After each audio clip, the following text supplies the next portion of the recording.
Crown, the Queen has returned, glowing star, her brilliance shines brightly once again, and her charm is more powerful than any heart could ever capture.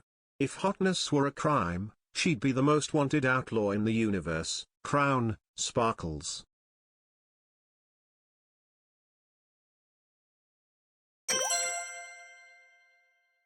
We are so back.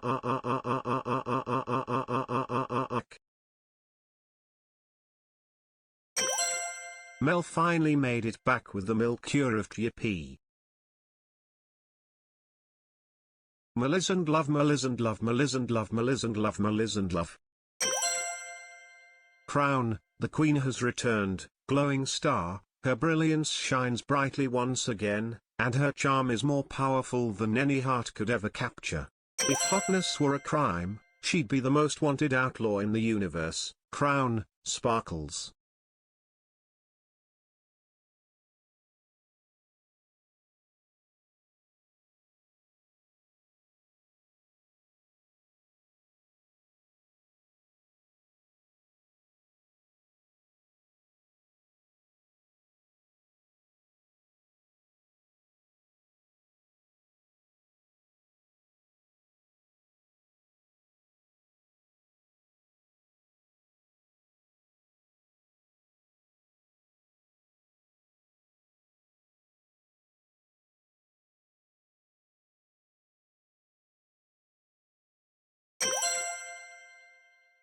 Welcome back, Melly.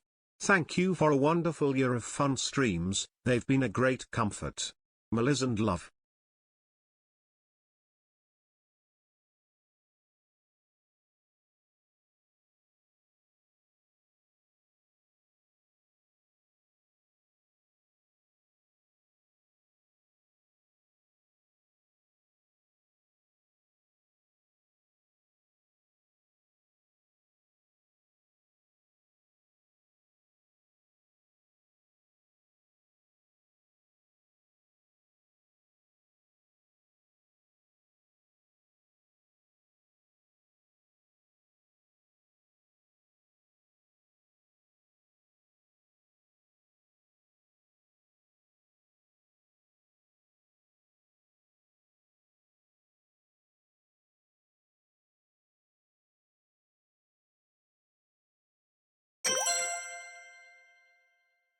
Or Lord dance dong ho dance tendance shezabsnam or Lord dance dong ho dance tendance shezabsnam or Lord dance dong ho dance tendance shezabsnam.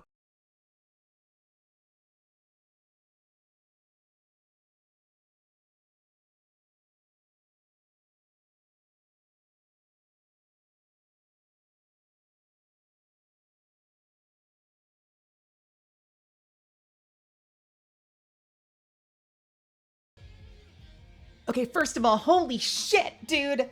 I'm gonna get to all those thank yous. I'm hearing this thing ring from the other room. I gotta grab something out of my car real quick, and then we'll start this thing up, alright? Hang tight for just a few more minutes, but dude! Holy crap, thank you. I'll be right there. I'll be right there. Hang tight. We're about to get started.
All right, hello everybody.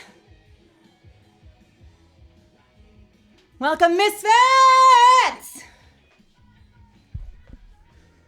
What's going on, everybody?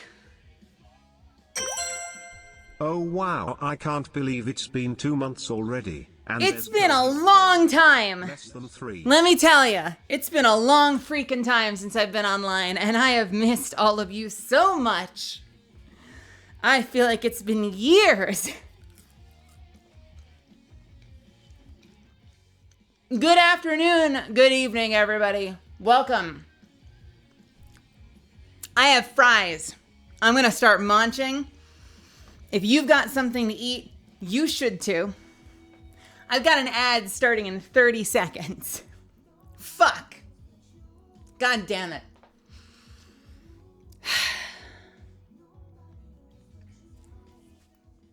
I'm going to pause it for a sec. You know what? Let's snooze it twice. I'm going to snooze it twice so I can at least say hello before a bunch of you disappear.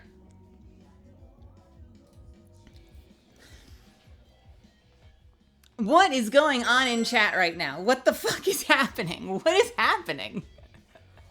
What the hell?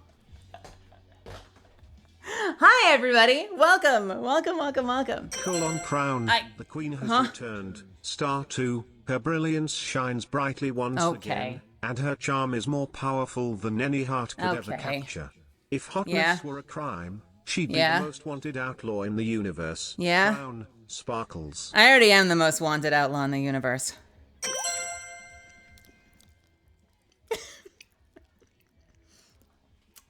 Tell me how you really feel.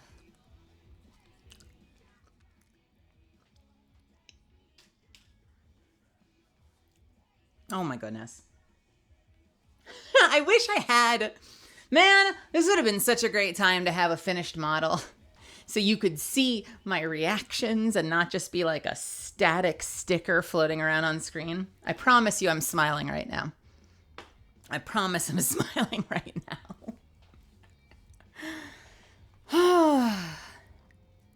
Hi. Hello. Let me go up the list. Who all is here? Did anyone show up to this thing? Is anyone here?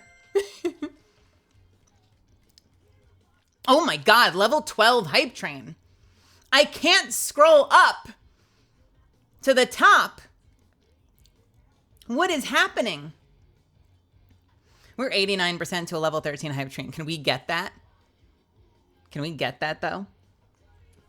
God damn it, I missed so many messages at the start. Why can't I scroll higher? Oh no. Fuck, dude. All right, let me start from the top of what I can see, and then we'll work backwards from there. Tommy boy, welcome. Bunny ooh, welcome. It's good to see you. I have to burp. Burp. Dylan, welcome. Double, welcome. Alex. Also, Alex, welcome to my chat for the first time. How are you? Thank you so much for joining me. Fror, welcome. What other names don't I recognize? Also, Holy Hell 19. Von Zeal, welcome. Death Score, welcome. Spooky B, welcome. Girl Named Found, welcome. Cav, welcome. Oh my god, this is happening faster than I can keep track. Davadurpo, Zuffins, Undivided, Brian Lloyd. Again, Alex D. Rail, good to see you, Rail. Boogie Bastic, welcome. Level 1, welcome. Maya, welcome. Fror. Moldy Lomain, welcome. Ad Legend, welcome. Welcome. Zuffins, hello. Amelia, hello. Mitchell, welcome. Spiridiums, what's up? What's up? Mitchell, what's up? No said no, welcome. We're at 97%! With 30 seconds to go. I haven't even tracked all the ones yet. We're going to get to all of that. Can we get 30% in 20 seconds, though? She immediately starts to gamify the hype train. Who else is here? Neo Fighter X, welcome. Welcome.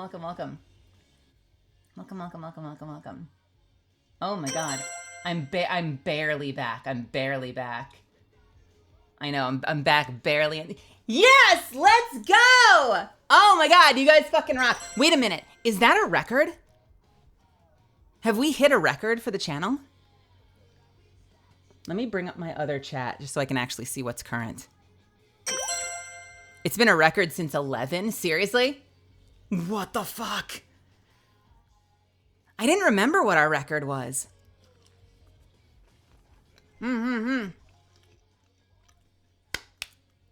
Ramilia, welcome. Bellevue B, welcome.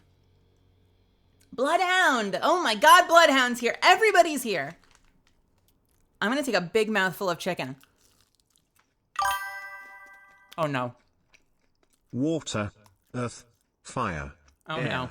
Long ago, the 4 nations lived together in harmony. Then, everything changed when the Fire Nation attacked. Only the Avatar, master of all 4 elements, could stop them, but when the world needed him most, he vanished. 100 years passed and my brother and I discovered the new Avatar, an airbender named Aang. 100, that's and a lot. although his airbending skills are great, he has a lot to learn before he's ready to save anyone. But I believe Aang can save the world. I believe Aang can save the world. Wait, what monologue is this? Oh man, I wonder which one he's going to struggle with the most. Probably the one that's the most diametrically opposed to his own element, right? Hey, music, where are you?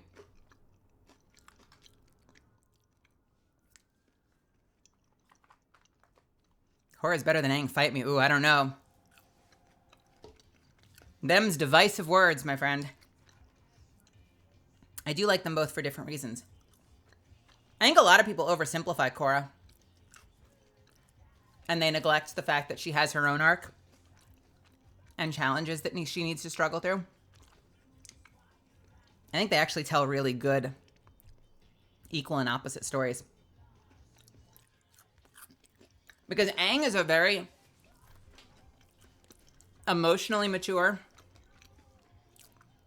still a kid's sense of humor, but a very emotionally mature, like emotionally balanced person who knows how to handle relationships and friendships, but lacks the skills and has to like technically learn the different elements in order to become Avatar. Korra is... Little late for this fact, but whatevs. Here's a fun fact of the month. Okay. Everyone knows that Aragorn broke his toe when kicking the Uruk-hai helmet, but there's a Christmas version of everything. In National Lampoon's Christmas Vacation, during the scene where the Father Clark is having a fit over the lights not working, he broke his finger. Happy holidays. Wait. That did not go the direction I thought it was going to go. We just detoured from Lord of the Rings so hard. Jesus. Slickster, welcome. Spiridiums, welcome as well. Welcome, welcome, welcome. Bellafon, welcome. Ad Legend. Let me finish my thought, though. No! No! No, stop it.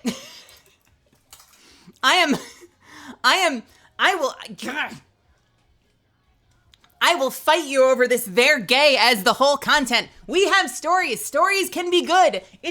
Listen, I like kissing girls, okay?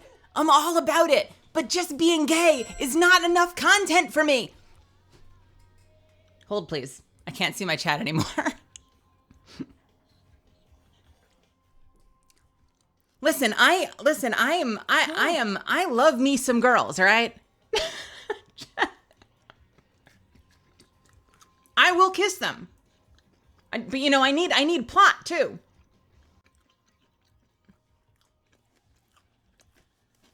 And not the kind of plot we measure in cup sizes, although that's a great kind of plot, but I need actual plot too. Oh my God, Deathscore, thank you for the bits. Honey, that's so much. Thank you. I'm getting there. Okay, listen. So Aang, emotionally mature, right? Very emotionally balanced, can handle, the nuances of friendship and interpersonal issues, interpersonal drama, is probably a lot more equipped to jump onto the world stage at the end of the day. Like, than Korra was, despite his like, kid sense of humor, and the fact that like, and I don't make this isn't Aang's fault, but just the fact that the show was aimed towards a younger audience, so the humor is more immature at times, but Aang was more emotionally mature. But he lacks the technical prowess, and so his story largely concerns technically learning the physical elements and learning about the culture so he can master the different elements and become the Avatar. And with Korra, they went the other direction. With Korra, they started with a character that's a prodigy who can do all of those things from the start, but she's very emotionally immature. And she barely has her interpersonal shit held together. She barely has her own internal shit held together. And so a lot of her story is learning how to build meaningful relationships with other people and learning to trust other people and not pig-headedly rely on herself all the time. And also learning how to what's the term? Measure? No, not measure. How to regulate? Whatever that term is. Like how to control herself and like know how to take things in moderation and like learn to be more, like, honestly learn to be more of an adult. Like she starts older than Aang, but honestly she starts less mature, less emotionally mature and balanced than Aang. So she has a very much an emotional and like an interpersonal journey, whereas Aang has a very technical journey,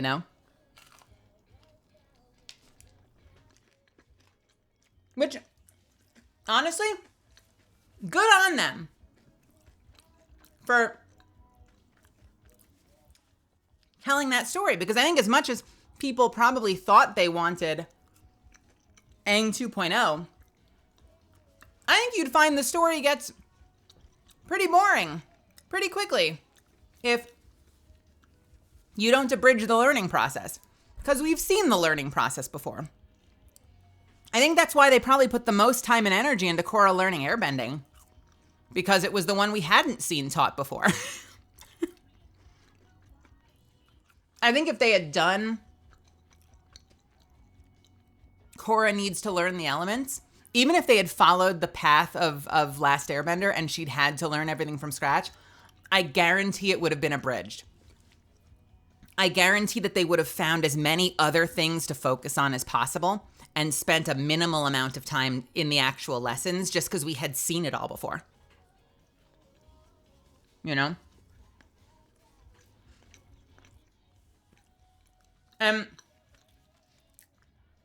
But I'm going to go back and like really hammer home one of the biggest points that I think a lot of the time gets attributed to Aang versus Korra. And it's kind of easy to do it because Aang starts younger and Korra starts older. And that's kind of a really, I guess, probably a good design choice, honestly, that they sort of aged the show up to Korra's age. But the show overall, Avatar The Last Airbender, feels more like a kid's show. It's still a beautiful show, but it very much has the energy of a children's show. And so sometimes, occasionally, I hear arguments in favor of Korra or in favor of Aang that sort of miss the fact that the show was aimed at a different age audience. So they're not like entirely fair to the characters. I don't know does that make sense? That's the one thing I notice sometimes, that I'm like, yeah, but they were aiming younger with that show. Or yeah, but they were technically aiming older with that show. So there's a reason why it feels that way. By the way, Fly Sheep Mutton, welcome, my friend. Resident artist of the channel. Welcome, welcome. Welcome, Jay Ballin. Welcome, Raven Scribe. Did I miss anybody? I think I have. Solaris, welcome. We earned a hype chest. What did we get? We earned a purple heart. Let's go.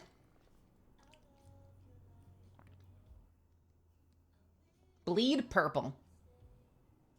Go, go. Welcome. Swanky Manatee, welcome.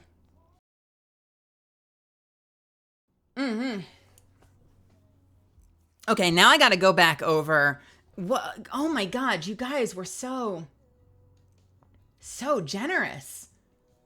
How do I let me switch my activity feed really quickly to bits, boosts, gifted subs,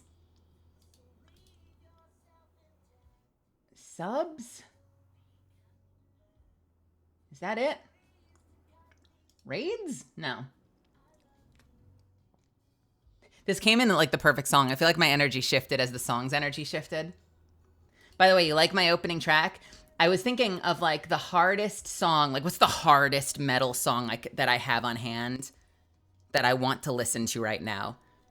And unless I'm going to copy Zen and like steal her opener, I'm like, it's got to be Welcome Home by Coheed. And then I thought, and it's called Welcome Home. That's funny. That's really funny. That's like absolutely perfect.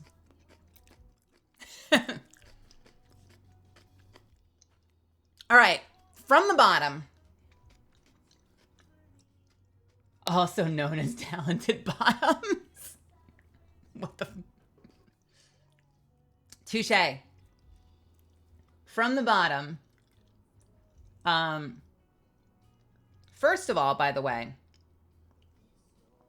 in the meantime, 14 days ago, Level 1 resubbed at Tier 3 14 days ago when I was in between streams because I was taking care of my dad. So first things first, Level 1, thank you for being a freaking rock star and continuing to sub to the channel. Much less at such a high tier. That is so kind of you. 5 days ago, Bat in the Attics resubbed. Thank you, Bat in the Attics. 5 days ago, also gifted a sub to Cav. Thank you, Bat. Thank you, thank you, thank you. And then, what the hell? Thank you, Death Score, for the resub. Thank you for 14 months. Maya, thank you for... Was that 6 months at once? Oh, holy shit. Maya, thank you so much for the 6 months. Thank you for the 11 months total. I think, if I read that right. Did I read that right? How am I reading this? Was that a 6 month bundle or is this 6 month? How do you, I don't know how to interpret these metrics. You either resubscribed for your 6th consecutive month, but you've been subbed for 11 months total. I'm sorry, I've got to put on my glasses right now for this. Or you resubbed for a 6 month bundle and you've been subscribed for 11 months. It says the same thing for Undivided. Do either of you know? It was for 3 months, you think? Soli, welcome. I'm wearing my glasses. I'm here. Actually, it was for... I'm every 6 months. Okay, cool, cool, cool. Nice. And Undivided, 23 months. Yo, we've got people coming up. We have some people over the 2-year mark already, but we're getting more and more people coming up over the 2-year mark. There are going to be not enough redeems in the world when I debut for all your freaking sub points.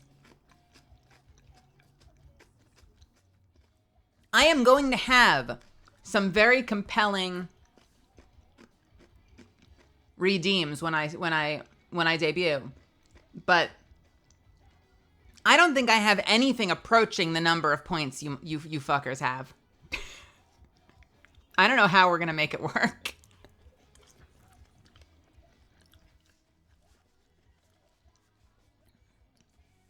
I need to put in some very, very tasty.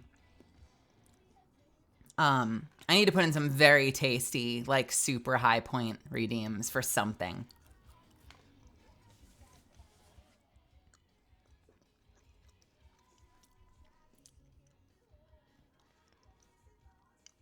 For Cav specifically. Cav and possibly Ellie. Who else has a ton of channel points? How many of you are over 1 million? I know Cav is. Who else is over 1 million channel points right now?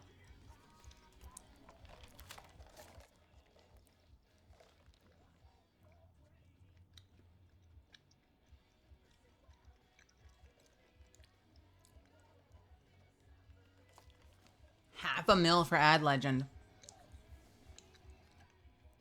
117 for GoGo. 14K for Maya. 385 for Bloodhounds. 110 for Undivided. I think only high roller gamblers are over $1 mil. Cav's got 1.2 mil. Huh? Huh? Yura. I miss Yura. I miss my wife. Okay.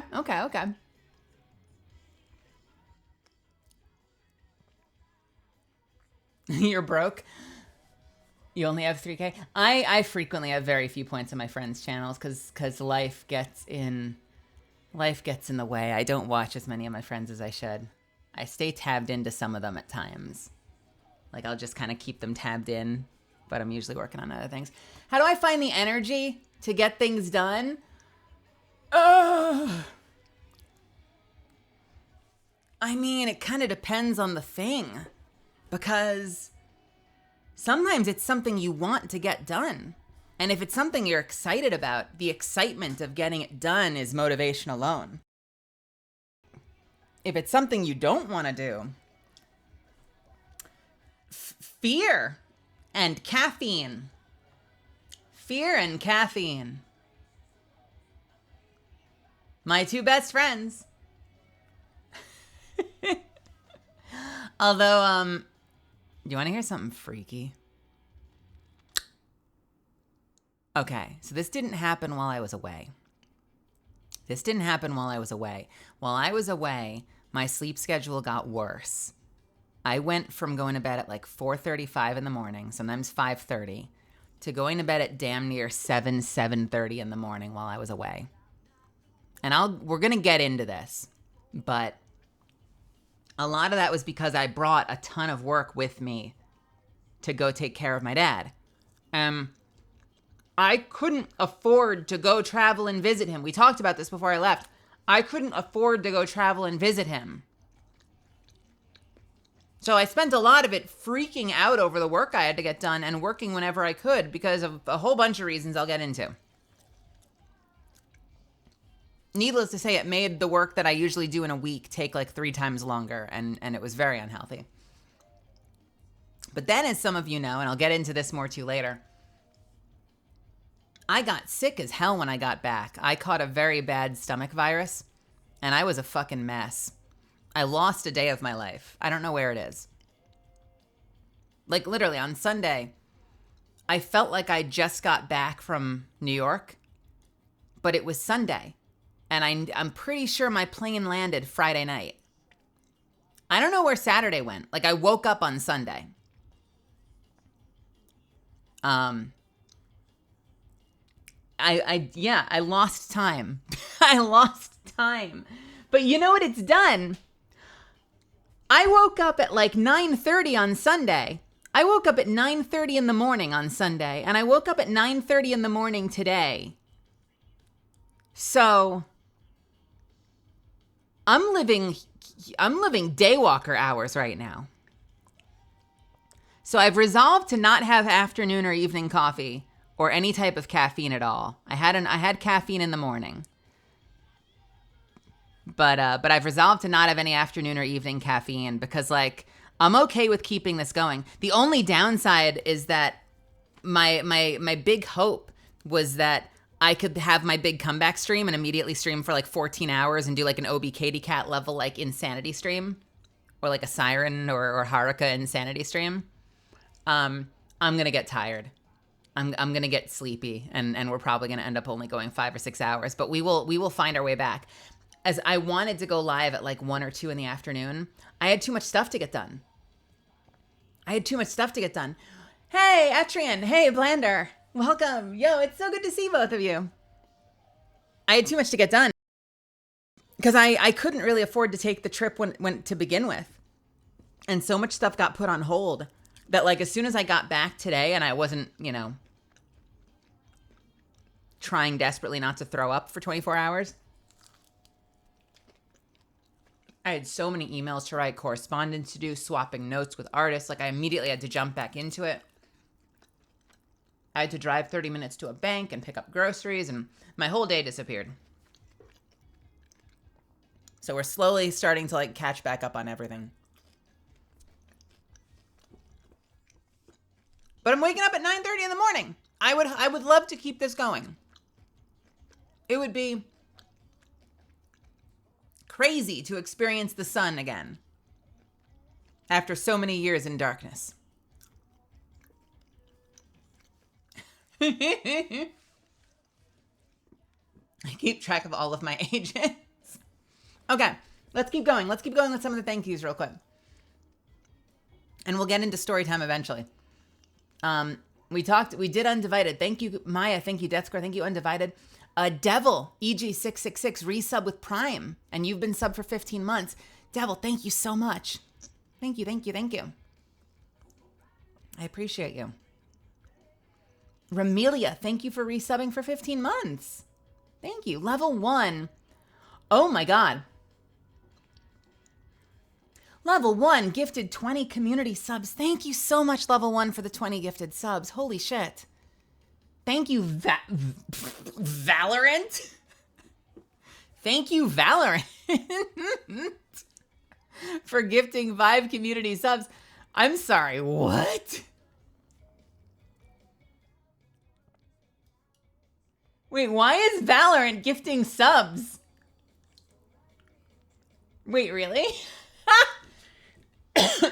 That's amazing. Thank you, Valorant, for 5 community subs. Oh, hell yeah. Oh my God, Valorant gifted a bunch of subs because you guys were all so generous. Girl name, thank you so much for resubbing for 3 months at tier 1. Thanks for the 9 months. Welcome back, Millie. It's been a wonderful year of fun streams. They've been a great comfort. Girl name, I'm so glad that I can give that to you. I'm so glad that you found a place in this community. Fuck yeah.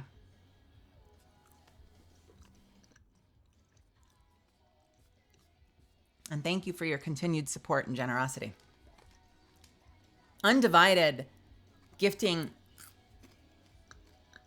50 subs. Oh my God. Undivided, thank you so much for the 50 gifted subs. Holy shit.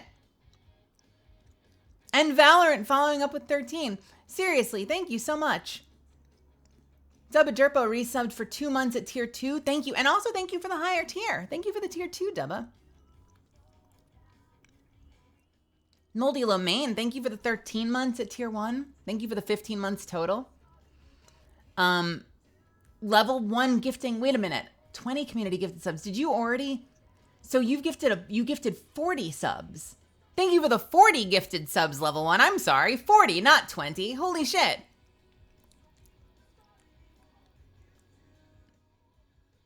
No said no. Thank you for the 2 months. Thank you. Thank you. Undivided for another one. So 51 total with 1 extra to Mitchell. Thank you, Undivided. Add Legend, thank you for the 17 months. Girl Name, thank you for gifting a sub. No said no, thank you for gifting a sub. Bloodhound, thank you for the 19 months. Thank you, thank you. Holy hell, 19 months is right.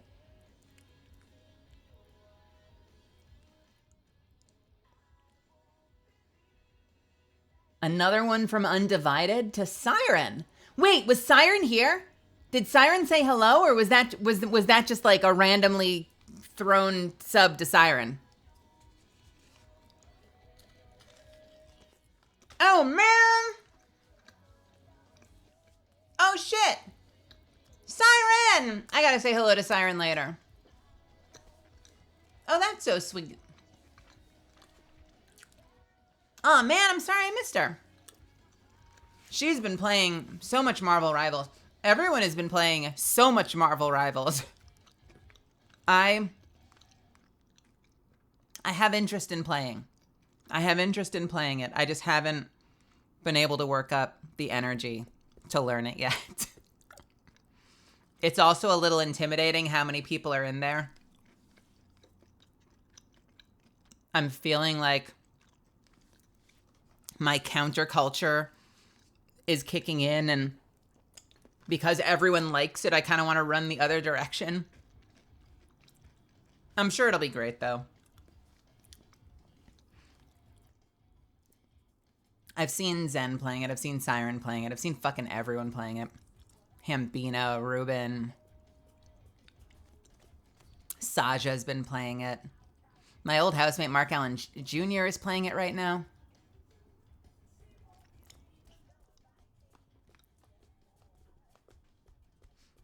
Wig's been playing it too. Yeah. Blur has been playing it. Doki's been playing it. Yeah, I wonder. We looked at it last time. I wonder who I would get into playing. The character that seemed like it would play to my strengths the most is Luna, I think. Seems like it would play to my strengths the most in terms of having, like, a more passive...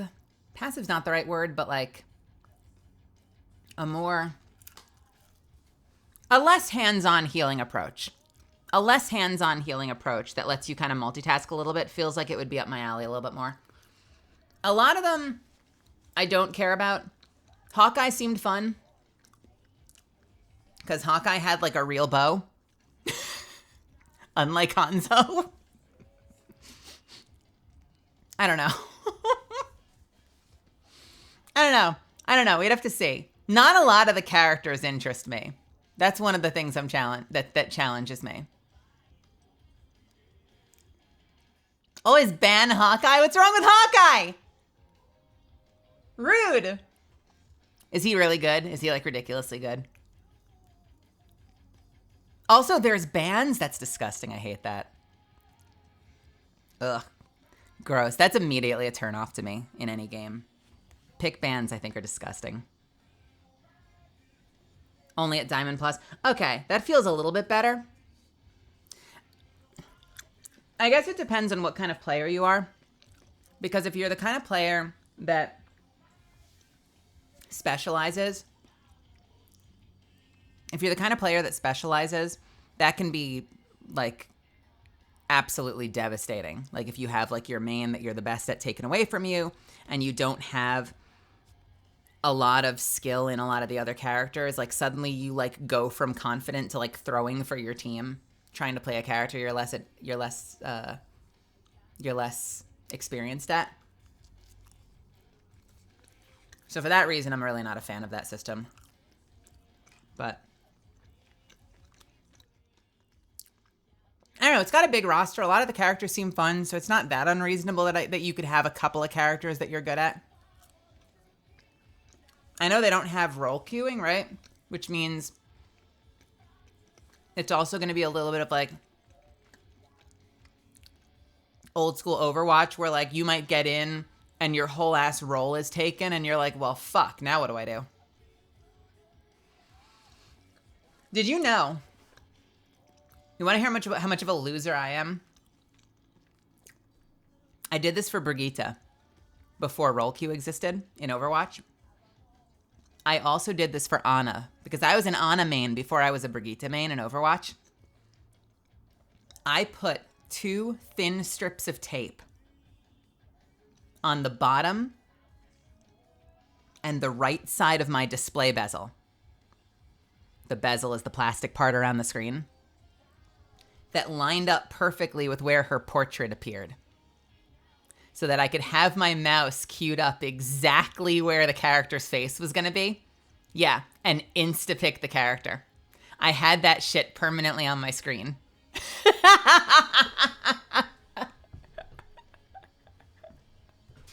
Yeah, I used to do that because I only wanted to play Ana and then I only wanted to play Brigitte.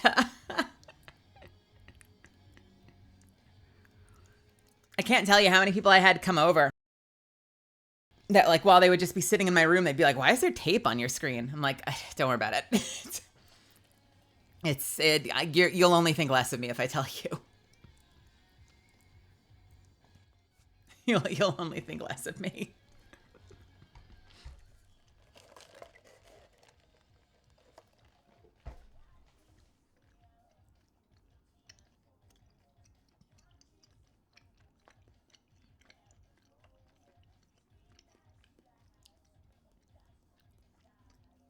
This is the tape on the side of your screen, so you know exactly where the portrait of the legend you play shows up. So you can insta-pick them in, or the hero when you play Overwatch.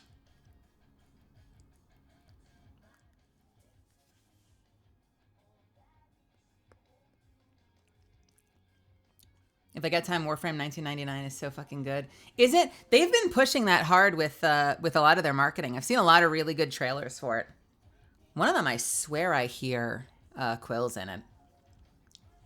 I forget which one it was, but they ran some trailer where I'm like, I swear that's Quill's voice. They've been pushing the marketing really hard. I'm always slow to jump into, like, I'm a couple expansions behind, or a couple like big what do you call it? DLC story beats behind on Warframe. I'm always really slow to jump into their stories because they always take away your stuff. And they do it for a good reason. It kind of lets them control the experience. But if you have like a really carefully curated character you like to play, it always is like a big emotional hurdle for me to jump to like push through, to jump in and be like, all right, fine, I'll play the latest content. But like the moment I get in, they're taking all my fucking shit away. I'm not interested in like playing some other game. Why can't I just play my Avara? I get cranky about it. Yeah, I think Quill's told me that she was in there somewhere. I'm envious. I actually had the opportunity to audition for a role for it. And I think I knew submitting that I wasn't giving them quite what they were asking for. They asked for something that I'm like, well, I can't do that, but I can do something that's close that I think is going to be good. And sometimes that sways them, and sometimes it doesn't. I'm a little bummed that I didn't get to do anything, though. And that's been like the story of my career sometimes, with the exception of like working for Insomniac. I swear to God, I don't know why. It's sometimes people get in there, and like my goal as a voice actor is to be utility, where people always have a reason to get me in there. So like my hope is that even if I read for your one specific character, if I'm like not a good fit for it, that you're still going to have something for me to do. You know, like maybe I'm not your this one big boss character, but like I'll still be a quest giver somewhere, or an NPC somewhere, or something. And that it won't just be like that or nothing. And that's always been an issue for me in anime. Like I'll get a chance to read for the leading roles, and then if I don't book the leading roles, I'm like not in the show at all at any point in the season. I'm not even like, you know, cashier number 4 in episode 6. So I am a little bummed that I didn't get to do anything with them. I hope I can continue to, where are my paper towels? I hope I can continue to nurture my relationship with that studio, because I've loved that game. It's one of the few games that I go back to all the time, and I would love to continue to nurture a relationship with them and become like reliable talent for them, because I know some of my friends are. Like my friend Melissa Medina, I want to say. Is Melissa one of them? I think Melissa Medina is one of them, and I think oh God, what's her name? I'm not going to remember in time. I know like 2 other people who like are regular talent and have been in there in like 36 different places. That's the relationship you got to build, is that you just become like really easy to use utility talent. Because you may not be playing like named characters. Like that might not get you out to conventions, but that shit pays your bills. You know, just working regularly, even if it's not constant, you know, even if they're not big roles, working lots of little roles. I'll be a soldier for anybody. And that's how Insomniac uses me. So other studios, it can be the same. In the last 2 months, I went into Insomniac Studios 3 different times. I can't tell you what for. They work on a couple different projects, so I don't mind sharing that it was for the studio. But I went in to record for Insomniac Entertainment. Is it Insomniac Entertainment? Is that how they title it? Or is it just Insomniac Games? Or is it just Insomniac? Now I don't know. Insomniac Games. Yeah, Games. I went in to record for them like 3 times in the last 2 months. And every time I go in, I'm just a soldier. I'll be like 2 different types of soldiers. I'll be like a prisoner, and then I'll be like a dude on the street, and then I'll be like a vendor, and then I'll be like some creature. They throw me at everything. Like they are the model of what I want my relationship to be with every studio. I want that relationship with Respawn. I want that relationship with Blizzard. I want that relationship with Sony. I want that relationship with Naughty Dog. I want that to... Insomniac's amazing. I don't even have that relationship with Respawn. Like, I've never played an NPC in any of their seasonal trailers, like the way that like Johnny Young or Ben Prendergast has. I've not been in any of their other games. Like, I haven't done bits for any of the Jedi games. Is it Jedi? Yeah, like the Jedi Survivor games or any of their other stuff. Man, that's the relationship to build. Like, that's goals. Do what I'm doing with Insomniac for other studios where they just throw me at the freaking wall.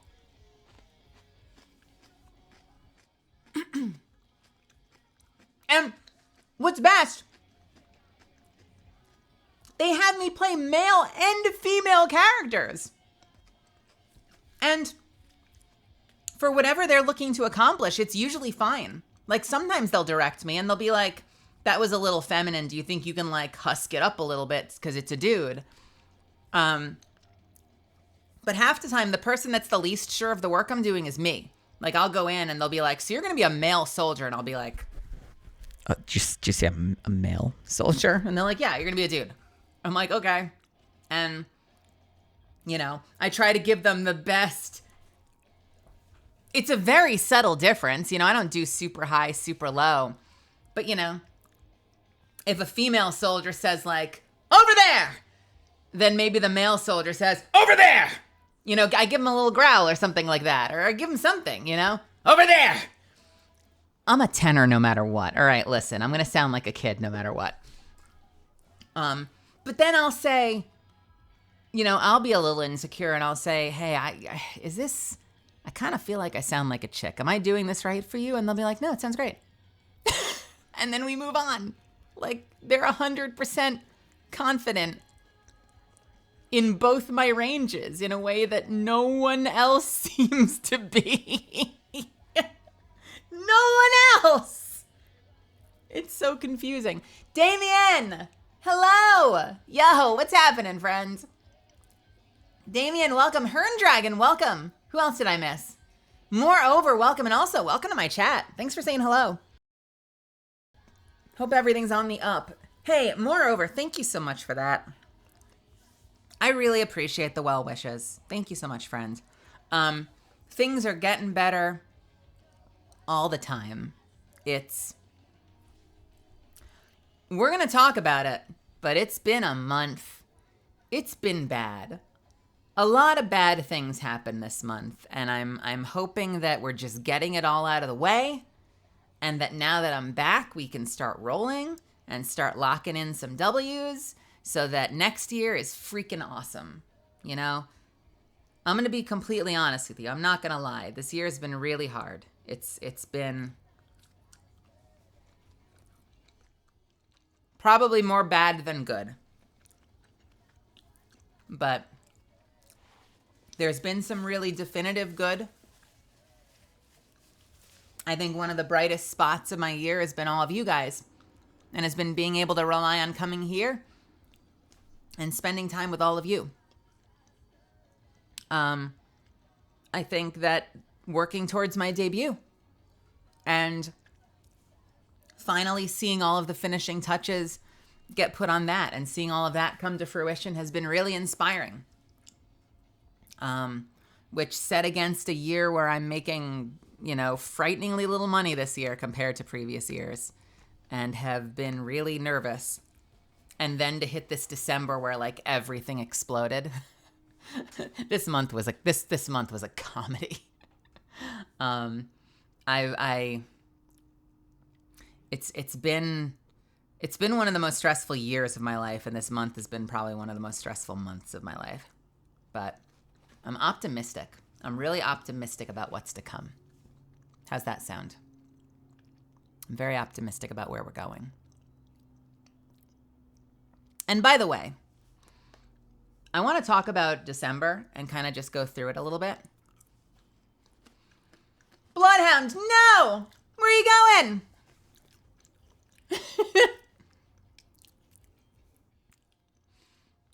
I want to tell you all about December. Oh, fuck. Oh, no. Did I still start too late? I tried to start as early as I could. I didn't start early enough. I had too many chores to do. I'm sorry. Sleepy Houndy. I know. I feel like Ochako versus Bakugo. I'm just like pushing myself back to my feet, bloodied. My hair's all over the place. I'm fucking beating the shit out of, but I'm like, I could do this all day, motherfucker. I love you too, honey.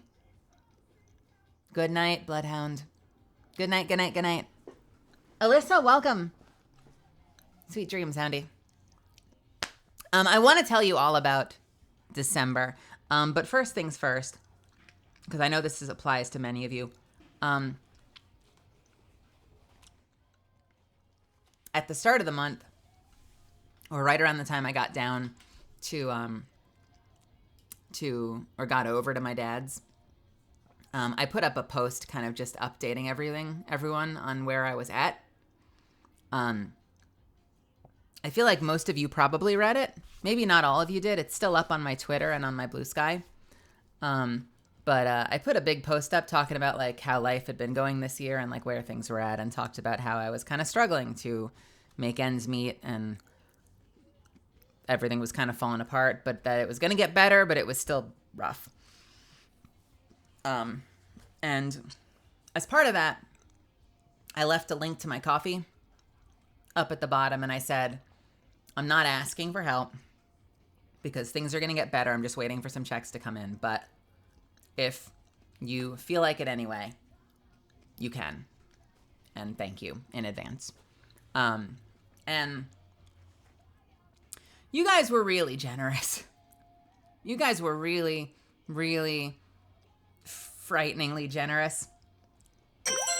And it has helped a ton. So thank you. If you didn't, don't feel pressured to, but if you did, thank you, because I was shocked and horrified at how many people decided to throw quite a bit of money in the cup. And it has certainly helped in like my lowest employment year of quite some time. So yeah, thank you for that, first of all. Really meant a lot. I was not expecting that at all.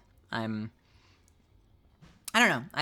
I said it in the thing, but like, I don't ask for help much. I was talking to my parents about this recently, actually, because I think they inadvertently taught me something when I was fresh out of college. I don't know. Maybe I'm just like a stubborn Capricorn, and this is just the lesson I took from it, but it's not the lesson they intended. But, you know, my parents sent me to private school when I was in 3rd grade. And my family could never really afford to do any of that stuff. So, and I say this knowing that this is really privileged, because like even what I'm about to say, not everyone has the ability to do, right? And I know that. But she says as she quickly copies and pastes a message. Bear with me, hang on. But like my family put everything together to get me to school. So like my family alone couldn't afford to do it, but it would be like my family and both sets of grandparents would like pool everything, and they got me to a nice private school. And they did that for summer camp stuff too, because my parents did not have a lot of money. They had more than some, but we were struggling and in debt constantly, like my whole life. And that creates a weird dynamic, because then you end up at a private school where like you're going to school with children that not only have had everything paid for their whole lives and have never hurt ever. They live in houses that like 3 of your houses could fit into. We were lucky enough to own, but we had a small house in a shitty neighborhood. But I went to school with kids who had, this is going to sound like parody. I went to school with kids who had indoor basement ice skating rings. and like indoor movie theaters and shit. And when you're like at the lunch table with people like that, and then you go home to like your small house in your relatively shitty neighborhood where like your parents are comfortable with you playing on 14th Street but don't want you going to 12th Street, you know? And your next door neighbor has like somehow, this is more popular now, but has like turned their house into 4 apartments, and like there's like, you know, a car in the garage and 2 in the driveway behind it and another 3 on the grass next to it, and you can't see the grass because it's all fucking vehicles. Like that's like where I grew up. And you'd go to school with someone whose dad like ran some stock market firm or something, and they were in a family of 9 and they had fucking tennis courts and ice skating rings and the whole fucking thing. Yeah, North Shore Long Island apparently has, for all the shit Long Island gets because of like Fran Drescher and The Nanny, literally the richest families in the world have real estate on North Shore Long Island. Yeah. Like, and then I ended up at a high school. And in a high school, there was at least a little bit of trickle down. And I'll explain why. We had an incredible library. Like, massive, like, incredibly, like, well-stocked, like, has everything. Super sophisticated library with tons of high technology. Why? Because 2 of the richest families in fucking New York had their little girl there, and they wanted their little girl's school to have a library. So they fucking built a library. And I got to perform on stage in a massive, like, Broadway level theater. And the joke was always, you're never going to be in a theater this big again. And they were right. Why? Because the family that owns Madison Square Garden had their 2 kids at the school, and one of them liked to play the bass, and somehow that turned into them building a massive theater for the school. Owns Madison Square Garden, or at least owned Madison Square Garden. Yeah, and I'm going there. There's such a dichotomy being like the poor kid at the rich school. Is this LaGuardia? The school? No, I did not get to go to the Fame High School. I dreamt of going to the Fame High School. I asked my parents if I could go to the Fame High School. I was not able to go to the Fame High School. For those that don't know, there's this old movie called Fame. I mean, it's a real school. I don't know why I'm prefacing it as a movie, but there's this movie about a theater school, and it's like an insanely competitive. Think like the Juilliard of high schools. And it's in Manhattan, I think, right? It's called LaGuardia High School, and they've made movies about it. I did not get to go that. Keith David went there. Lucky son of a bitch. Lucky guy. I did not, sadly. But yeah, that was my whole life, having, like, so why am I sharing this? Why the fuck is Mel telling us all this? There's a point. I swear to God.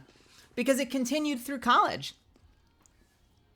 We took out a whole bunch of loans to get me to college, and I went to a really nice college. I don't want to get into details on this, but we probably would have been paying off for like the rest of my life, except due to technicalities in whose name the loan was under and the fact that my dad got really, really, really sick, it was forgiven, which is crazy. We still paid a lot.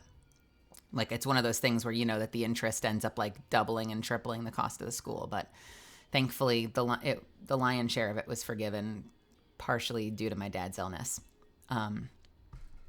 But and probably the fact that their little girl decided to be a broke-ass artist. But that extended to college. And when I graduated college, two things happened. The recession was in full swing. And if anyone remembers the recession, no one was hiring. The economy was in shambles.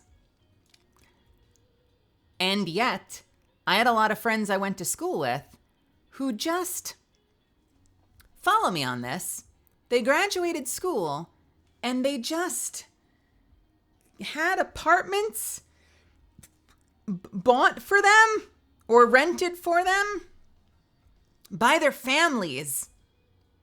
So they just got to move in for free and then just start auditioning and like pounding the pavement and auditioning for plays and television shows and movies full time because they didn't need to work.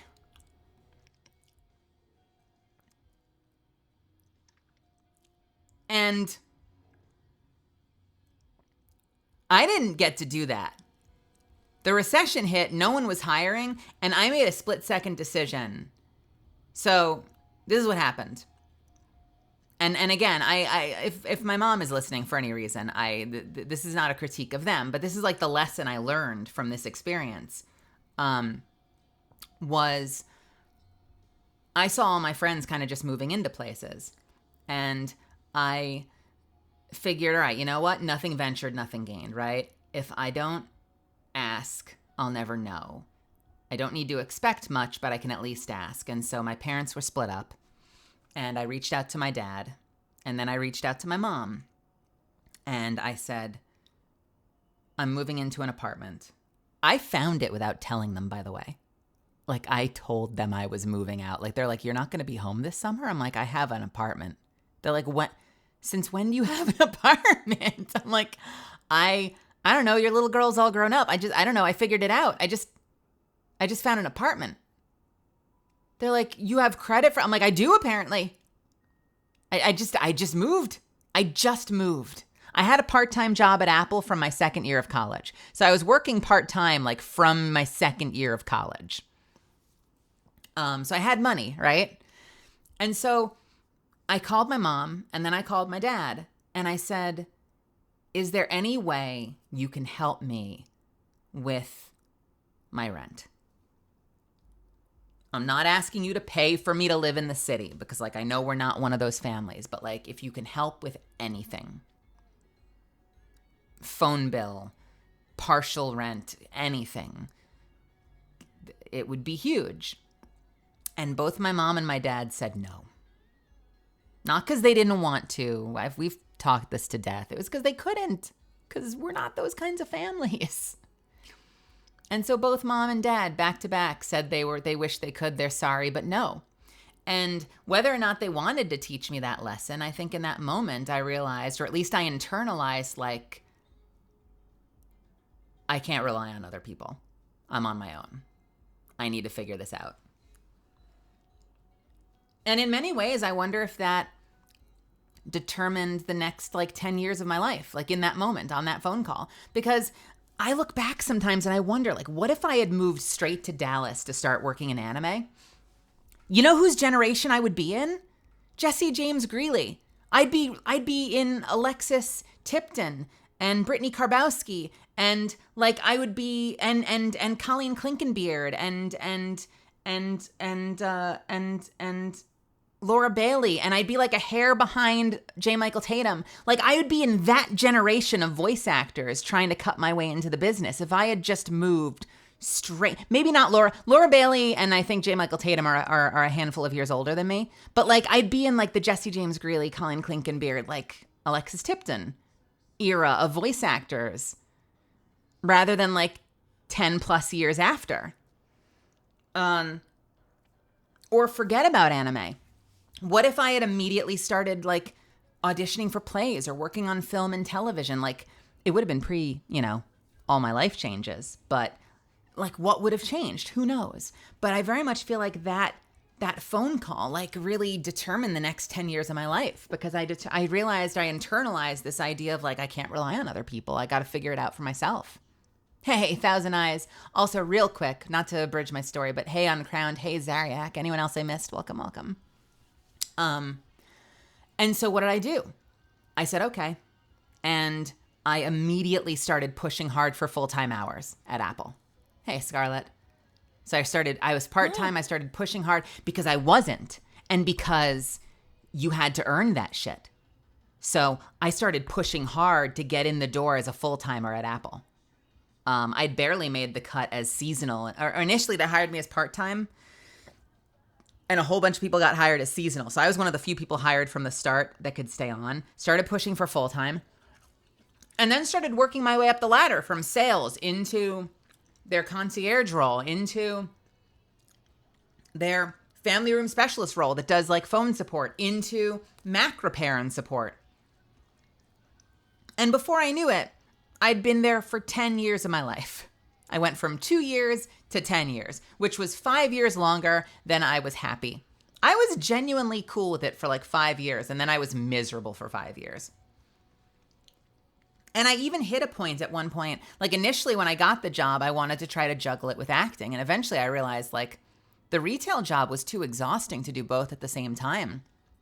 So I remember a moment where I thought I convinced myself that I could be happy just pushing my retail career.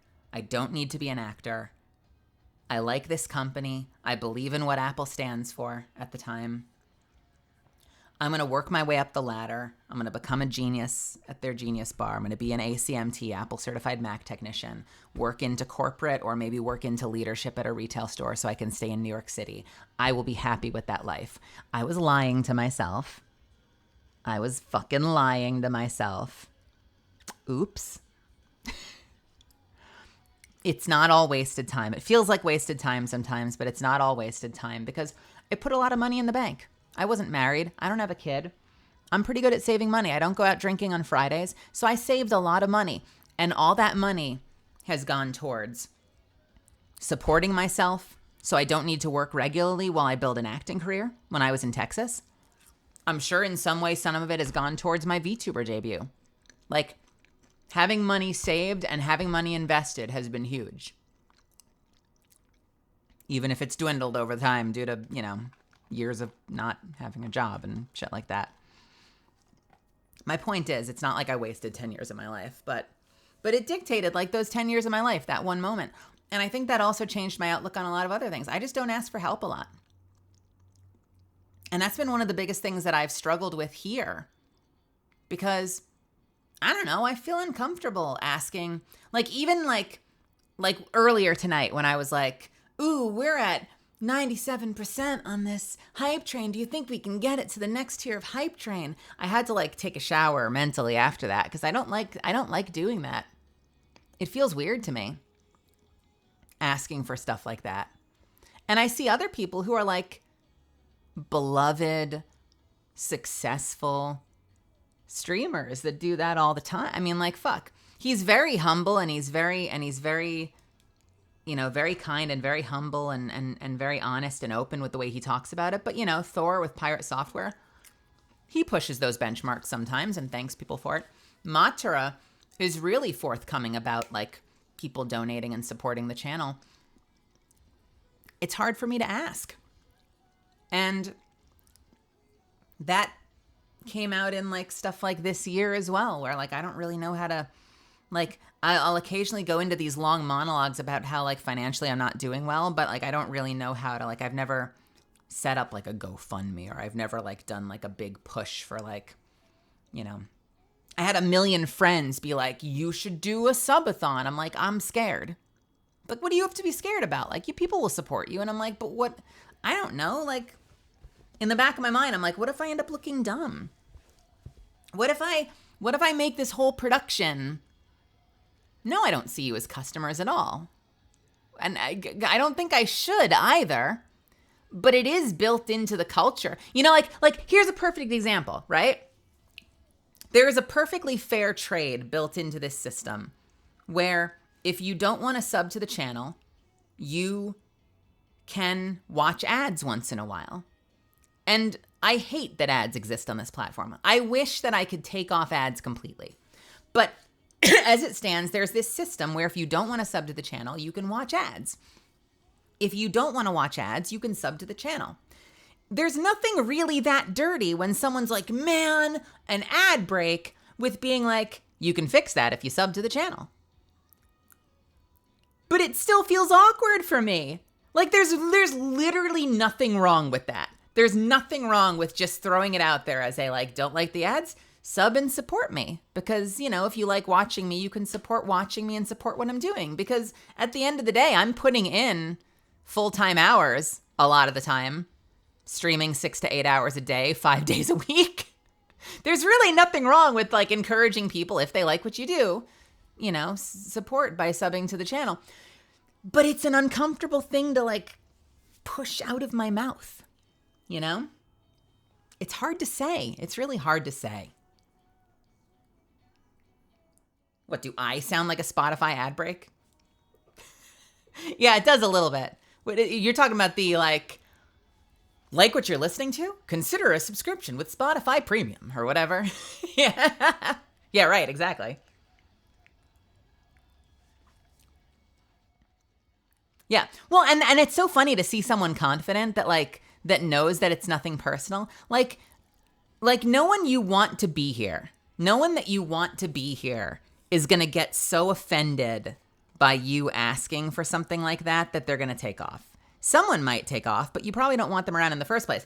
And I'll watch Matara doing a just chant, and listen, I might not do this word for word. So if this somehow doesn't do her justice, like, peace and love. But I swear I've seen Matara be like, I always say Matara because I keep trying to say it like it's Japanese, but I think she even says Matara, doesn't she? Am I fucking it up? Is it Matara? Matara. Tips Fedora. Yo, Damien, thank you so much for the 19 months. What the fuck, Damien? Thank you.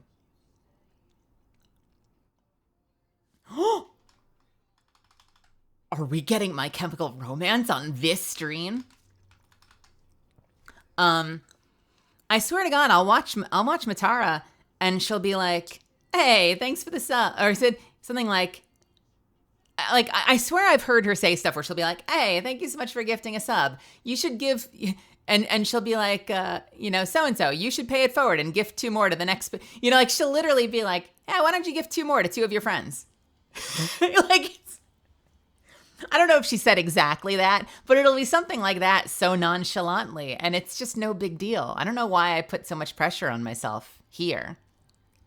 I think it's that smaller streamer mentality of like, the smaller your channel is, the more sacred everything feels. It's that same mentality where like, you'll put up with a viewer who's being super toxic because you're like, but if I lose this person, I don't know if I'll get someone back to replace them. It's like that, this one person, even though they're being super toxic and driving away tons of potential new community members, I can't afford to be intentionally driving anyone away.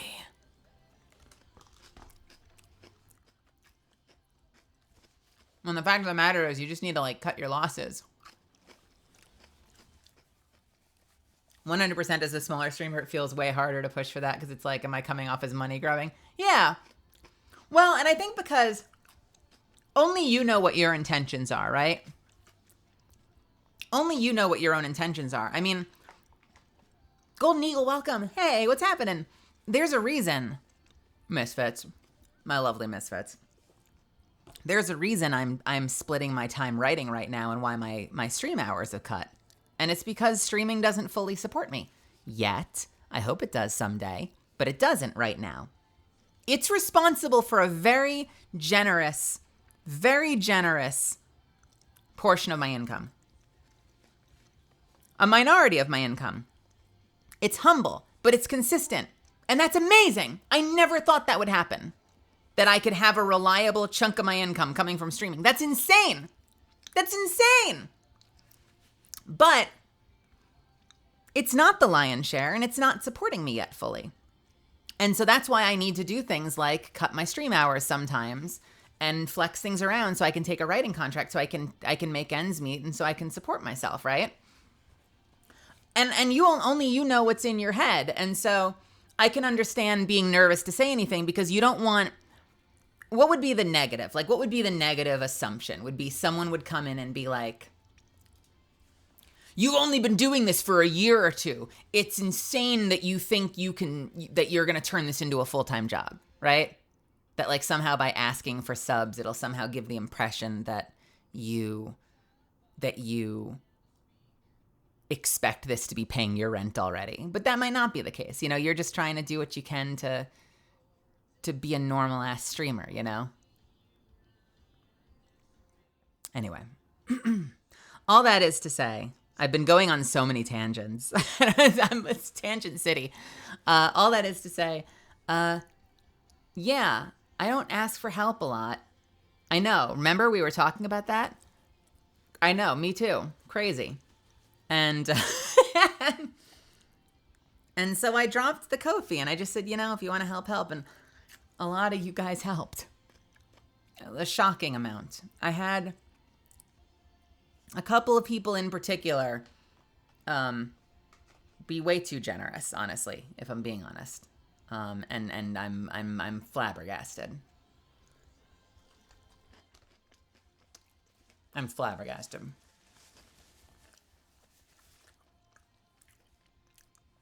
There is. I have a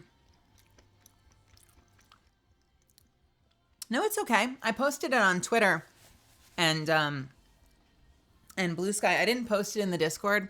I'm going to be honest, I don't know why I didn't post it in the Discord. I don't know. I was probably feeling embarrassed. But it got a lot of love. People were very supportive. I thought about posting a Ko-fi here. I have a donation thing set up below. There's a donation button, but it goes through Stream Elements. And I think the reason I do that is because it will let people post messages in the stream. I don't know if there's a plugin or something that lets Ko-fi do that. I don't know if there is. But I honestly like Ko-fi better. I like that there's a log. You can keep track of the numbers easier. I don't mind using Ko-fi as a donation page. The only reason I use the one I do is because it lets people post, like it lets people write a message that will speak over the stream. Because I love the TTS thing. Ever since I've seen chats like Zen's take really good advantage of it, I've been in love with it. So I've always tried to encourage people to use TTS as much as possible. I don't know, it makes me really happy. It just adds a whole extra layer of interactivity between you guys and me that I think is cool. I might look into. I genuinely like Ko-fi better though, so if there is a plugin that lets Ko-fi like ping a message into the stream, I would totally do it. I would. Thank you, Moldy. Oh, so we want to talk about December. Do you want to hear about my adventures? Should I tell you the tragedy? This is not a story that the Jedi would tell you. The tragedy of Darth Melisande the Reluctant. Do you want to hear about it? You're not going to believe how many things can go wrong in 1 month. I don't know, maybe you can. I won't go over all of the details. I don't know why this is an appropriate time. I feel like this is going to get my stream banned, so I can only flash this for a second. You know what image that just made me think of? Have you guys seen this comic? Hold on. Where the fuck is this image? This is so going to get my stream shut down. I shouldn't post this.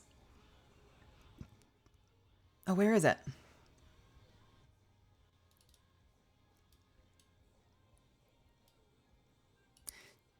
Do you know the second half of this frame?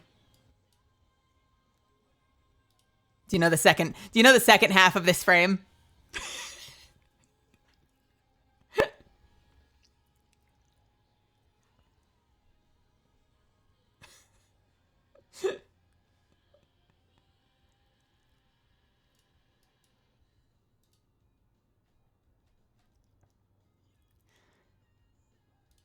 If he breathes, he's a simp!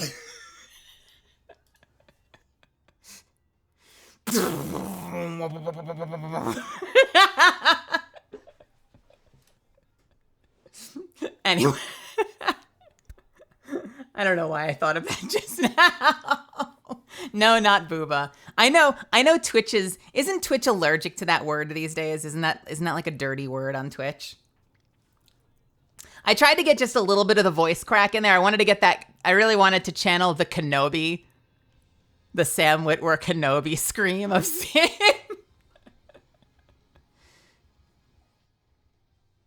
How would you do that? Let me see. Sorry, we're going to scream on stream real quick. It's been a while.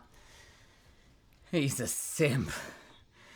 He's a simp! How'd I do?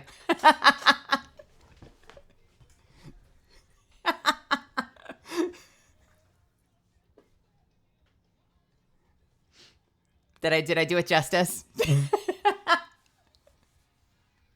Tinnitus out of 10? Hell yeah. Excellent. Hey, Cena, what's happening?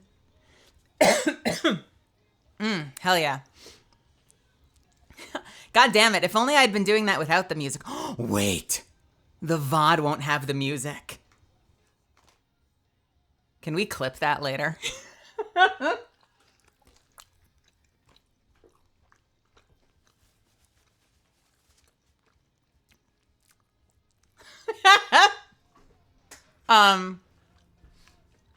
All right. So, I'm going to try to make this short. I don't have like a super long story time for you. And you guys know I don't have like the biggest content brain. So, if I were let's face it. If I were a more content-brained streamer, my comeback stream today would have like... No, Solaris. No. It's the Darth Maul screaming Kenobi. I'm sorry I confused you. You know, from that show I still haven't watched, but I somehow know that scene. If I were truly a content-brained streamer, I would have probably been posting about the comeback stream 5 days in advance. There'd be a countdown.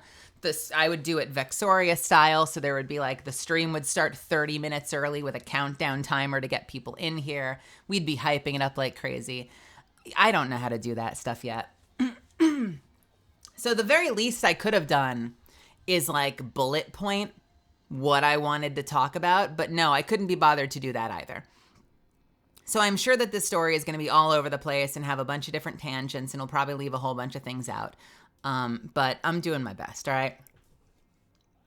That should totally be the case for the debut. Yeah, no, I should totally hot drop the debut to an audience of my usual audience and do absolutely no marketing whatsoever to try to build my platform and brand. I mean, perfect world, I would love to debut and then 10x my viewership. I don't think that's going to happen. I think we should keep our expectations very, very, very, very humble. But we can still cross our fingers, right? We can cross our fingers. Oh, you want to hear that again? Someone just posted the link. Let's give you guys like one more round of tinnitus real quick. How did it sound? I want to hear it myself. Hold on a sec. Let's hear the finished product. Let's hear it. It's my music hasn't been too loud, has it? Has my music been okay volume? On stream real quick. It's been a while. He's a simp. He's a simp! Nice. All right, would only be made better if I had actual treatments around my room to help with sound dampening.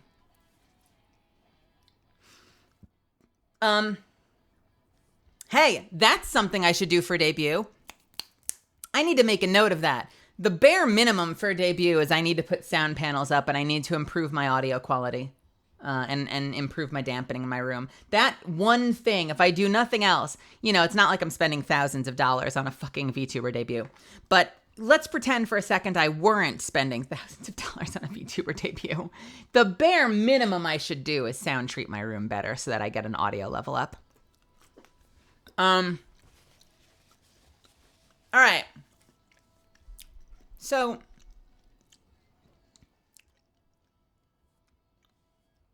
I'm going to give you a disclaimer for the story. I am going to do my best to cut out the gnarly parts because I'm not looking to make anyone super uncomfortable. I might allude to things, for instance. So don't expect a complete like whitewashing of the story. I'm going to give you an example. You know, so if well, hey, I had food poisoning over the you know, I had not food poisoning. I had a stomach bug over the weekends. You know, if I wanted to be like if I didn't want to say I threw up for some reason, like I might still say something like I, you know, had the predictable body issue you'd expect from that. You know, so I might still say stuff like that, you know. But my goal is not to gross anyone out. And I am going to talk about my dad's health a little bit.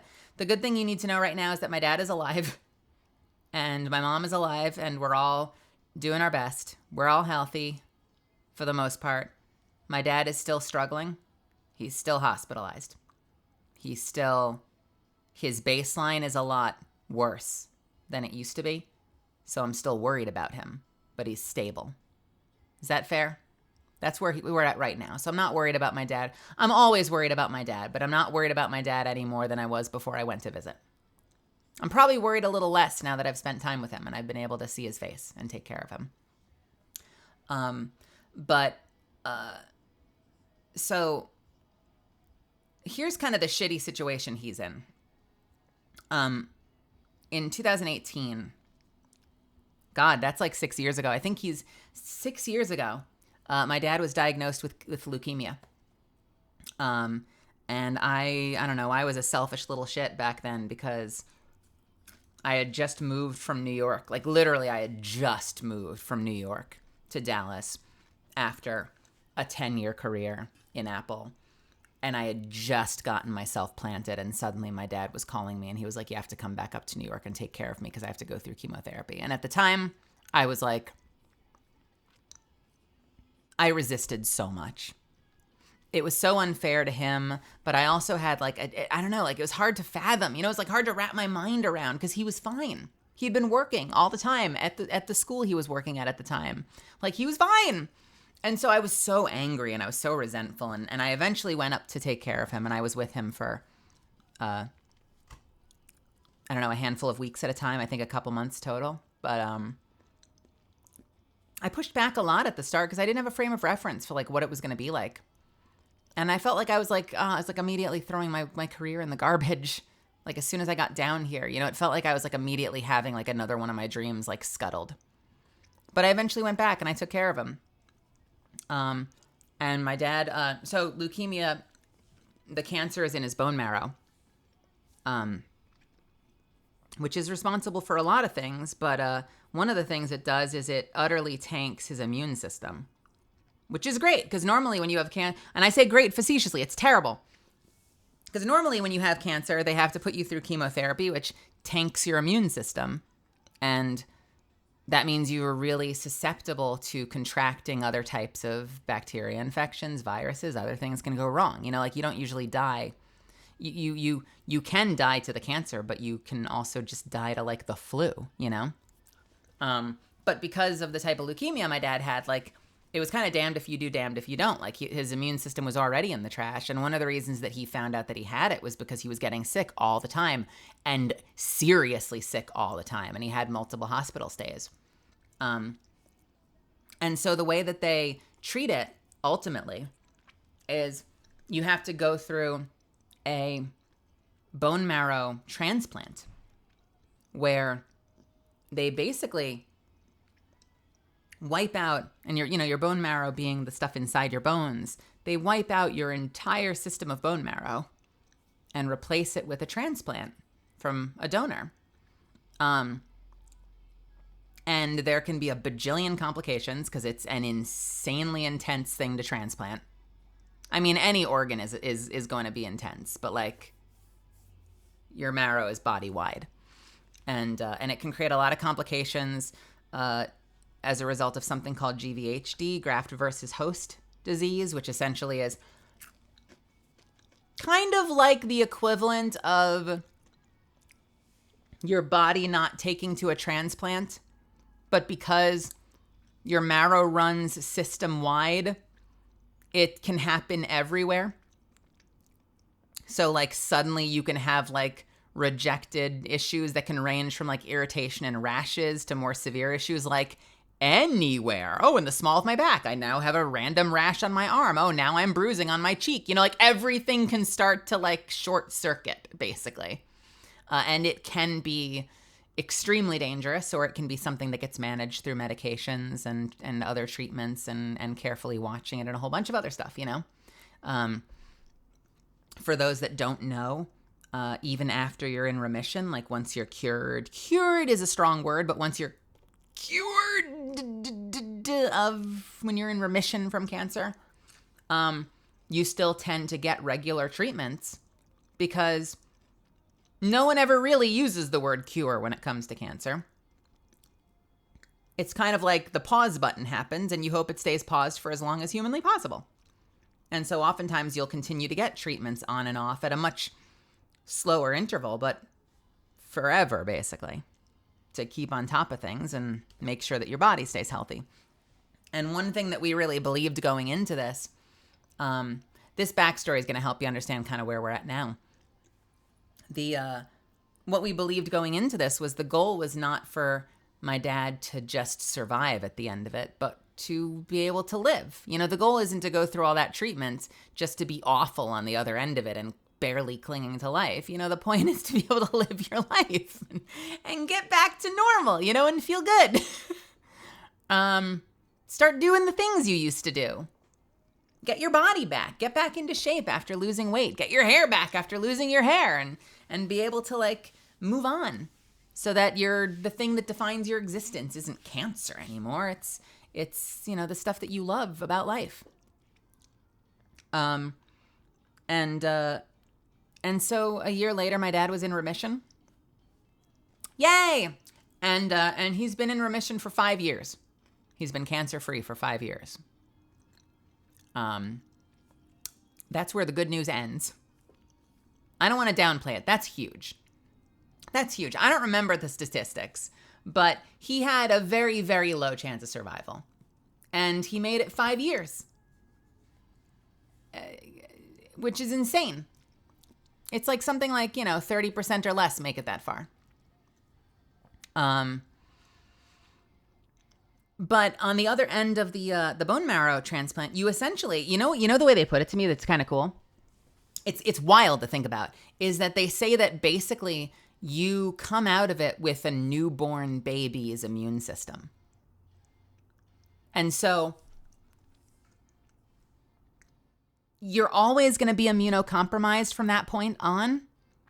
But to some extent, you do sort of, kind of, and I mean this on a very surface level. It's not like insane, but to some tiny degree, you can start to build some amount of an immune system back over the years by developing resistances like the way a baby would. But they were very careful in doing that to say like, but please understand, you're probably going to be considered immunocompromised for the rest of your life. Like, we don't want to make you think like, oh, cool. So if I go around and I lick a couple of New York City subway poles, I can get back on top of it and I'll be ironclad in no time, baby. Like, no, you probably never want to eat sushi again. You probably never want to drink again. But you can, you'll get a little bit more. Yeah, you'll get a little bit of it back. Hey, poison. Yeah, exactly. Babies have the advantage of their youth and rubber-like consistency. Has anyone ever told you that babies bounce when you drop them? Don't try that. Please don't try that. Please don't try that. Do not try that.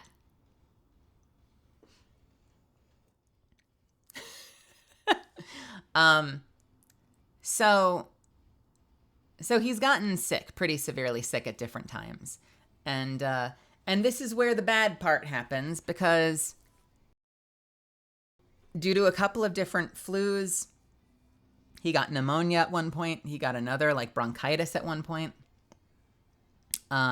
He's developed 2 conditions, one of which I don't remember the name of, and one of which I probably won't remember the name of. Oh, fuck. What are they called? Suffice to say, he developed 2 lung conditions that both affect the strength of your ability to breathe. One of them involves a tremendous amount of like wearing out and stretching of the channels that your oxygen flow through, as well as a bunch of mucus production. And I forget what the other one does, but the end result is, have you ever done that test where they give you a straw and they're like, do 50 jumping jacks. Now try to breathe through the straw. That's what smoking feels like. Never smoke, kids. That's kind of what it feels like for my dad to breathe all the time. And the scary part is that, according to them, he's just always going to be like that. Like, there's no cure. That there's like medications that he can take that can relieve it or slow the symptoms. And there are things he can do with his body to compensate. So like if he builds because he's lost a lot of weight, if he builds his body back up and if he develops muscles in his chest, he can start to develop like the musculature to make breathing easier. And that can help relieve the symptoms he's feeling right now. So that like comparative to right now, he'll feel better. But that the issue itself is permanent. And that's so heartbreaking to hear because, you know, like he went through that whole experience. He went through all the chemotherapy. He came out the other end. He's completely cancer-free. He's got a weak immune system. So doesn't it kind of feel like bullshit that you can accidentally get sick and like irreparable damage can just suddenly happen to you? I realize that there's plenty of ways that could happen. I mean, like if you lose a limb, you know, you'd be saying the same thing. That's such bullshit that I don't have a limb anymore. Like I'm missing my arm now. But you know, like nothing's going to come back. It's not going to like, oh, if we try a different medication, the arm will come back. Like, no, it makes perfect sense. Like this just happens to be one of those things inside the body than outside the body. But it's not fucking fair. Because I can't begin to tell you how big an impact that's had on this dude's quality of life. Like, we take it for granted if we don't have issues with our lungs. How hard it is. Like, it got to the point where he was sleeping on his couch because he couldn't get up the stairs to his bedroom without exhausting himself. He's got all of like 13 steps to get to the top, to get into his apartment. And he would have to sit down twice to get to the top of the steps. 13 steps! I do every other step. So I go 2, 3. That's not every other. God damn, Mel, you're an idiot. 2, 4, 6, 8, 10, I'm there. You know, do a big jump. Cover 3, hit the last one. And he has to stop twice on the way up those 13 steps to sit down and breathe. And it completely ruins his ability to live. He can't exercise now because he can't catch his breath. So, like, forget about trying to get your body back. You know, forget about trying to, like, rebuild your muscles and start to get your stamina back so you can get your life back. Like, they're still telling him to do that to ease the symptoms. But, like, now doing that feels impossible because he can't breathe. Your grandma developed breathing issues, and that's what finally convinced her to move out of her house and into a living facility. And let me tell you, my dad's on oxygen now. He never wanted to be. Like, tying himself to that thing. And that's one of the things that, like, it's hard to talk about. And, you know, I don't think he watches my streams. Not that I mind him hearing this, but, like, this is one of the things that's hard to talk about is, my family has always been a very young energy family. Like, I'm sure we all have friends. Maybe it's our own parents, but I'm sure we have friends whose parents feel like they're like 100 years old. And my family, you can probably hear it in my energy, you know, that I've got that weird Tom Elder energy where, like, you know, I talk about myself like a mom, but I also act like I'm fucking 12.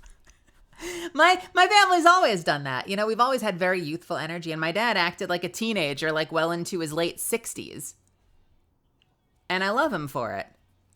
And going through cancer and then going through the sicknesses that he's had since then has like made him into an old person. Whatever your idea of an old person.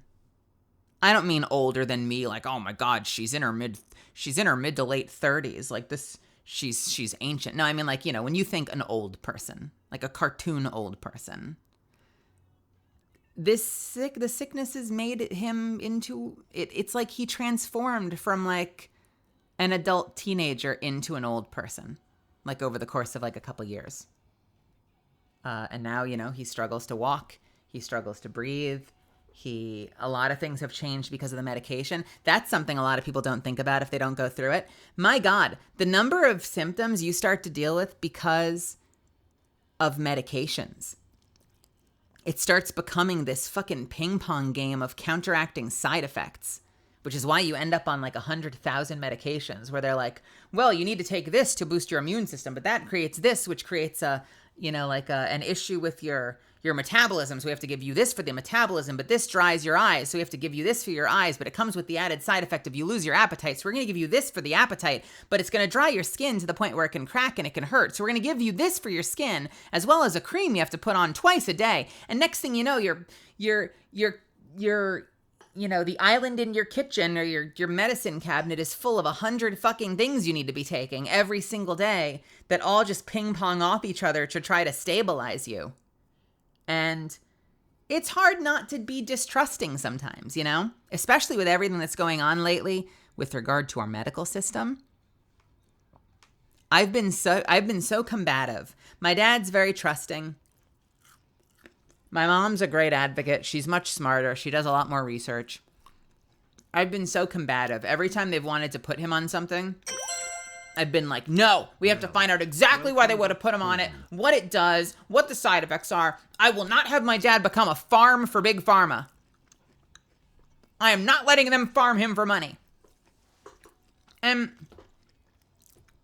you know, his team has been great for the most part. I've probably been paranoid, but I think about that stuff, you know, because Nidalia, welcome. And Nidalia, thank you so much for the 5 months. Thank you, thank you, thank you. Because I'm telling you secondhand, because I haven't been through this. There is a medical fatigue that sets in that's very real. You get to a point where, like, okay, here's a parallel. When I was going through my life stuff, I had to get a lot of blood tests. And I used to be terrified of needles.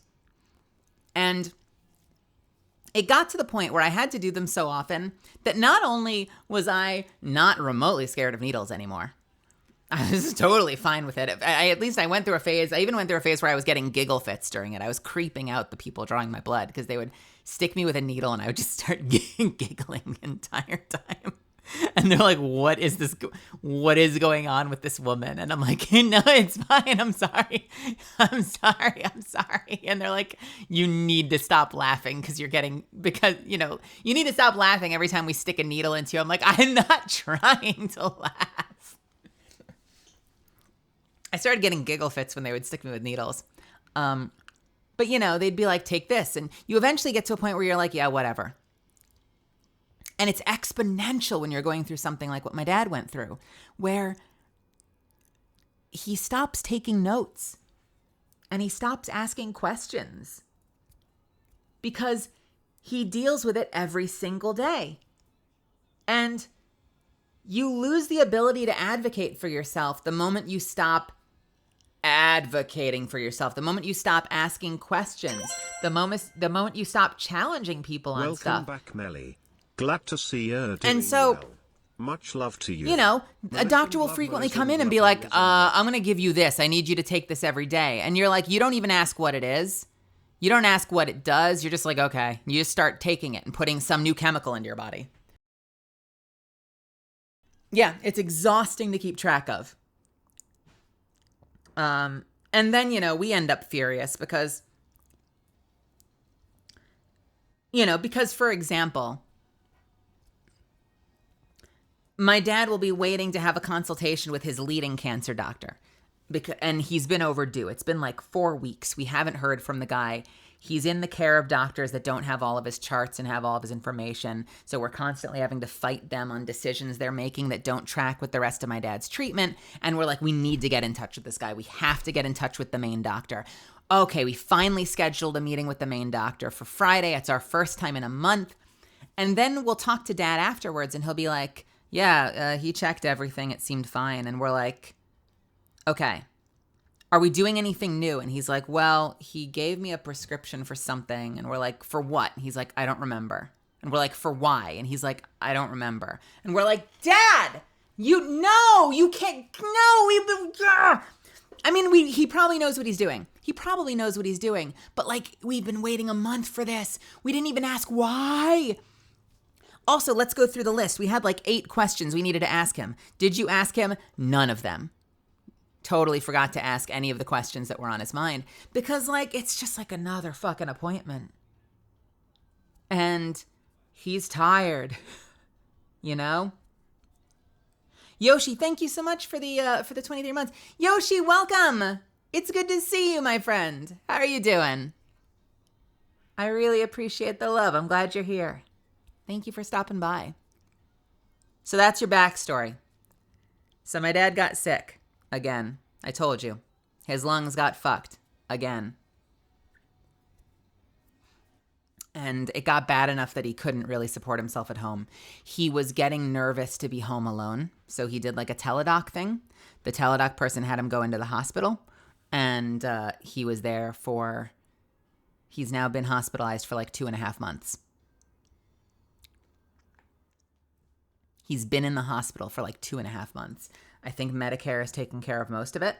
It's insane to imagine what the bill must be had he not had Medicare taking care of most of it. He's been moved at this point to like a subacute care. It's like a nursing home / rehab center, and that's come with its own host of problems that we'll get into. But he had to check himself in. And my mom immediately went down to visit him, and my mom has been with him for the 2.5 months. Alejandro, welcome. Welcome. And initially it was the cause of a lot of stress between my mom and myself because my mom wanted me to be out there immediately, and my dad, to his credit, pressed me to stay. My dad actually is the reason I took my last writing contract. He knew how bad I was hurting for money, and I knew that I wanted to visit for the holidays. So when my writing contract that I'm working on now came around, like right in time for the holidays, I was like, well, fuck, this is the worst fucking timing imaginable. I don't think I can do this. And Dad said, you better do it. He's like, you've needed money for so long. This is a huge opportunity to get money back in the bank. He's like, I would be so disappointed in you if you don't take this contract. And so I took it. And every time my mom would say, you need to come out here. We don't know what's going on with Dad. He's lost a ton of weight. Like, my mom's getting worried we might not see him. Like, he might not be here for Christmas. And my mom's really good at accidentally guilt tripping. So she'll be like, I was talking to my sister and she thinks it's crazy you're not out here. And I'm like, thanks, Mom. And she's like, and I was talking to my uncle. And my uncle's like, why the hell isn't she out here? Doesn't she know how serious this is? And I'm like, thanks, Mom. She and I have talked about this. But every time I talked to my dad, he would say, no. He's like, I'm fine. You keep going. You keep working on what you need to work on. You make money. You push your career. Like, I'll let you know if I ever need you.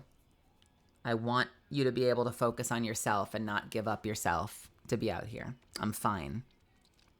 He's like, just talk to me on the phone. You know, bring me up on video chat once in a while. I'm doing okay, Alejandro. We're talking about the last month of my life since I've been gone. To be fair, they are both very supportive. I think my mom gets a little more nervous than my dad does, and so she does occasionally get into the guilt thing. But yeah, my dad was really supportive of me. Cut to, I was in the middle of a session, literally in the middle of a session, and my phone starts ringing and it's my dad. And so I said, hey, I'm really sorry. I would never normally do this, but I see my phone ringing outside the booth. My dad's name popped up on the screen, and I'm like, can I take this? And they said, sure, we'll take 5. And dad says, I didn't want to have to do this. What kind of session? It was a session for an audio drama that, I'll leave it at that. It was a recording a little indie project for an audio drama. And we're doing well. I think we're almost done. We have like one more session that we need to do. We've done like 2 of them so far.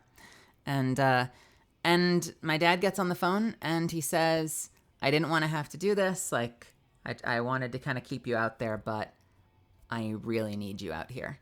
And so without missing a beat, I said, absolutely, of course. I'm out there.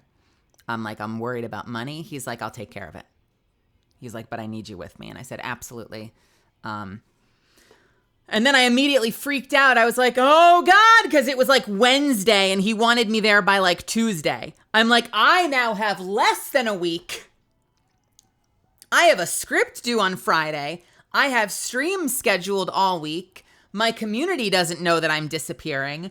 And I now have to plan around booking a flight in less than 7 days to be out there for like 3 weeks. So I immediately panicked. And I told you guys all about that, I think, the next night, right? I told you guys what was going on. That I was going to be going away. Mom's going away for a little while. And the truth is, my dad was having a really, really bad time in the subacute place. I don't want to blame anyone in particular, but the overall quality of care of the nursing home slash rehab place that he was in was really bad. Like, they were forgetting to give him medications he had on schedule because they just like didn't check the chart properly. When he needed help with things they were supposed to help with, they just wouldn't sometimes. Like,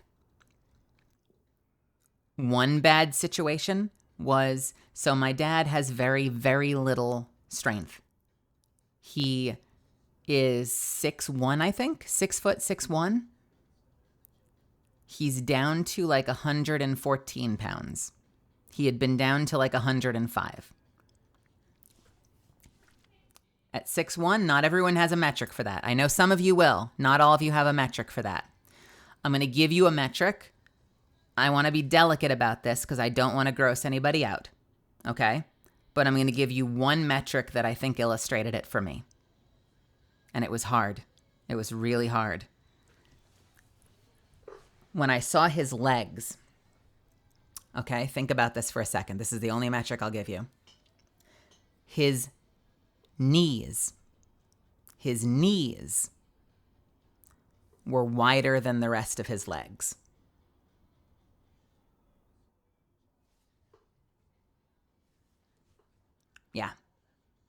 Yeah, it was serious.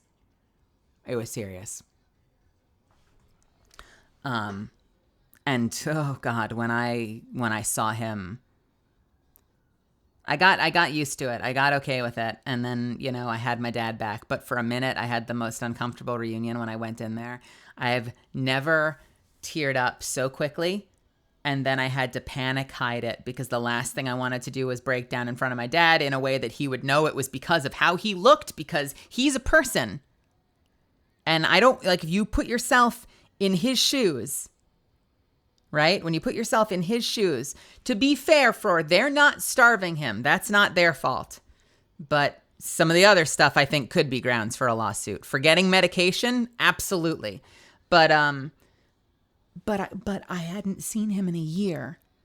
And the moment I saw him, everything rushed up inside me and I wanted to bawl my eyes out. And I'm like staring him in the eyes. And so I'm like, oh my God, I've got to fucking hold it together.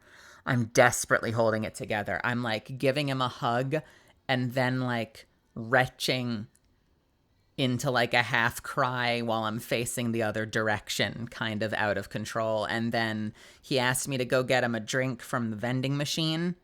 And I went out into the lobby and I just started bawling, and I called a friend and I'm like, I don't know what to do. Like, I don't know what to do. I know this isn't what he needs. Like, he needs me to be supportive. He needs me to be loving and caring and optimistic. I can't go in there and cry at the sight of him. That can't be how this goes down. I'm on the phone with my friend Brittany. I'm like, I don't know what to do, dude. Please coach me through this.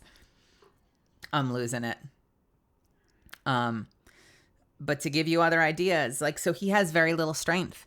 And so a pillow fell off the back of his bed, and he would hit the call button for a nurse, and 40 minutes would go by.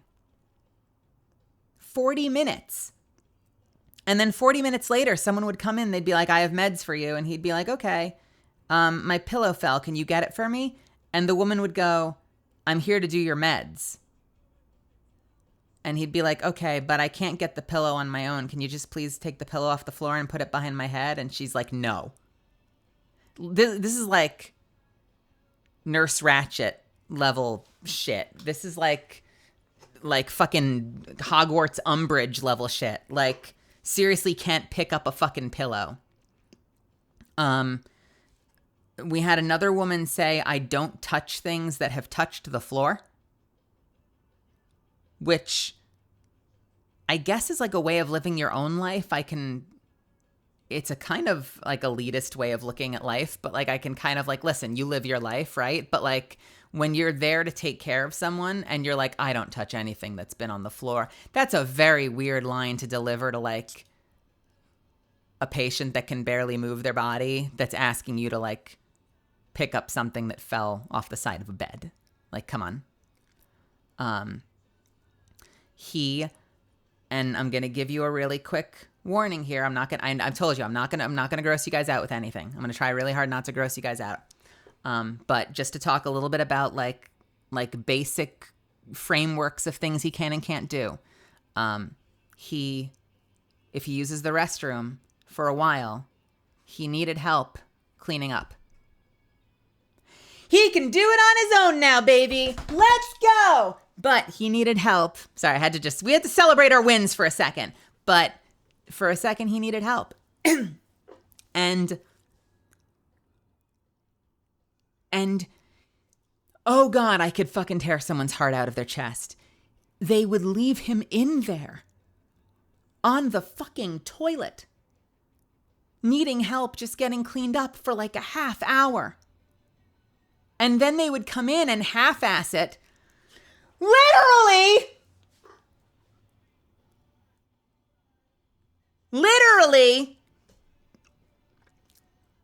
the worst one.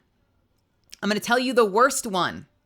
All right, this is the worst one. This is the biggest potential gross out warning. Okay, nothing's gross. Nothing is fundamentally gross unless merely the concept of basic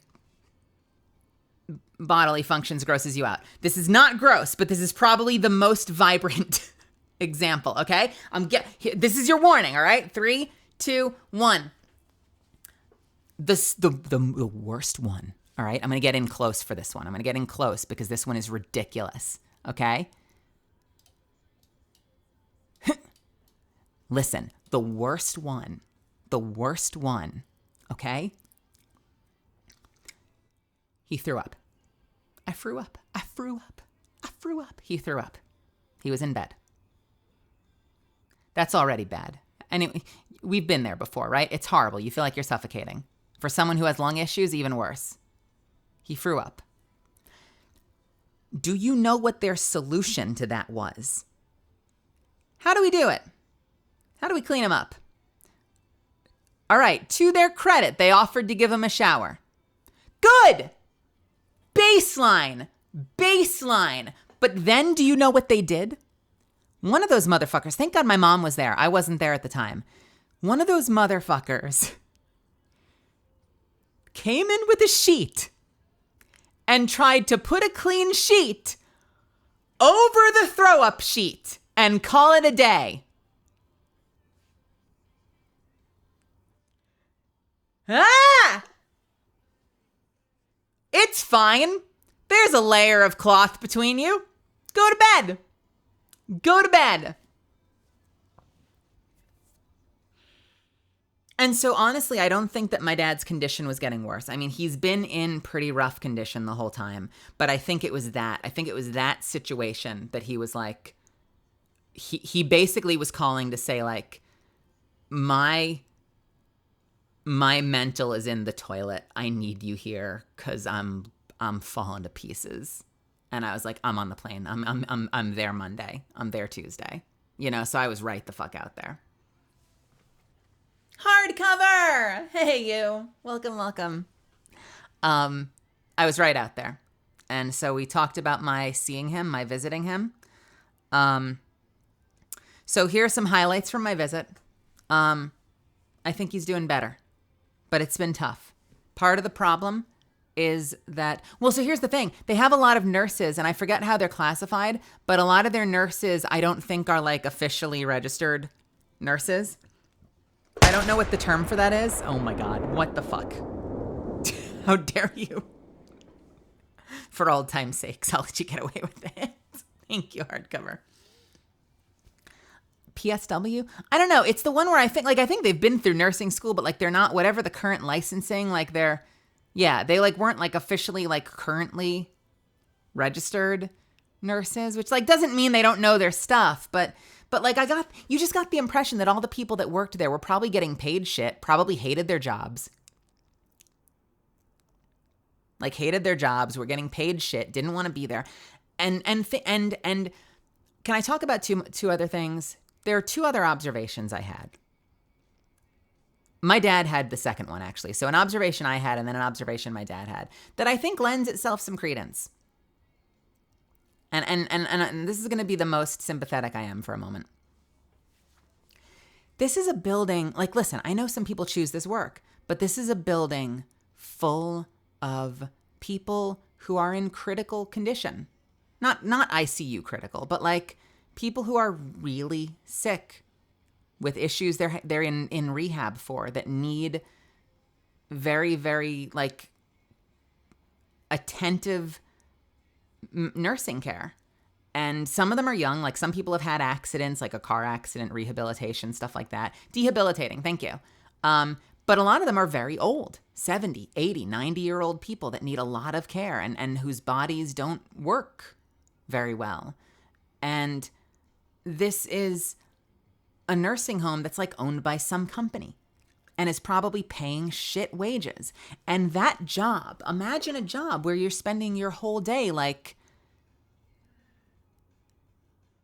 cleaning up people's crap, literally, and walking them to the bathroom and like changing sheets. And like a lot of the people there, because of their conditions, don't bathe or shower, frequently at all because it's exhausting, or they have issues that prevent them from doing that safely. And so there's like, there's a lot of like questionable hygiene too. And it's like, that's gotta be an exhausting place to work. I'm not saying that those people get any sympathy from me, but I'm recognizing that the equation sucks, that they're understaffed, ridiculously underpaid. A lot of them, it was clear that a lot of them are first generation, like immigrants. And it may have been like, for some of them, it may have been the only job that they could get. And so I don't presume that everyone that's there truly wants to be there. I don't forgive any of them for the way that they fucking treated my dad, but I'm at least willing to recognize that the system is not setting them up for success. You know what I mean? So that's the first thing I noticed. And then the second thing I noticed that my dad noticed, actually, that gave us a lot to think about, is, and look, I don't know that they're thinking about this, but just, God, how do I say this? I'm going to lay out like a framework and see if you put this together and understand what I'm talking about. this is a predominantly underpaid black staff. Almost everyone in the facility is black. And when they're at their best, they're waiting on, like hand and foot, all these old white people. So that environment to begin with is strange. Does that make sense? That's kind of all I want to say about that. But that, like, that environment to begin with is strange. And so I could understand if on some level, like, there's just a lot of weird energy about that place. There's a lot of weird energy about that place, especially if they pay like shit. And especially if the conditions are shit. So the whole thing's fucked is what I'm trying to say. It's fucked. Now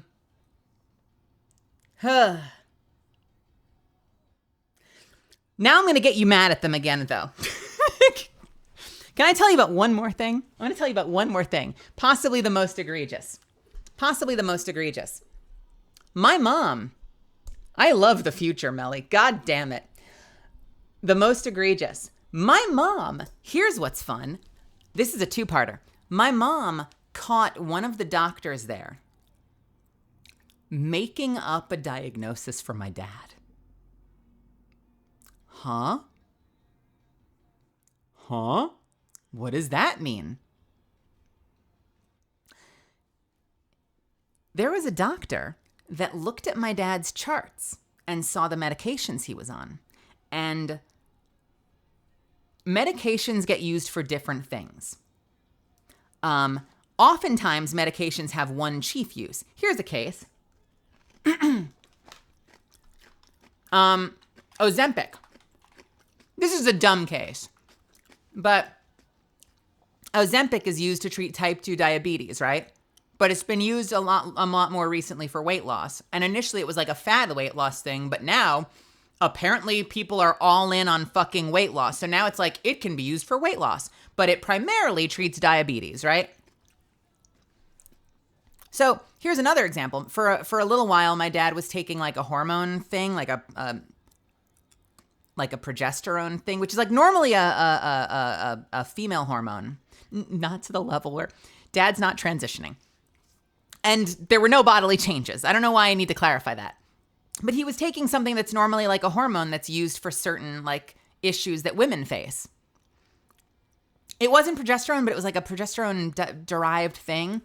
And it's used for a lot of like female hormonal issues. But the other thing it can do is it stimulates appetite. And they had him on it briefly because a lot of the sickness stuff he's been dealing with, he's lost his appetite. And that's one of the things causing him the most problems because he's dropped down to like 107.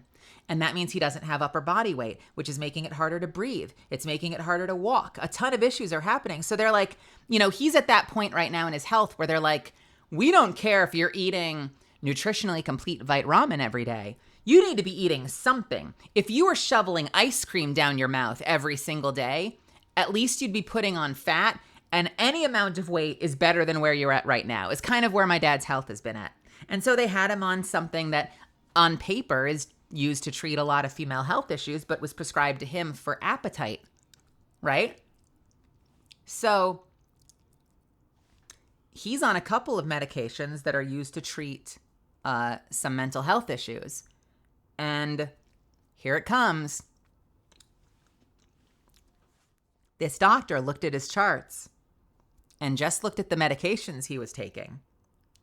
And I don't know how my mom caught it, but we caught that paperwork had been submitted into the system marking that my dad's diagnosis included like psychosis and hallucinations. And that's why he was on an antipsychotic.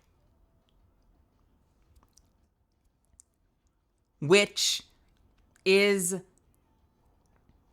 some horror, psych hospital horror story level shit where like you go through to take a tour of the back and they fill out some paperwork and then they, you know, something gets slipped into your water and you wake up and you're in like a white outfit and the door is locked and you're like, where's my mom and dad? They were waiting in the lobby and they're like, oh, we told them that they could go home. You don't get to leave. And next thing you know, they're like, well, we'll let you leave when you're better. And you're like, I never had anything wrong with me. And they're like, well, that's not what our charts say. Like, that's that shit. Like, and my mom caught it. Step one, my mom caught it and got them to delete it, which, by the way, they're not supposed to do. Like technically, if a doctor's doing their job right, a doctor's not technically allowed to delete or amend or undo a diagnosis, but I guess because it was caught so early, they were willing to undo it because it was a blatant mistake. But can you imagine if he ended up moving on and going to other facilities and other doctors, and every new doctor he saw and every new facility he checked into, they had the baseline, like the starter introduction to him was paperwork saying this man has psychosis and has and deals with hallucinations, and it would probably say must be on antipsychotics. That's like how you turn him into a med farm. Insane. Absolutely bonkers. Absolutely bonkers. And then the second thing happened that kind of made my mom freak out because she started to think about it more. And she was like, and as she was thinking about it later, my mom goes, yeah, but why did they change it? And we're like, what do you mean? And she's like,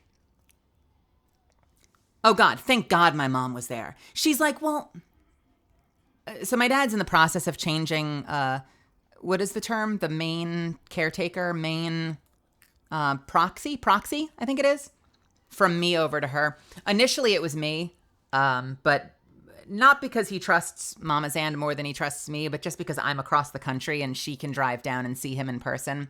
He's looking at changing to make her the proxy for the time being just because of convenience and willingness or ability. Which is really nice, even though they're split up. They're divorced, but they're acting like a married couple again. She's been with him for 2.5 months. She's incredible. She's incredible. My mom is incredible. For all the times we have massive fights and I get so angry at her, she's incredible. But she's thinking about it later and she's like, but why did they change it? And she's like, well, according to their license, like they're not supposed to be able to undo diagnoses. Like you can't doctor paperwork, like medical diagnosis paperwork like that. And she's like, and technically it was a blatant mistake and we caught it early enough. So like, yeah, it makes sense that they could undo it. She's like, but who am I? She's like, they don't know who I am. They didn't even know that we used to be married. And even then we're not married. We're divorced now. And I'm not even your proxy right now. Melazand is your proxy. She's like, so who the fuck am I? I'm just some woman who yelled at them and then they deleted a medical diagnosis. And that was what they should, like, I'm glad they did because it was a bullshit medical diagnosis and good that they started over, but they just did it for a random woman that yelled at them. No confirmation of identity or relationship.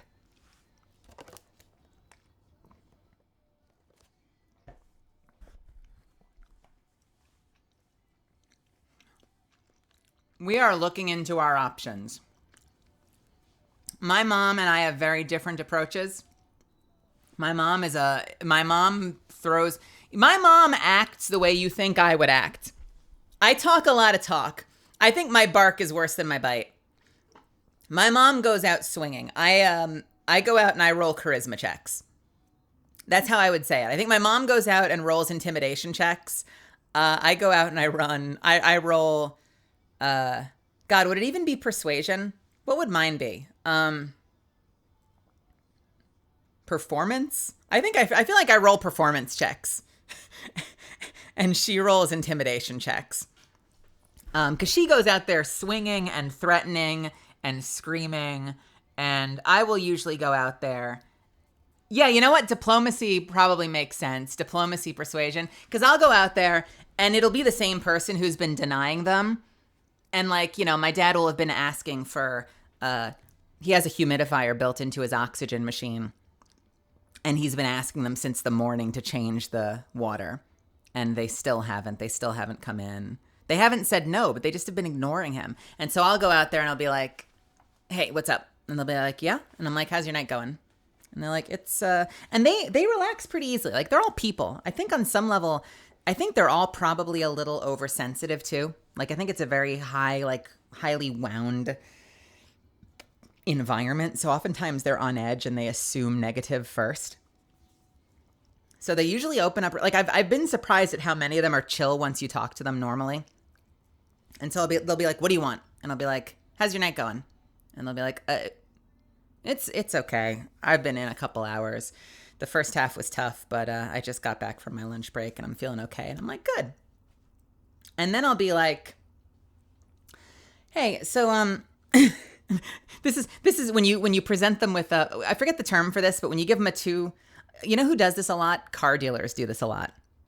I forget what they call it. There's a term for it where it's like a trick option or something.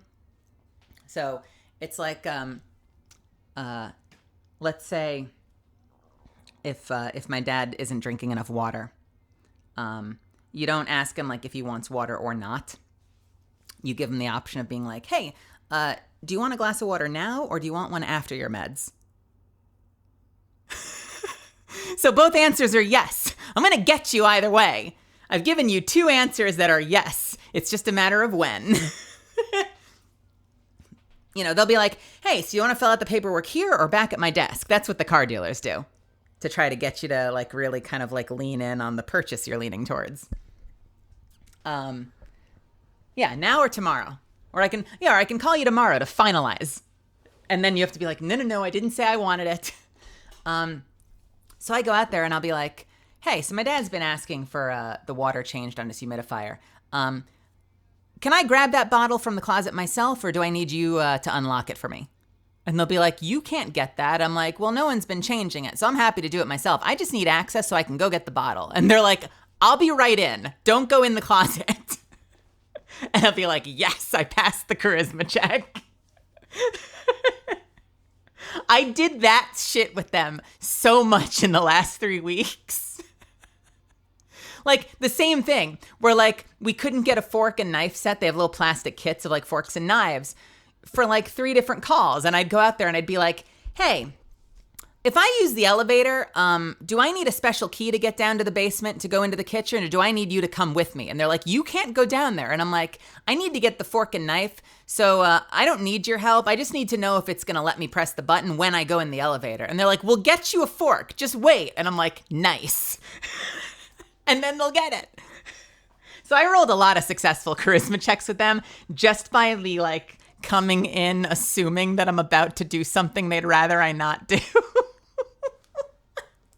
And also just in general, I think being chill. Like I think I was nicer to them, which I don't think would solve a lot of the issues. I think I got lucky. I think my mom had to deal with a lot tougher issues. But I think it was one of those, yeah, it was what Cena said, because good cop, bad cop, like because my mom would go out swinging, I feel like I could go in and be like the nice one that they enjoyed helping out.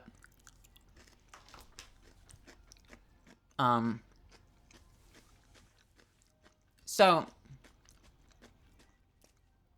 yeah, you understand that everything's been fucking terrible. The time spent with Dad was good. I think after I got over the initial shock, I think things improved from there. I think the biggest thing that my dad has struggled with, my dad struggled with a couple of things. His appetite's terrible. And I've told him this so many times, and I'll tell you guys this too. When it comes to illness, and I say this to someone who's gotten very lucky with my own life so far, but who's lived through his experiences and his illness, there are only so many things you can control. There's a lot of things that you can't control, but you've got to take control of the things you can, you know? My dad can't control, you know, whether his lungs fix themselves or not. But he can control eating. He can control making sure that what he's eating is nutritious. He can control that he's hydrating and drinking a lot of water. He can control being ambitious with physicality so he can start to build muscle back, you know? And there are so few things that he has control over. But like the way I see it, and it's so much easier for me to say, but the way I see it is he has a contract, an implicit contract. His end of the bargain when it comes to getting better is he's got to pull his weight and do the things he can do to help himself improve. And he's struggled a lot along the way. He really struggles to make himself eat when his appetite's gone. And he loses a ton of weight. And then more issues start happening. And he's not doing himself favors by not eating. The other thing is he has no hobbies. I told you, the guy played Skyrim and mostly Oblivion forever. But he has a television in the room. He hasn't wanted his Xbox in. Like, we could hook his Xbox up. He hasn't wanted it. There's a DVD player that's not connected, and he hasn't bothered to get it connected, even though we probably just have to ask. He used to read all the time. He hasn't been reading books. I got him to order 3 books while I was there. I forced it. He's now ordered 3 books he's excited about. And I hope he reads them. He still hasn't started them, but at least they're there sitting next to him. Because my guy is waking up, excuse me, and his whole day consists of sitting there waiting for the day to end. What kind of life is that?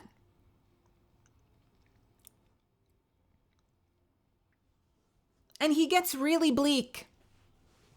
He gets really bleak because he has those moments where he's like, and I'm gonna get a little content warning for I'm gonna get a little morbid for a second, or a little morose, I should say. You know, he sits there thinking like, you know, my doctor told me like from the start that the point of going through cancer treatment and the point of getting better is so that you can live, not just so you can survive. And at his darkest moments, my dad's been like, you know, if this is what life's going to be like I don't want to. And so I've tried to push him really hard because 1, that's heartbreaking. But 2, like I've tried to push him really hard. I'm like, well, of course, because you're not living. And I'm not saying it's easy, but you need hobbies. You need things you can do. I wish I could I need to get you back into reading. I need to get you like a Lego set you can put together, or get you into a video game, like get you a little lap thing that sits over your legs with a surface, and get you a portable computer, and get you World of Warcraft. So you can play World of Warcraft and or Final Fantasy 14 and get obsessed with it, because like you'll have something to do that focuses your brain and lets you socialize a little bit beyond your bed, because that's going to give you something to live for. I mean, look at all of the studies that have been done on how video games can help the healing process. And it's not just video games, but anything that exercises the mind, whether it's reading or whether it's watching movies and television shows, stuff that inspires you, like anything that gives you something to look forward to is going to be huge. So no wonder it sucks. You're just sitting around all day. That's got to be agonizing. And that's been the other biggest thing that we've tried to work on with him. It's just kind of, I don't know, inspiring him to want to do stuff. And I've tried to encourage him while I was there with him, you know? The hospital food is better than some places I've seen, but it still sucks. It's better than public school food, but it still sucks. And, you know, obviously we don't want to waste all of his money on constant delivery, but I'm like, take advantage of me while I'm here. If there's some night that you're like, man, I really miss the steaks at that one steakhouse in Brooklyn, I will drive out there and pick you up a fucking steak. We will have a steak dinner in the hospital bed. It'll be lukewarm because I had to drive back with it, but it'll be freaking delicious. If you want Chinese food, we'll get you Chinese food. If you want to get Ben's kosher, you know, Jewish delicatessen food, I will get you that pastrami and that chicken noodles with matzo balls. You know, we'll get you that kasha I always fuck this one up. Kasha vernishkis. We'll get you that kasha vernishkis. Is that how you say it? I think that's how you say it. You know, like, let's get you eating well, dude. Let's get you that good food. You know, my mom hasn't always been down here with you, but she's been down for most of it. I'm here now, so you've got two of us. You got people on the outside. We can hook you up, dude. We can hook you up. And the last challenge has just been, you know, I think just energy in general, because you know, we only have a limited amount of time with him, and he spends a lot of time sleeping and low energy. And so, you know, I've had days, my mom and I have both had days where we would go in and he kind of wouldn't even really talk to us. Like, he would kind of just sit there. Yeah, Moldy. Like we want to get you some fucking Wendy's or McDonald's or something. Like, we'll get you fast food. Like, whatever makes you, honestly, whatever makes you happy and makes you want to eat, let's make it happen.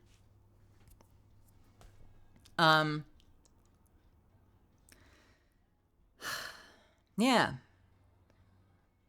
And there have been a lot of days where we would be in there and you know, he wouldn't want to talk much. He'd kind of want to lie around. There wouldn't be much to do. For my part, I tried to find some games we could play. And he wasn't super interested. The first thing I thought we could play, I didn't want to challenge him with something that would be too physically taxing. But the first thing I did was I loaded up, I squeezed in next to him on the hospital bed. And I loaded up A Little to the Left. If you guys remember me playing that, that was the game where you kind of just have to straighten and organize things. And within about 4 levels, my dad said, "This game is dumb." Okay. So we quit that game. Balatro, that'd be funny. I wonder. A lot of people like that game. I haven't tried it yet. And then you know what I played with him? I loaded up Pico Park. Now remember, just with 2 people, not with 8.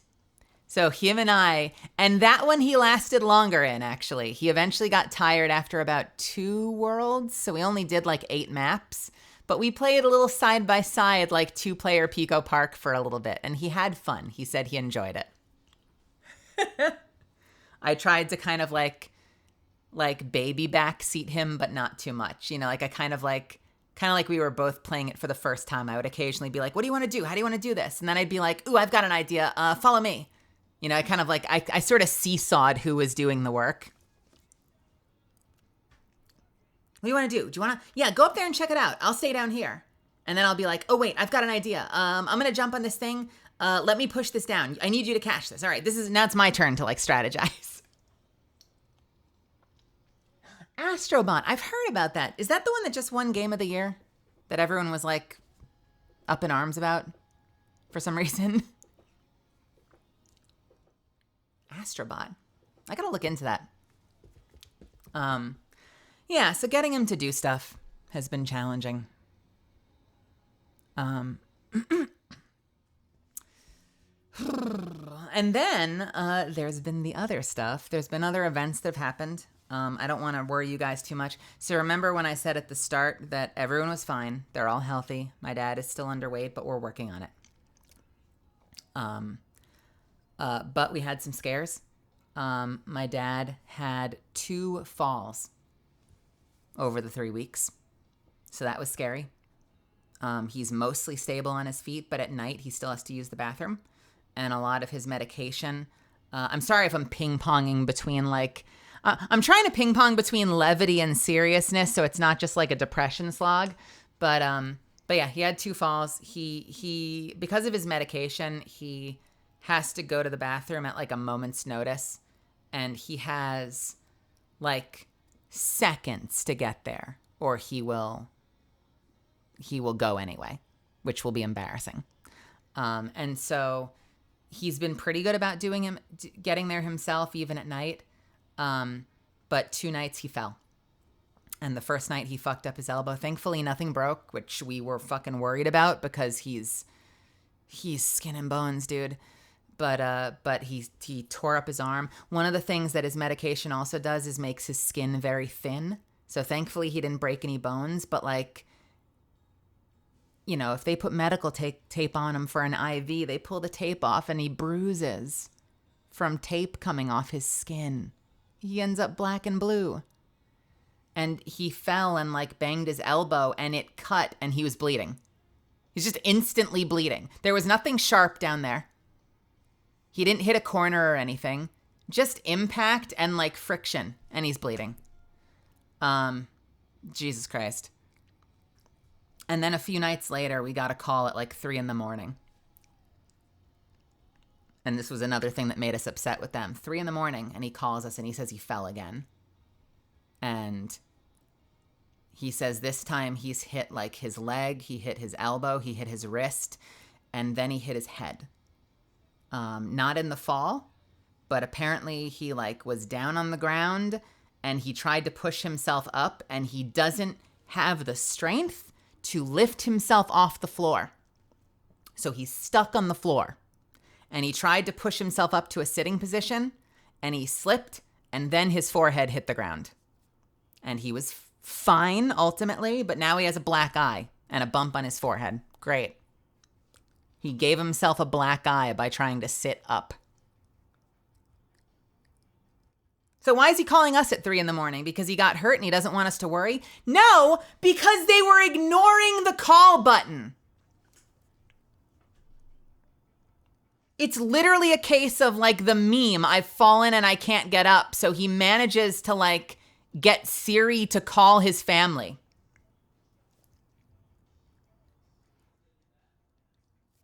I think that was the one I think I did like did I do like a tweet thing? Didn't I tweet all night the night that happened? I think I did, for some of you that were following me on Twitter. I think I tweeted about that all night because we both went in and at that point he was in bed, but he was bandaged up really roughly.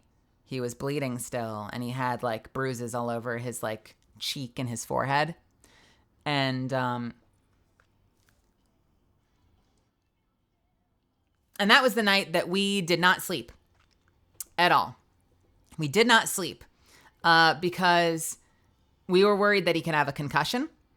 And the overnight nurse, we were like, initially the immediate on-hand staff were like, we should probably get an ENT and get him to the hospital. And then the lead nurse called, I guess, their on-call doctor, who, by the way, the on-call doctor is called an on-call doctor, did not come in, even though one of their patients had slipped and fell and hit their head. Did not come in, but said he would be in and check in the morning. And we're like, well, what about a concussion? And the nurse was like, I don't know what to tell you. And then the nurse says, listen, if you want us to go to the hospital, if you tell us bring him to the hospital, I will arrange for an ambulance. And I'm sitting here listening to that phrasing like, the doctor says he'll be in the morning and it's probably fine based on who knows what. But if you tell us to bring him into the hospital, we'll call an ambulance. Sounds like a shifting of liability. Does that sound like a shifting of liability?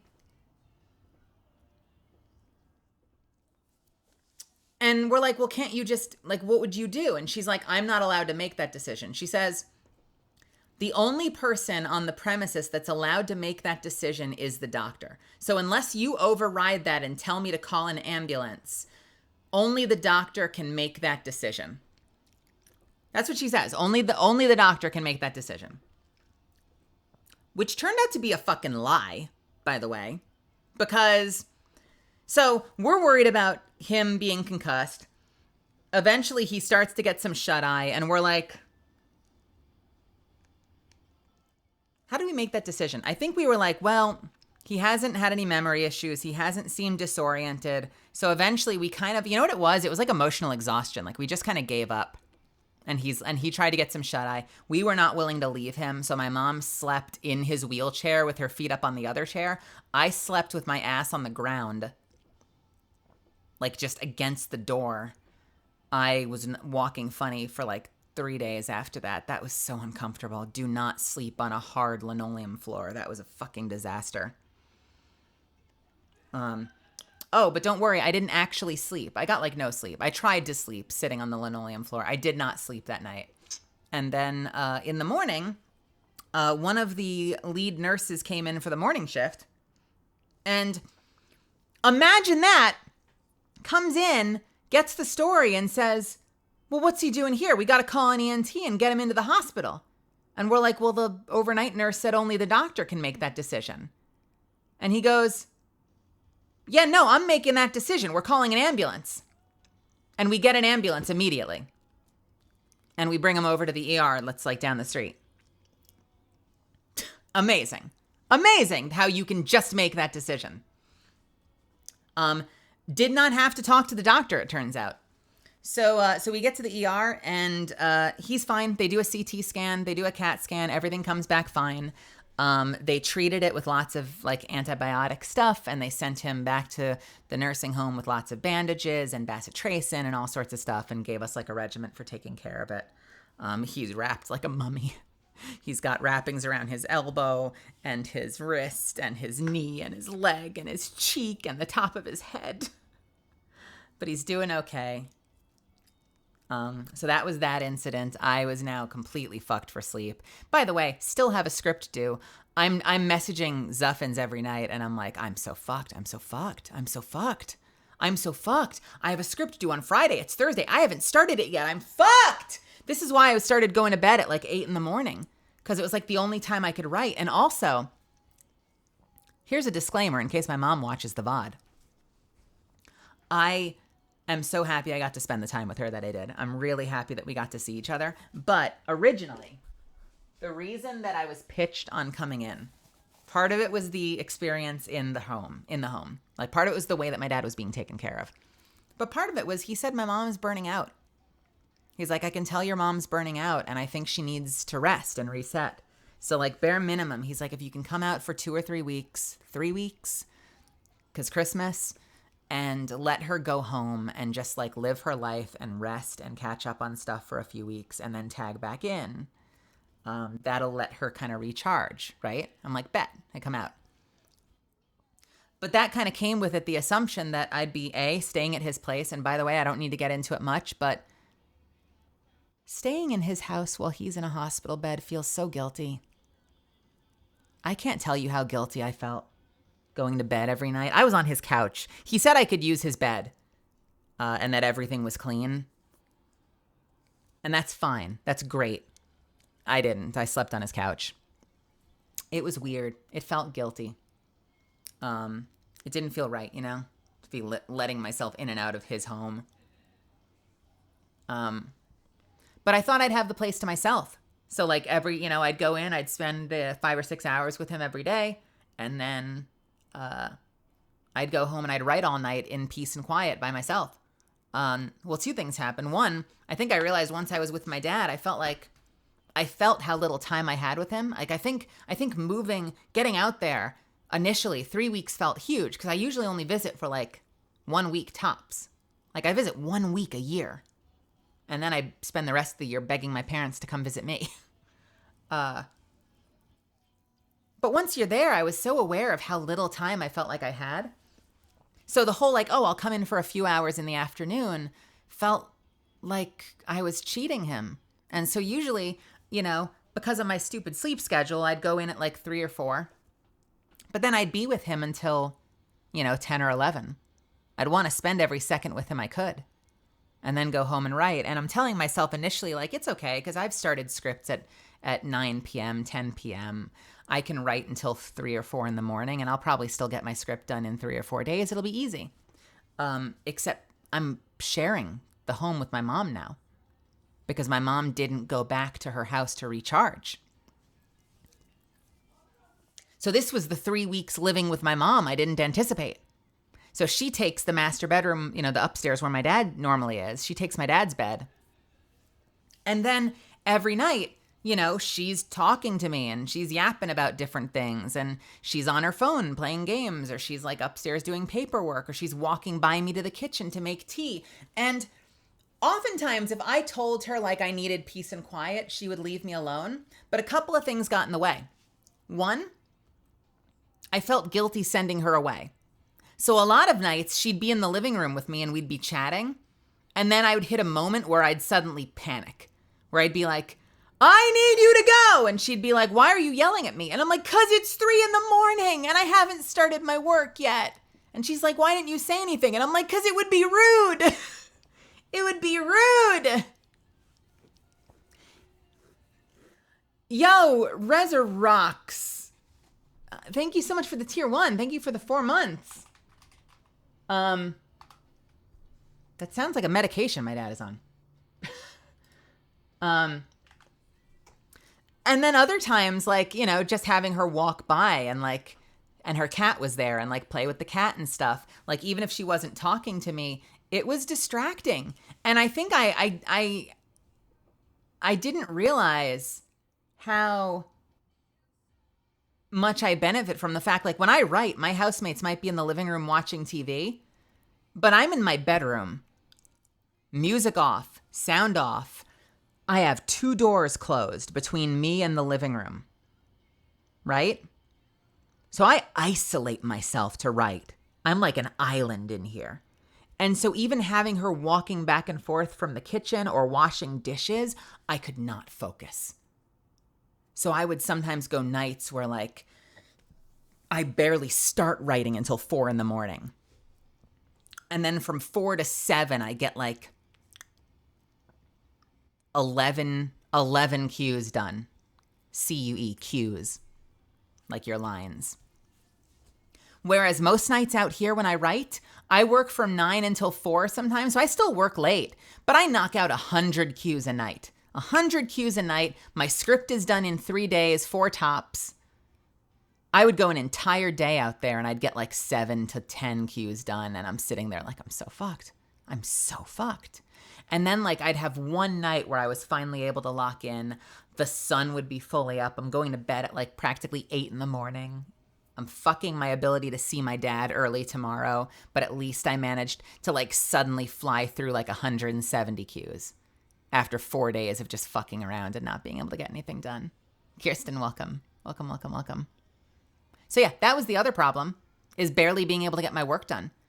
And hand in hand with that is the fact that, you know, my mom and I haven't lived together for 3 weeks in forever. And so we were fighting constantly. And I think a lot of that is the stress of just everything going on with dad and us both being worried about losing him and worried about the way he's being taken care of, worried about how he's being treated the moment we're not here. I shit you not. Do you guys know the nursing home from Happy Gilmore? Are you familiar with that movie? It's an old movie at this point, but are you familiar with Ben Stiller's role in Happy Gilmore? That's what it felt like. None of them were dicks to him, but that's what it felt like to me.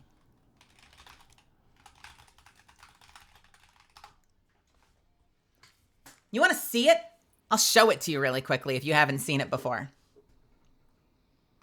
It's a classic. It's a classic. I'm going to show it to you real quick. How about that? It's worth it, I promise. It's fucking nuts. It's fucking nuts. All right, hang on. So the premise here is Happy Gilmore's grandma is in a very bad nursing home and wants to get out of it. And the person that owns the nursing home is very invested in the truth not coming out, as one would be. So check this shit out. This is so dumb. This is going to get my stream muted for a little bit, but that's okay. This is what it felt like, all right? This is not exactly what it was, but this is what it felt like. Tell me if you can't hear this for any reason. Oh, pardon me, but it's nap time. All right, Matt, that sounds nice. Hey, buddy, I want you to do me a favor. You see that lady? She's very important to me, okay? Okay. So, I want you to take extra special care of her. You know what I'm talking about here? I can't accept that, but I'll tell you what I can do. I can take extra special care of that young lady over there for nothing. Okay, I appreciate that. Have a nice afternoon. Why is this Sir, could I trouble you for a glass of warm milk? It helps put me to sleep. You could trouble me for a warm glass of shut the hell up. Now you will go to sleep, or I will put you to sleep. Check out the name tag. You're in my world now, Grandma. Oh, dear. Marty, if you'd stop yapping your trap for a second, I could tell you. The price is $200 per quilt. Yeah, well, this is handmade quality shit we're talking here. Yes, well, when do you need them by? This is not what my dad experienced, but this is what I was thinking about the whole time he was Hey, there. listen up, everybody. Turn up your volumes. Announcement. I got good news. We're extending arts and crafts time by 4 hours today. My fingers hurt. What's that? My fingers hurt. Oh, well, now your back's gonna hurt because you just pulled landscaping duty. Anybody else's fingers hurt? I didn't think so. Why do you do that to me, huh? Why do you make me act like that in front of everybody, huh? Mr. Gilmore! Hey, Toity straight down to Immediately smiles. Oh, she's super. We're just enjoying some arts and crafts time right now. Grandma's quite a quilter. Hey. Wow, that's a tremendous looking trophy. Happy. I'm so glad to see you. I'm glad to see you too, Grandma. I've been thinking about you all the time. It's like everybody's having fun here, huh? Yeah. Hey. I can't stand to live in this place another minute. What are you talking about? I thought you liked it here. That orderly guy seems very nice. Don't you like him? Oh, I do. I do. It's just, I love you, Grandma. Bye. goodbye, darling. Sorry to interrupt. Less than 3. Yeah. You get the idea. He's a freaking nightmare. He's a freaking nightmare. And that's what I was thinking about the whole fucking time he was there. Hey, Cowgirl, thank you so much for the 16 months. How are you? It's good to see you. Oh, I'm so glad to be back in the streaming chair, and I'm so glad you guys are here to hang out with me. It means so much to me that you all came back. I was worried I was going to come back and no one would be here. So I'm really happy that you guys remembered me. So yeah, so we're stressed about how he's being taken care of the moment we're not there. And so we're yelling at each other constantly. We're fighting about everything. I'm getting defensive, I'm sure, about everything. It was a nightmare. You know, like, I cannot tell you, and I feel bad that this was a reflex. I cannot tell you the number of nights that ended with me going, I'm done. I'm done. I don't want to be here anymore. I don't fucking care. I want to go home. And I felt horrible saying this because I wasn't here for her. I was here for him. And I think we finally got to a better place by the end, but I think tension was so high for so fucking long. So I talked about his first fall. I talked about his second fall. Now let's talk about my mom. My mom had 3 car accidents in the 3 weeks I was there. How does stress affect you? Very, very elevated levels of stress. How does it affect you? Well, it gets us fighting all the time. Well, it gets us not sleeping all the time. And it gets us making mistakes. I mean, it probably was a result for me not working. You stop being able to work efficiently. You stop being able to stay focused. Elevated levels of stress can prevent you from focusing. My mom hit 3 things. Fortunately, only one of them was a car. But she turned too quickly on one of the, you know those pegs that they put up that like are there to prevent cars from driving past, that they'll usually put like in front of bank doors or like in front of gardens or fountains and stuff? She was turning into like a CVS and she turned too early into like a tight, like near parking spot. And the side of her car went straight into one of these cement pegs. And then she got confused and she was stressed. And so rather than back straight out, she tried to pull forward and it scraped down the side of her car. Is my family cursed? Possibly. And then a couple nights later, and by the way, this car is brand new. She's in pieces about it. I'm sure she can repair it. I'm sure it'll look good as new because it's a brand new car, so all the parts are there. You know, she doesn't have to worry about the paint not being available or any of that weird shit or the parts not being available. I'm sure it'll be fine. I'm terrified for her insurance premium because I know they can forgive 1 sometimes, but 3. A couple days later, she's coming home And you know, again, elevated stress. She hears a cat, or she sees a cat, I think, run across the road. And for a second in her head, she thinks it's her cat. And so she slows down and rolls down the window to try to track the cat and loses track of where her car is going. And she goes into a gate next to my dad's house. Huh? And then like a week and a half later, I don't think this one was her fault, actually, but like just our fucking luck. It was pouring rain out, and I think she was stopped at a light or something. And I think somebody else had an issue with their brakes and slid into the side of her car. So she gets hit. She has 3 separate accidents over the course of the 3 weeks that I'm there. Awesome. Awesome.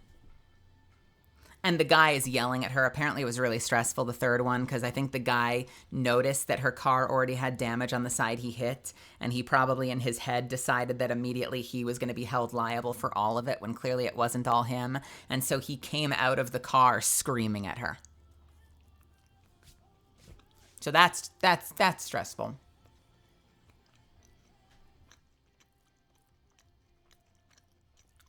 Best defense is a good offense, right, dude?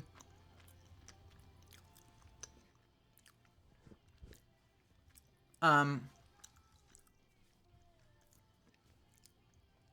that's my mom. And there was more. I'm sure there were more mistakes. There were so many moments of like, oh, Mom. And what happened to me? Well, I told you about my work issues and my inability to focus. Christmas week. Oh boy. Monday.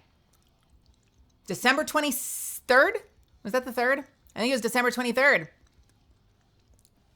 I got cat punched in 4K. I got cat punched in 4K, baby. And I end up in the ER, mostly because my dad forces me to go. So some of you know, I got clawed in the eyeball. I took a cat claw to my actual eyeball. Yeah, my eyeball.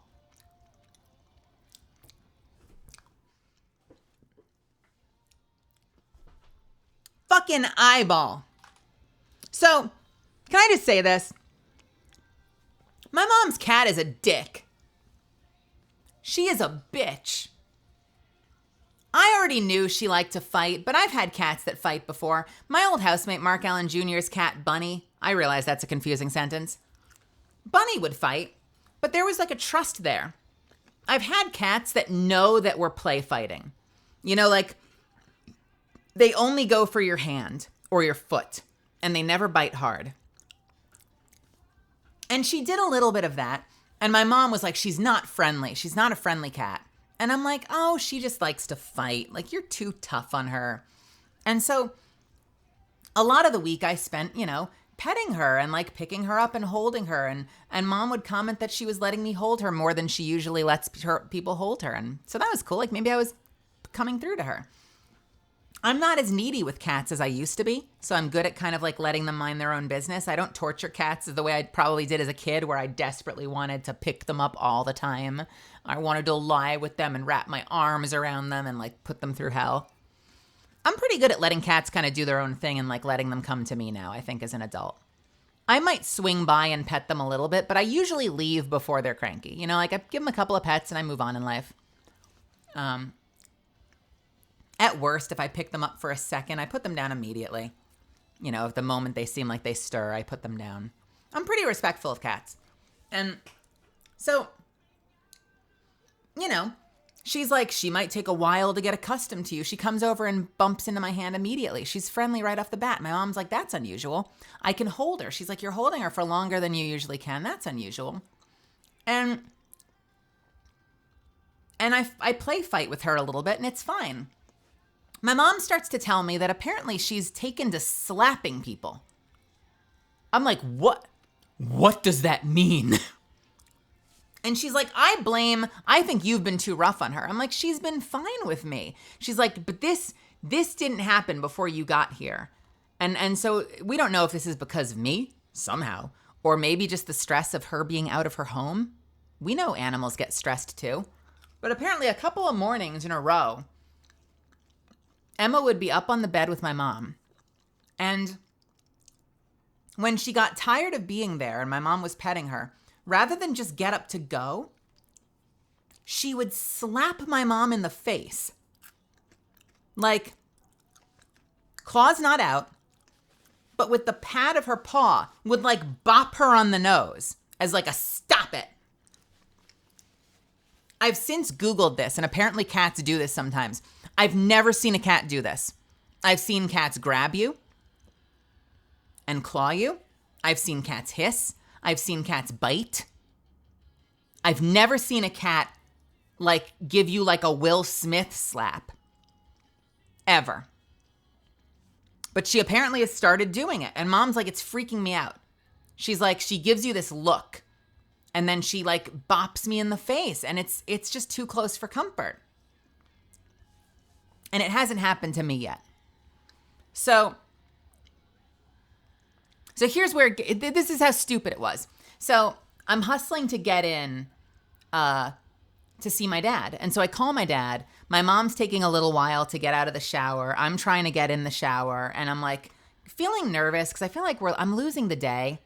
And so I call my dad just to kind of give some reinforcement and say like, hey, I just want to let you know, like, I'm sorry we're behind, but we're going to get in soon. I'm trying to hustle my mom to move faster. I still want to shower, but we're going to get in really soon. And my dad's like, okay. He's like, I just finished lunch or something. And so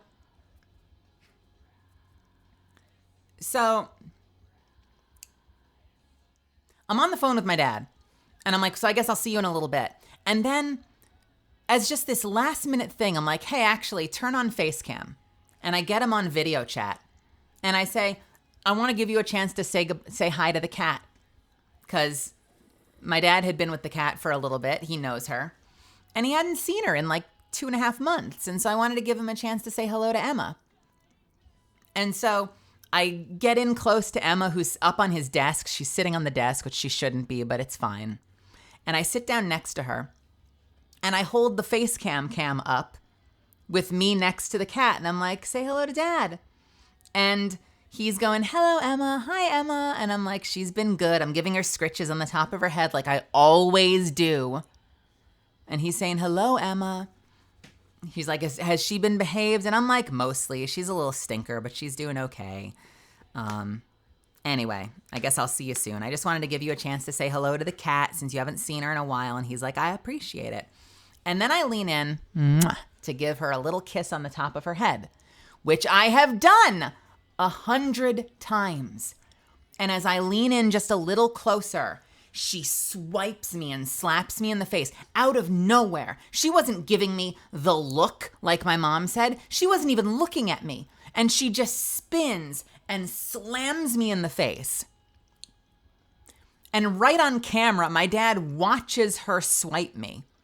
And then he has the pleasure of watching me stumble and trip all over the apartment for the next 10 minutes trying to tend it.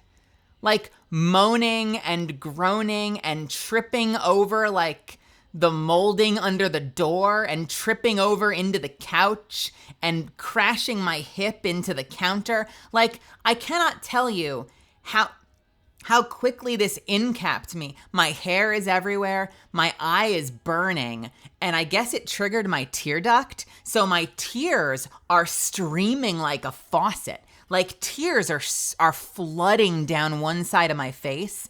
And because your eyes are sort of interconnected, I can barely keep the other one open because if I open the other one too much, it starts to open my left eye and then that hurts. So I'm just in shambles falling around the apartment. My mom gets out of the shower and I'm like, I got clawed. I think I got hit in the eye. And she walks past me upstairs to change because I think she has a towel wrapped around her. So I can't really blame her for that. But then she comes down and she like walks past me in the bathroom to get the hairdryer. And at this point I'm panicking. So I'm probably unfairly loud. So I'm like, Mom, I need help. And she's like, give me a second. I'm going to help you. And I'm like, you're taking too long. And So next thing I know, I'm screaming at my mom, and my mom is screaming back at me, and my dad is screaming from the phone to calm down and stop yelling at each other.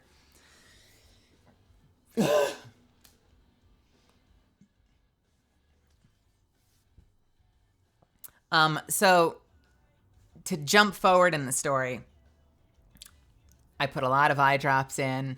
I take a long shower. It starts to feel a little better under the shower, but it's one of those things where like I can feel it. You know, like you can feel, it feels like there's something under your eyelid and it hurts. And when I look in the mirror, I can't see anything. I don't see any cuts or scrapes. Like, thankfully the eye is still in my head. I don't even see a line or anything. But I know that if it stays open for too long, when it closes, it's even worse. It's like it's like there's a piece of sand in there. Like something's gone terribly wrong and it hurts like hell. And the only time it feels remotely okay is when I was in the shower, like in the steam for like an hour. Oh God, I can't imagine going through a lip. That sounds horrifying. You know, so I'm kind of cataloging things as the day goes by. Like I start taking eye drops. It still hurts like hell. I'm walking around with my eye closed everywhere. And I know that like cats are fucking filthy. So, you know, yeah, of course you're worried about infection. Speaking of which, I have some antibiotic eye drops. Let me put those in real quick because I'm supposed to do that 3 times a day. So let me do that real quick.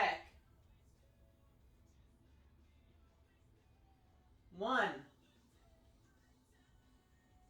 2. That was probably 3. There, I drop in, swirling around. Thank you for reminding me. Yeah, they have me on antibiotics. So initially I'm like cataloging all of the things, and I'm like, okay, here's what I was worried about, and here's what's not happening. My vision's fine. I don't see anything different, so I'm not worried about having damaged like the actual retina or iris or whatever. What are the other things to be worried about? I said, well, it's not hot. It's not itchy. I know healing can cause itchiness. Infection usually is heat, but I know that early itchiness can sometimes be a symptom. So I'm like, it's not itchy. It's not hot. It's not overly red. I'm like, there's an ER across the street, practically. Well, it's down the road, but like down the road from this nursing home you're in. So I'm like, I say we just wait and see. And I swear to God, the moment it gets hot or red or anything out of sorts, we can go straight down to the hospital or to the urgent care center. And my dad looks me in the eyes and he goes, "You don't fuck with your eyes. You do not fuck with your eyes. Go in." And so we start looking for. So I'm like, okay, fine. Okay, fine. We'll go. Thank you. I'm like, so we need to start looking and I need to start checking my insurance. And my dad, God bless him, says, don't worry about it. He's like, I'm like, I do need to worry about it because I have California state insurance. I don't know if it covers out of state. And my dad's like, it doesn't matter. I will cover it. I just need you to go.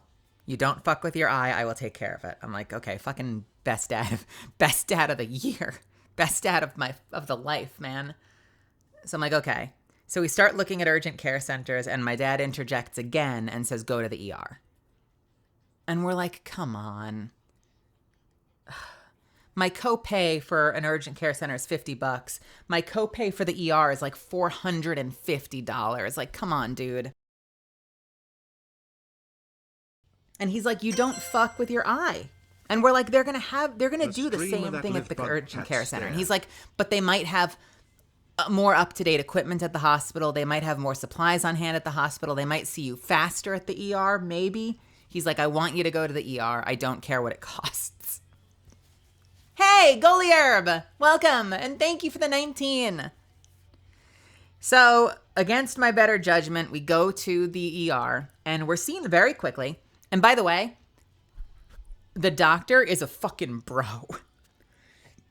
The doctor is awesome. He is so much fun. He is so cool. I love cats, but like his sense of humor immediately shown. We're like, we came in, we were worried about infection. He's like, yeah, cats are dirty fuckers. He's like, you don't take chances with them. You came to the right place. And as he's walking by later, I'm like, hey, doctor, whatever. And he's like, I didn't do it. I promise. I'm like, okay, I like this guy. I like this guy. And he is like, okay, here's what we're going to do. He's like, I need to see if there's any damage. And we've got this magic shit. He's like, I can't tell you how it works, but we've got this magic shit that will tell you if there's anything in the eye or if the eye is damaged. It basically knows what an eye is supposed to be like, and it will highlight anything that's not normal in blue. I'm like, that sounds like magic, but okay. Hey, Time Winder. Welcome, welcome. I'm doing pretty good tonight. We are recapping my journey. Who was it? Someone said in before 6 hour just chatting stream. Will we even get to WoW tonight? I don't know. We might just chat all night. Yeah. And I'm like, that sounds great. And he's like, but you're going to hate me so much. And I'm like, what? Huh? Why? And he's like, this shit hurts like crazy. He's like, I'm going to put it in your eye and you're going to hate my very soul for about 30 to 35 seconds, 30 to 40 seconds. He's like, and after that, it's going to be numb. And then I'm going to put another ointment on your eye that will highlight all the things blue. And we'll take a look. And I'm like, okay. And he puts the stuff in my... He's like, are you ready? You're about to hate me. This is the end of the friendship. And I'm like, okay. And he puts the stuff in my eye, and it stings. He oversold it a lot. It was fine. He's like, you doing okay? And I'm like, I'm doing great. He's like, does it hurt? I'm like, yes, it does, but I got it under control. I got this. Come at me, bro. I play tank. And then it gets numb, and I'm like, actually, this feels incredible. I don't feel the thing under my eyelid anymore. Life is great. And he puts the stuff in my eye, and then it's blurry because I guess the ointment blocks the light from getting to the retina or whatever. So then my left eye is blurry, and they look at it through this lens with a UV light. And he's like, do you have your phone? Give me your phone. I'm going to take pictures of your ugly ass eye. He doesn't say that. This is just me recapping. And I'm like, okay. And he takes a photo. I'm not going to show it to you now. I don't think I need to show it to you now. It's a dumb photo. Sorry, one more eye drop. And sorry, sure enough, there is a little dot. There's a tiny little dot, like the point of a pen. There's this tiny little dot on the inside of my eye. If you're looking at me, my left eye. So my left eye is on your right side. It would be on the inner left, right? So it's my inner right. I realize this is getting confusing, but if you're looking at me, my left eye, so on your right, on the inside towards the nose, over the iris, so it's over the part that's brown, there's a tiny little dot from, I guess, the very, very tippy tip of her claw. Just bopped me a little bit. Doop. Put a little divot, a little hole in my eyeball. And he sends me home with, or he sends me to the counter with these antibiotic eye drops and this antibiotic ointment I'm supposed to put in before bed that makes everything blurry. And I gotta say, the eyeball is magical. It heals almost instantly. So within like 2 days, I've been feeling mostly fine. Has anyone ever damaged their eye before? I can tell you from my experience, it still feels different. And maybe it will for a while, and hopefully it doesn't stay this way. But I can still kind of feel almost like there's something under the eyelid a little bit sometimes. You know, like I feel something, even when it's fine. So maybe that's something that'll still heal and get better. I don't know. It felt that way for a week or two. Okay, yeah, because it doesn't hurt at all, and my vision's fine. It just feels a little bit like there's something in there. So hopefully it won't be like that for long. Yeah, I've been wanting to rub a lot. I've been trying not to. I just put an extra eye drop in because I did like immediately rub my eyes after putting the antibiotics in, which I'm sure made a bunch of it just squeeze out the side of my eye. I don't know. Every little bit helps, right? Hey! Bacon, thank you so much for the 18 months. Wait, with Bacon sub, I think that's Blood Moon. Is that the new goal, 148 to Blood Moon? Does 148, is that the new daily sub goal, 148? Do you guys want Blood Moon? I can do that. Do you have a preferred skin? I'll do a poll for it. Hey, actually, Zuff, put up a poll for Blood Moon, pajamas, or blood jammies. Or stay normal. If you don't mind, my dear. And if you're here and can hear the sound of my voice, feel free to choose a skin. I'm fine staying in the one that I'm in, but if you want me to change, I'll change it for you. So yes, that was the eyeball. And then I get to the counter, and I want to premise this by saying I think they made a mistake. But when I get to the counter, they say out of state, and I forget if they say out of network or not. But they say out of state, and they run the numbers, and for the consultation, the test with the blue stuff, the numbing agent, the doctor's time, and giving me the antibiotic eye drops and the antibiotic ointment, they say is going to cost me $2,000.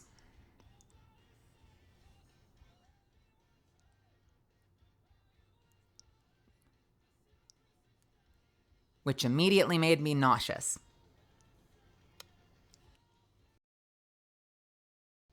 I'm sitting here like, I shouldn't have gone in. What happens if something happens to your eye? I don't know. But I'm also thinking like, okay, well, would an urgent care have done that? I would have saved money on the copay at least, because the copay would have been $50 instead of $450. But I'm like, $2,000? I'm sitting there, I'm talking to her, right? And as she's taking my insurance, I'm sitting here thinking about like times I've been to the hospital before. And I remember once when I was younger, like maybe like just out of college, I was living in an apartment and I got some sort of like infected something on like my forehead. I know that sounds extreme. I thought I was in Fooly Cooly for a second, but like I had something that like just got a little swollen. I don't know if it was just like a pimple or if it was something else, but something got angry on my forehead for a little bit, like right out of college. And I remember being a little worried about it. And so I went in, I knew that there was like an urgent care or something that was within walking distance. So I went there and I remember them looking at it and being like, it's fine. But they gave me like an antibiotic to take and they gave me like a carton of orange juice and sent me home. Orange juice. Is it because I'm an actor? I say it both ways. Everyone's like, do you say orange or orange? I'm like, it kind of depends. I say both. Give me a carton of orange juice and like antibiotic cream, and they sent me home. And then I ended up shocked because I had like a $400 bill get mailed to me. And it was horrifying at the time. I didn't make a lot of money. I was paying rent. I was fairly new to life. I was a baby. Hold on, I'm having a bite of chicken.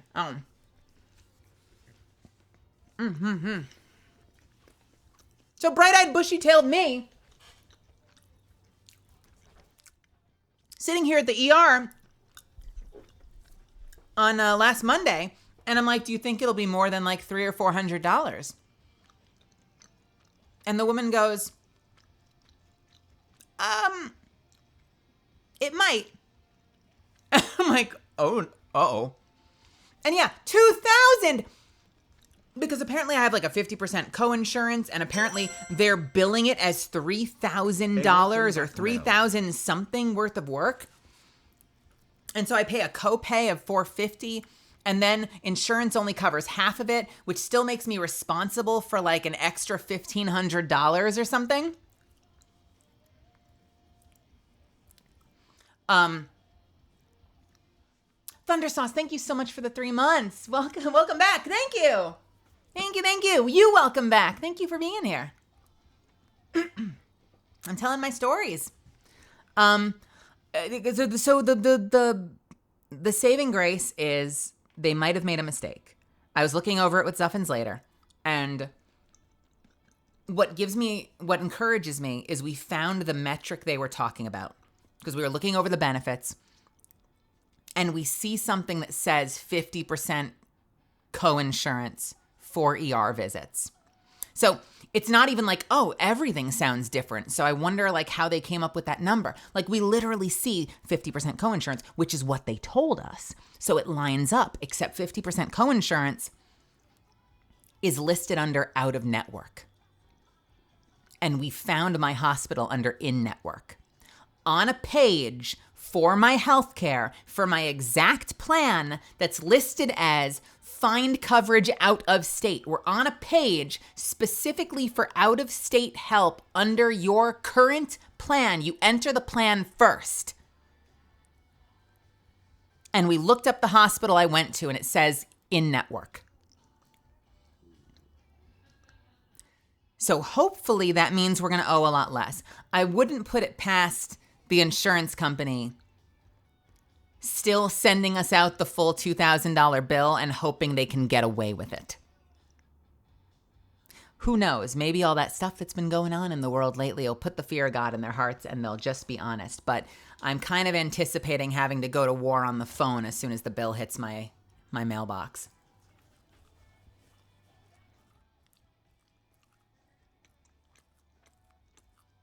Yeah, I should go to the website and screenshot the website in case they update the website.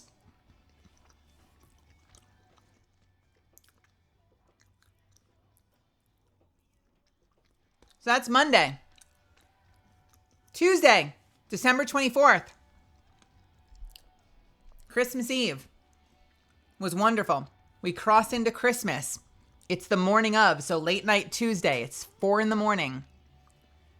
I'm tucking myself into bed. I'm pulling my little covers up to my chin. My mom is saying goodnight to me. And the phone rings and it's Dad. And I'm like, oh no. My first thought is, he fell again. What if it's worse? He goes to bed before 10.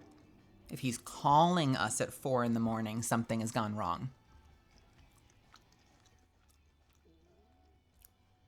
And this is the stomach flu. He calls us. Okay. Small content warning. We're going to talk about body stuff, but not in detail. It's not going to be gross. But we are going to talk about body stuff real quick. Okay? Ready? 3, 2, 1. Dad calls. He says, I don't know what happened. I threw up. He says, and I'm, he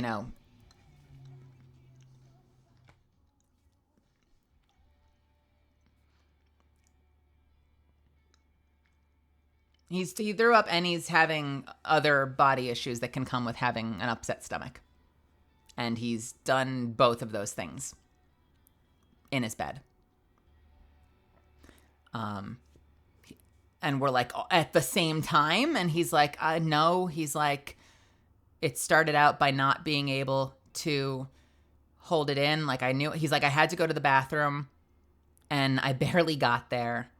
And then I got back to bed, but then I had to keep going and I couldn't get back in time. So he's like, I went in the bed. He's like, and then I don't know what happened. My stomach turned upside down and I threw up. And we're like, oh my God, are you worried? Like, are you worried about your health? Like, are they taking care of you? And he's like, they won't come. He's like, I'm still like this. They aren't answering the call button again. And so we're like, oh, for fuck's sake. Ugh. And I'm sitting here. I'm like, we're about to not sleep again. I'm like, I'm in bed.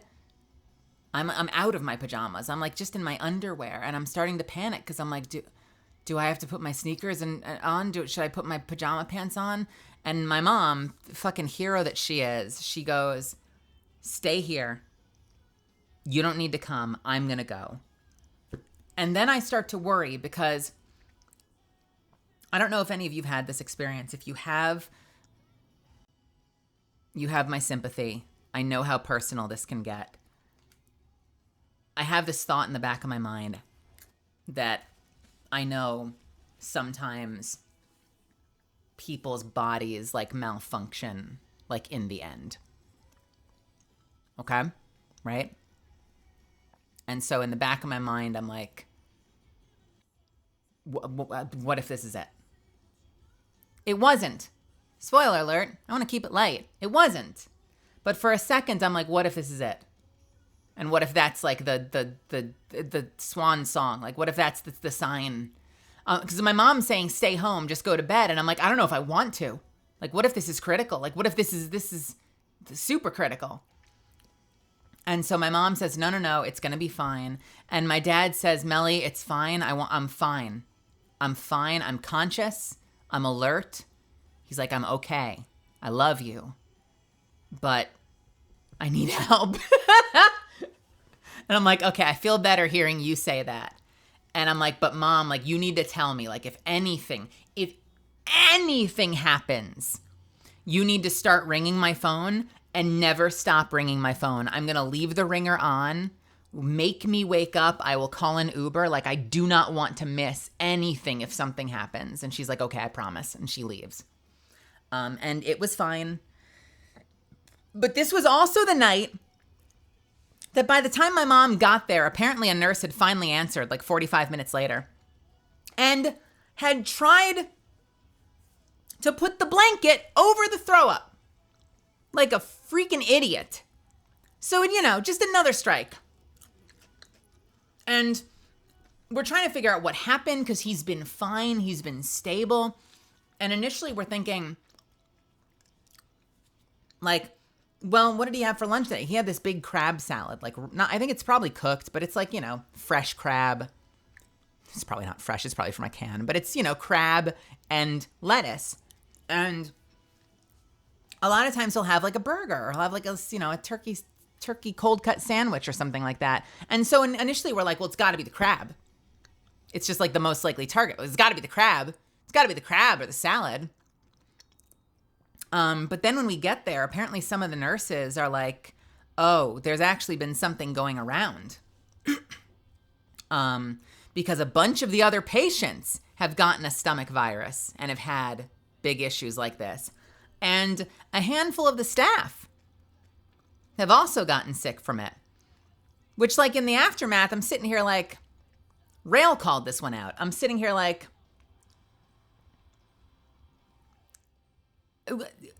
just think about this facility. Were any of the nurses masked? No. Well, half? Half. Half? I want to say half. I think. Nah, I want to be fair to them. Probably 3/4, but not all of them. But it makes you wonder about this facility, doesn't it? Aside from everything else I told you, just like the fact that a stomach, like a 24-hour stomach bug like that, can somehow sweep through both the patients and staff of this facility. Scary. And they're like, yeah, it's been going around. And at the time I was obstinate. I was like, no, it had to be the crab. I was so sure it was the crab. Even after they're like, no, it was just, like, we know it was a stomach virus. Like, it's gone around. And I'm like, no, it's got to be the crab. I don't know why I was so positive. I was so indignant. I was so positive it was the crab. My grandma's place, everyone's masked up if there's a single case. It should be. They don't make it, and they don't make the patients. None of the patients are masked up either. And, you know, for the most part, I respect if that's a choice thing lately. But when you know, like, if you can look me in the eyes and say something's going around, at that point, come on. Oh, yeah, it's going around. Unreal.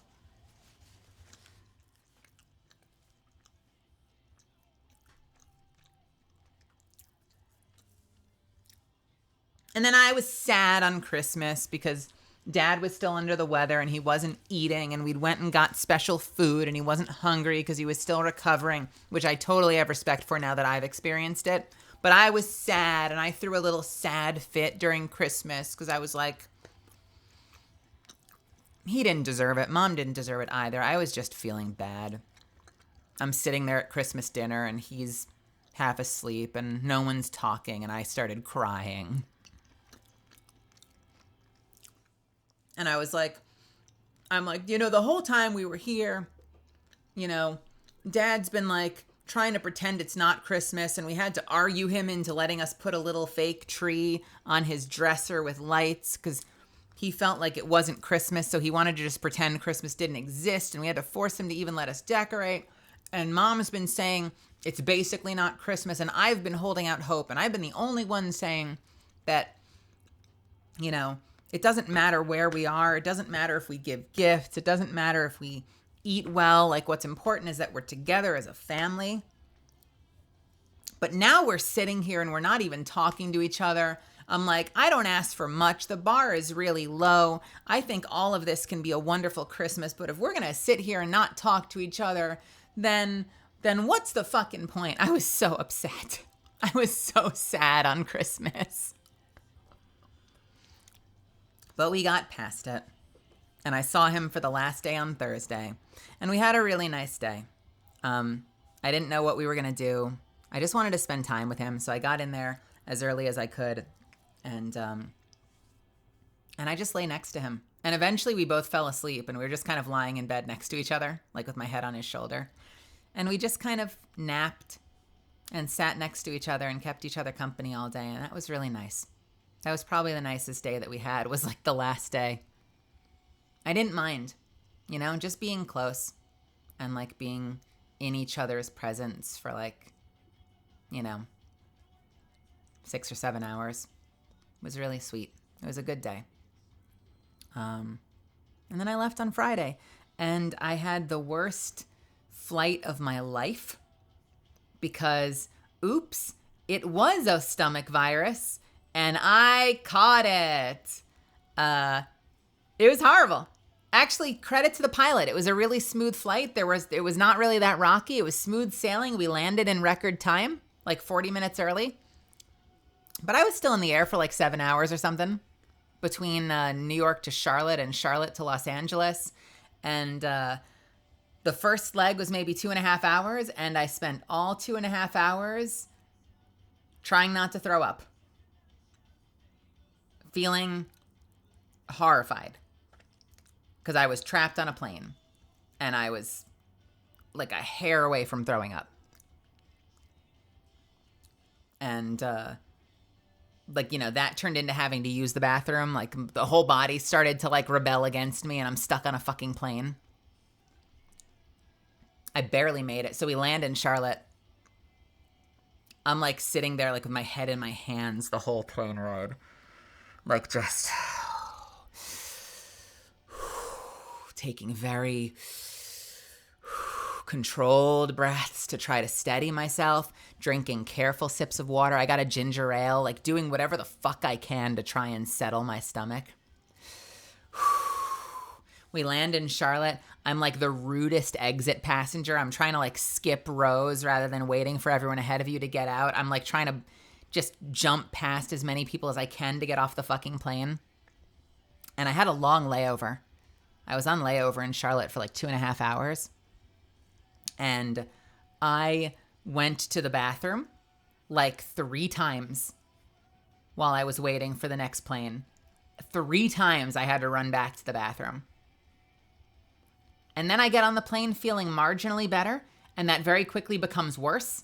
And then I end up having to run to the bathroom twice on the plane. No, once on the plane. Twice on the plane? At least once on the plane. And the rest of the plane ride, I'm nauseous.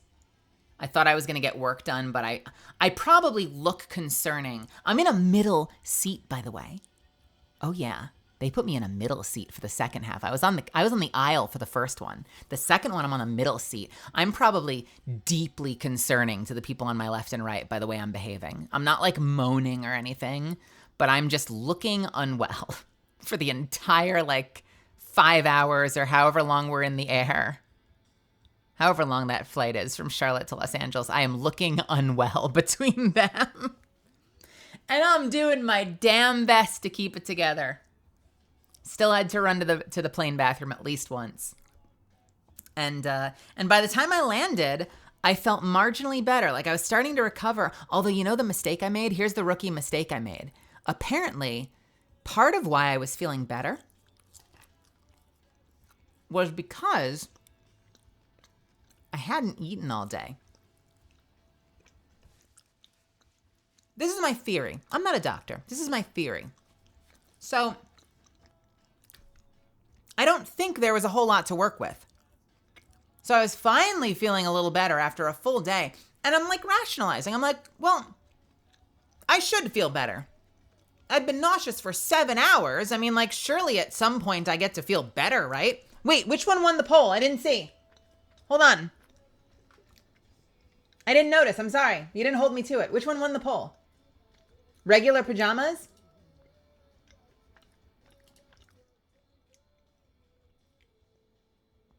Pajamas! Okay. Oh my God, everyone wants me in pajamas. Okay, I can get cozy for you. So I'm sitting here like, I mean, of course, right? Of course. Surely I've earned the right to feel better now, right? So I have a friend picking me up. At the last minute, I messaged some friends to see if anyone was around to pick me up. And thankfully, my good friend, some of you might know this voice actor, actually. Maybe, maybe not. Tiana Camacho picked me up, who is a good friend and is super sweet.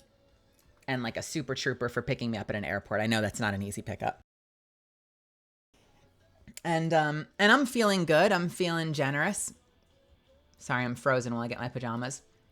I'm feeling good. I'm feeling generous. I'm in good spirits. And so I'm like, do you want to get dinner? And she's like, I could do something. What are you feeling? And I'm like, you want to get ramen? On me. And she's like, oh, fuck yeah. And so I take her to one of my favorite ramen sushi places. And we share a gyoza. We share a gyoza. And no catastrophes happen. Don't worry. We share a gyoza. And then now I'm worried. Although now I'm worried about her. And I've since texted her. And I'm like, I am so sorry in advance. And she's like, you're good, girl. And I'm like, I know. But if I'd see, I didn't know. I thought it was, I thought, I don't know. It didn't cross my mind. But now I'm worried. And she's like, that's fine. And I'm like, I'm praying for you. But so we shared a gyoza, and then we each got a ramen, and it was delicious. And my appetite wasn't super there. And I'm like, well, I was queasy on the plane. I had about 2/3 of it. Usually I finish the bowl. So I'm like, yeah, you know what? It probably makes sense. I was queasy all plane ride. It probably makes sense I wouldn't have that big an appetite. And so she drives me home, and she drops me off, and life is great. And then I start getting nauseous again. And then I start getting really nauseous. And then I start getting really nauseous. And then I have to run. And then the rest of the body stuff starts happening. So I have to run to the bathroom again. And I ended up tossing and turning in bed again, like a breath away. I didn't eat fish. There was no fish. I ate no fish. I may have been in the vicinity of fish air. I don't know. I had ramen.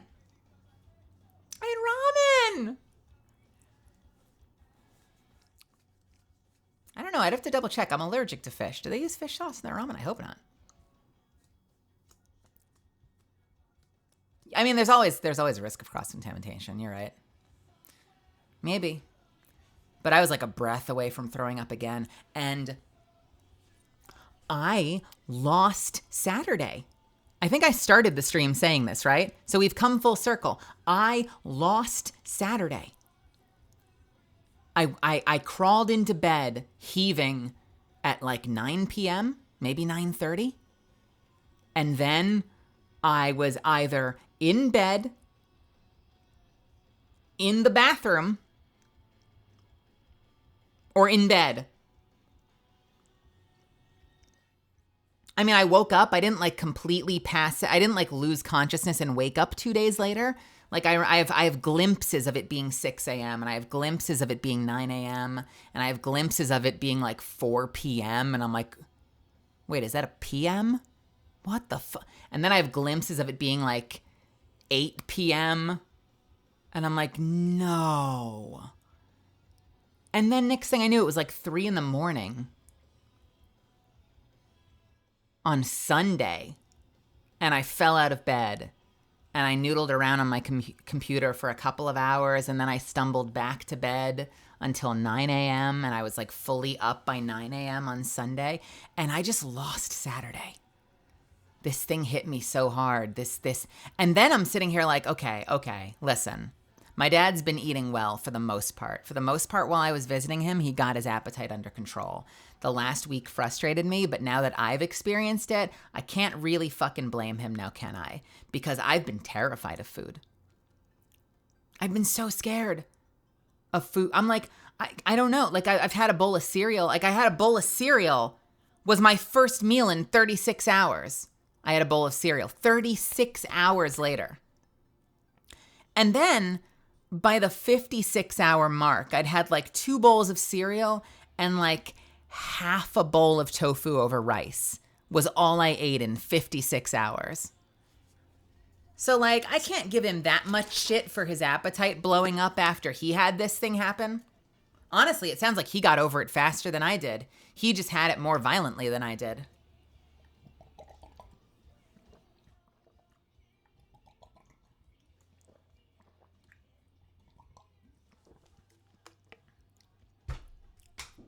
Spent the rest of Sunday taking care of work as well as this afternoon, and that brings us to here. Excuse me. That was my trip. So tally it. 1 sick dad. 1 Mel's finances in shambles, salvaged incredibly generously by the Misfit Army, and you guys are fucking awesome for that. 2 slips and falls in the hospital for my dad, one of which sent him to the ER. 3 car accidents for my mom in the span of 3 weeks.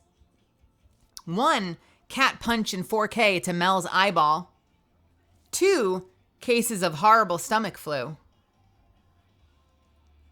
It felt like we were cursed. It felt like, hands down, first off, the fact that it was on camera, very clippable moment. I mean, in retrospect, it's probably hilarious. If I'd done it on stream, it would have been hilarious to watch.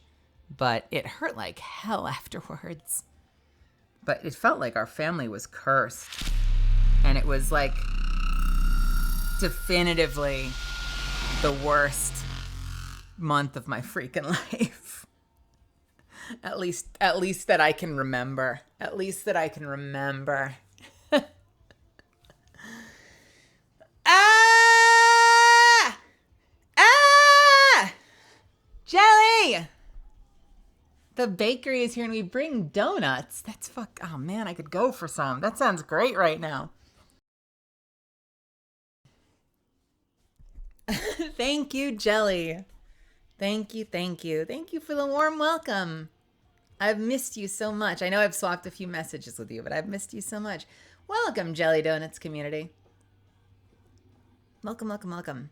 You're here just in time. We just finished story time for 3.5 hours. I've been telling them all about my month away. I've been gone forever. It's felt for so long like I wasn't going to come back. It felt like we were done. It's so, you can adapt to anything. And so, I get used to, I owe rent. Obviously, I owe rent in LA, but like you get used to living on my dad's couch in New York for 3 weeks. That just becomes like my permanent new experience. I just live in New York on a couch now. And, I'm not streaming anymore. Can I tell you, I brought everything out there. I painstakingly transferred all of my OBS settings and overlays and everything to my portable computer. I got it running on Mac. I did a test stream offline on Mac. I brought my microphone. I brought a stand. I custom ordered a little desktop mount so my stand could sit on the desk instead of on the arm that I usually keep it on. I brought a tiny little travel portable preamp so I could power the microphone and get it into the Mac. I brought a keyboard, an external keyboard I could plug into my portable computer. I brought an external mouse so gaming would be easier. I brought an external display. My little chat screen Some of you guys know this. I've posted pictures in the past. I don't think I have one on hand, but I have a little screen I use just for chat. And it's like a 11-inch screen or 12-inch screen, but it's like super high resolution. And I brought that, and I Amazon ordered like a little stand for it that collapses really easily. I brought absolutely everything out there so I could continue streaming. And my thought had been, if I were going to be there all alone, I would have done like some late night check-in streams. I feel so bad that I didn't stream once. I barely messaged in Discord, and I'm so sorry for that. I feel so bad that I like barely updated in Discord. Like, there was just so much happening that it was all I could do to hang on for dear life and just deal with my shit. And I felt like I just fell off the face of the earth and like abandoned all you guys. And so, one, I'm so glad you're all still here. I'm so glad that you've come back and that you've been hanging out with me tonight and that you haven't forgotten about me. But also, huge shout out to my mods who have put together a number of amazing events over the past handful of weeks. I've seen fucking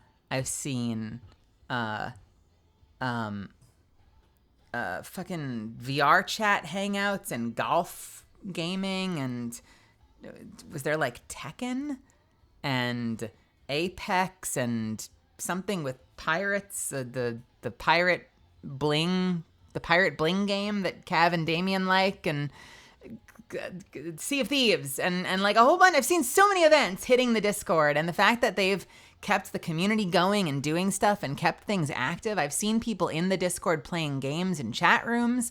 Hell, there's a group right now doing something, and that's really cool. That makes me really, really happy to see that that things have been I have to blow my nose again. That things have been going strong, even though I've been missing.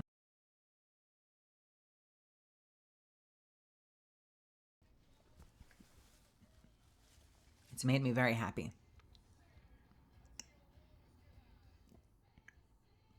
Destiny? Oh, nice. Nice. You guys rating?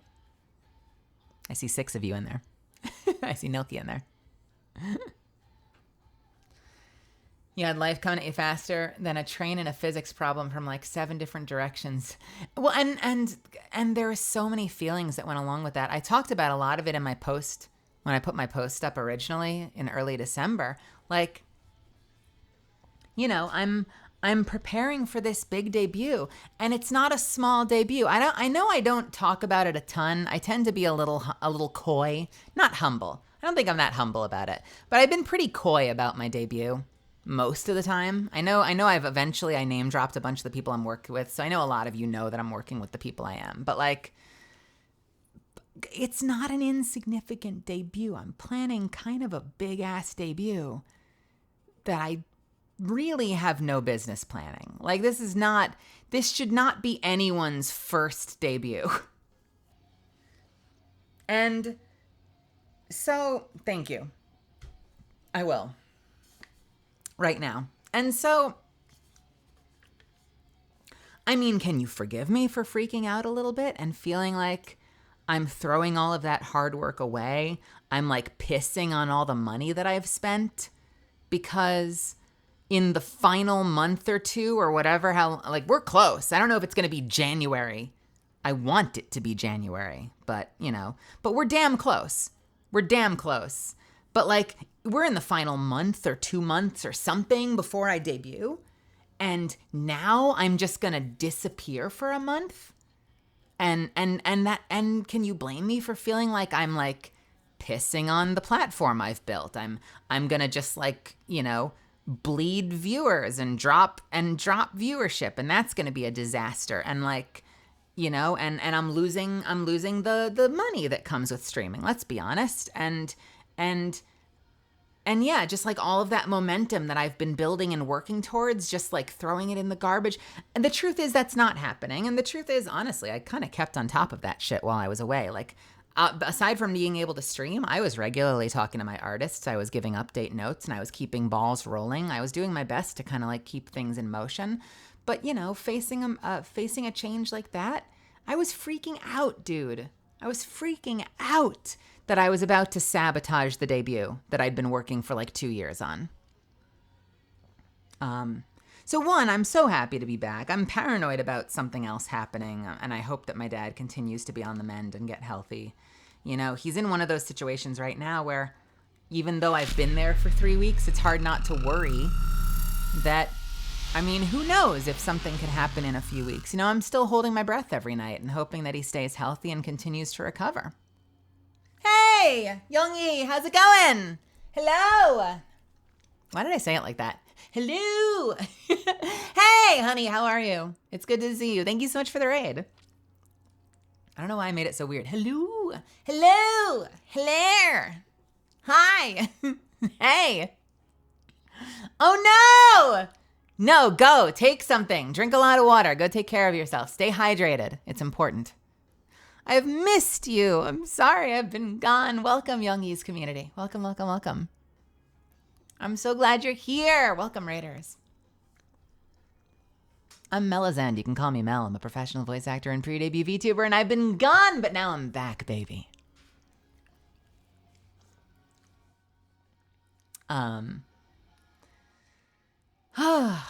Yeah, it's been a lot on edge. And not to mention the work. You know, like I remember when Dad first asked me to come out there, I'm sitting there, I'm like, I can't afford to do that. I just took this writing contract he talked me into taking.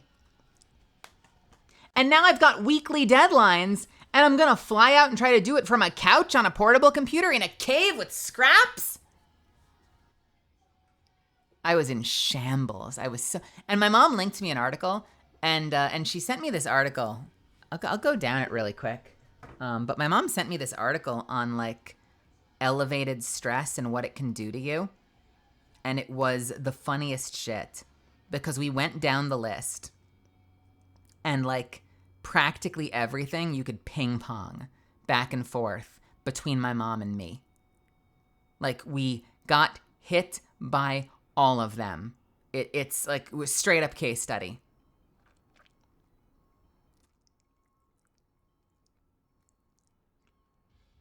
Oh, I should send you this too, actually. I'm going to send this to Zuffins, and then I'll share it with you guys. Wait, where is the Zuffins in my Discord? Zuffins, where are you?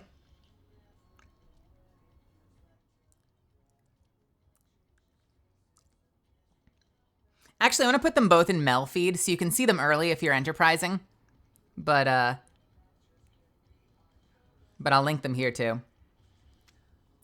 This is the bitch, by the way. This is the bitch.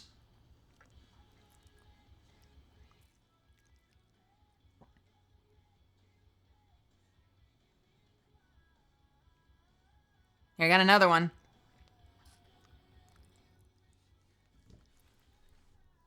That's the face.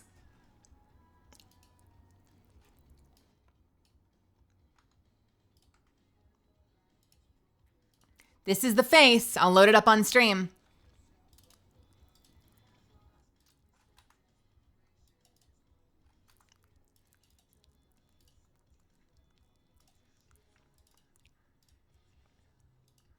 Huh. Look at his face. This bitch. This is the bitch that took my eye out. And she gives you this look, and then she fucks you up.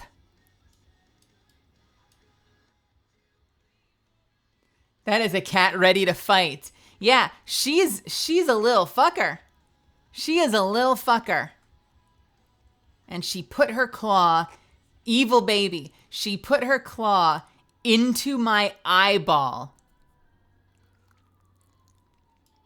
You want to say that to me, real DSCA? You can say that using TTS. Yeah, that's the bitch that took out my eyeball. That's why I wear this patch like a pirate. I have a great shot of her, actually. Did I link it? I forget if I linked it on Blue Sky, but I'll show you the one I took. It's less terrifying, but she is still a bitch. You know what? I want to show you guys a bunch of stuff. I should email it to myself. I want to show you guys a couple things. I'm going to show you guys a few things before we do anything else. Good shot of her at the eyeball. Jesus Christ. I want to show you some stuff.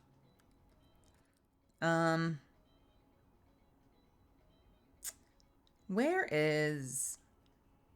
There she is.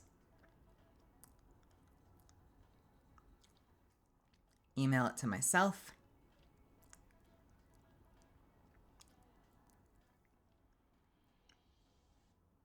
Send at large. All right, let's see if I can get this loaded up. That bitch. Biatch.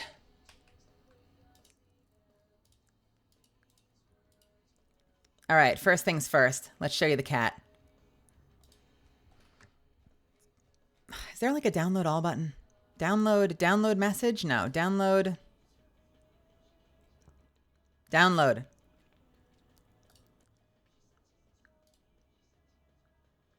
Download. Download. And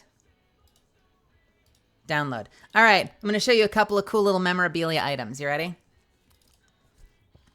First, I'll show you the cat.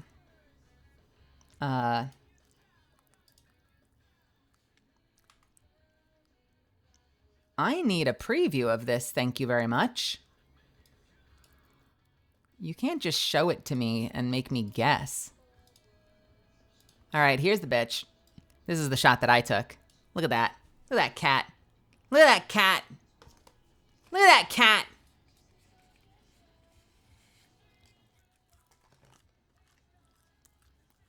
Moments from fucking you up.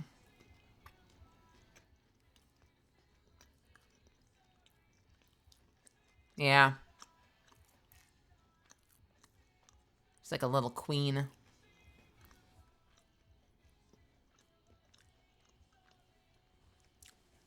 By the way, my dad's done some cool shit. My dad has done some cool shit. This is a photo of him at the Public. My dad worked in technical theater his whole life. He was a master carpenter, and then he was the technical director of the New York Shakespeare Festival, the Public Shakespeare Festival in New York City. Famous theater. He worked under two famous producers there. He worked under a guy named Joseph Papp, who founded the Public Shakespeare Festival. And he also worked under George C. Wolfe, who took over second. My dad worked at the Shakespeare Festival too. How long ago? My dad could know your dad. My dad could... you did say you were a New Yorker. My dad could straight up know your dad. I don't need you to dox yourself, but I am curious how long ago. 70s, 80s. My dad could straight up know your dad. Moldy. My dad... Because my dad was a master carpenter at that time and then a technical director. That's insane. So this is my dad on the team... on one of the teams at the Public. My dad is on the left. He's the one on the left crouching with the poofy hair. Do you see him? That's my dad. That's my daddy.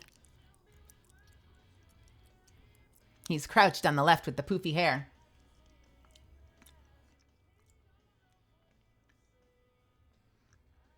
And if you look way in the back, oh,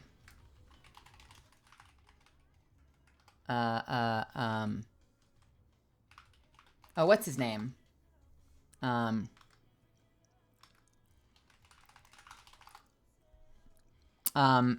That's Ed Harris in the back, isn't it? The actor.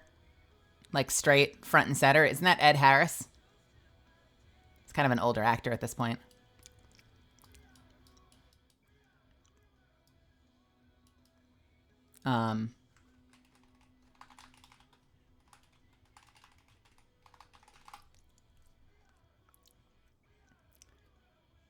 Oh wait, isn't that... Oh God, what's his name? I know this guy. Wait, no, I'm never gonna remember the name. This guy too. I gotta close it. This guy right here. Isn't he... You can't see my cursor. Fuck. This guy. I know this person. I know this guy. Isn't he like a playwright? He worked with a lot of people. It shouldn't be surprising. But I just sometimes you see faces in the photo and you're like, oh, wait, fuck. Who am I thinking of right now? Jesus, what the fuck? Who the fucking playwright am I thinking of? But yeah, that's my dad on the bottom left with the crew. This is, how do we want to do this? Okay, there's got to be a way for me to see. Why can't I see this shit? How do I change the view? View. Large icons. Cool. This is a poster from when my dad worked on Bringing the Noise, Bringing the Funk, which was one of the landmark productions they did there with Savion Glover. And my dad loaded that in and worked on that. So he has a commemorative thing of the set from that play. And in the corner, I think that's a ghost lamp that he took from the public when he left. There's a lot of superstition in the theater. So one of the things that superstitions that they believe. Bill Pullman. One of the things that they believe is that theaters are haunted with the spirits of old actors and patrons. And so a lot of theaters will put out a light so that the theater is never without a light. And so even when they shut down the whole theater, when they go home for the night, they'll leave a single lamp in the center of the stage to keep the ghosts company. And they even do that at the public. So every stage will have this beautiful big bulb in the center of it on a stand, almost like a street light when they leave. And I think that was one of the ghost lamps that they had. One of my dad's first shows, if you get an idea for when he started, was I believe one of the first shows he worked on was Chorus Line. Like the original Chorus Line that opened at the Public before it became like one of the greatest plays of all time. He worked on that show and he was like brand new in the door as a carpenter, I believe. Or maybe master carpenter. Probably was a carpenter back then. Yeah, one of his first shows though was Chorus Line. And then he worked on that. He worked on this. He oh God, what was the other one? They did it. There's another pretty big landmark one. I'm going to forget though. I mean, Hamilton started there, but he had left by the time Hamilton came out. And then my last picture, just because I was feeling sentimental. This is my dad as a kid, and that's his dad. So that's my grandpa, and that's my dad as a baby. I don't know why I feel like sharing this. I just wanted to share it. Look at baby dad. Isn't that cute? They look so freaking put together. Pappy's hand and Papa's hand. Yeah.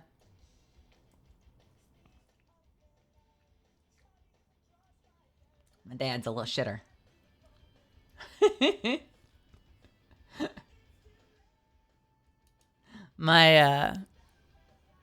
And I posted some other pictures. I think you've seen, I posted some other pictures on Twitter that you can see. I think I had at least one from his days at the Public, I want to say. Didn't I post at least one from him at the Public? I think I did. This is my dad in like his like young hot guy era. We won't dwell on this picture too long. I don't need you guys I don't need you guys getting lusty for my dad. Listen. Look at that free spirit and that full head of hair. That's where I get it from. I get my cute from my parents. My parents were both cute. Weren't they cute? My parents were cute. I don't have a picture of my mom for you right now. I'd have to go looking for it. But that's my dad, working carpentry with so much hair. So much hair. Look at all that hair. Look at all that hair.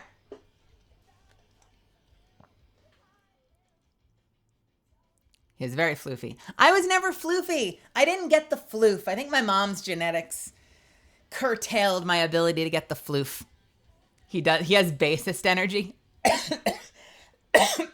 I love that. My dad used to carry around a guitar, but he never knew how to play. He just thought it looked cool to have a guitar over his shoulder. Which, if Scott didn't actually know how to play, I would say felt like Scott Pilgrim energy. But Scott actually can play. Yeah. He looks like Napoleon Dynamite without glasses. Nice. I love him a lot. I worry about him a lot. And I hope, yeah. Well, Scott can actually play, though. But yeah, that makes sense. If Scott Pilgrim didn't actually play the bass, I could see that being a Scott Pilgrim maneuver. To be like, I put the bass over my shoulder because I heard that it looks cool if you play the bass. You don't know how to play the bass? Yes, I do. What? What bass?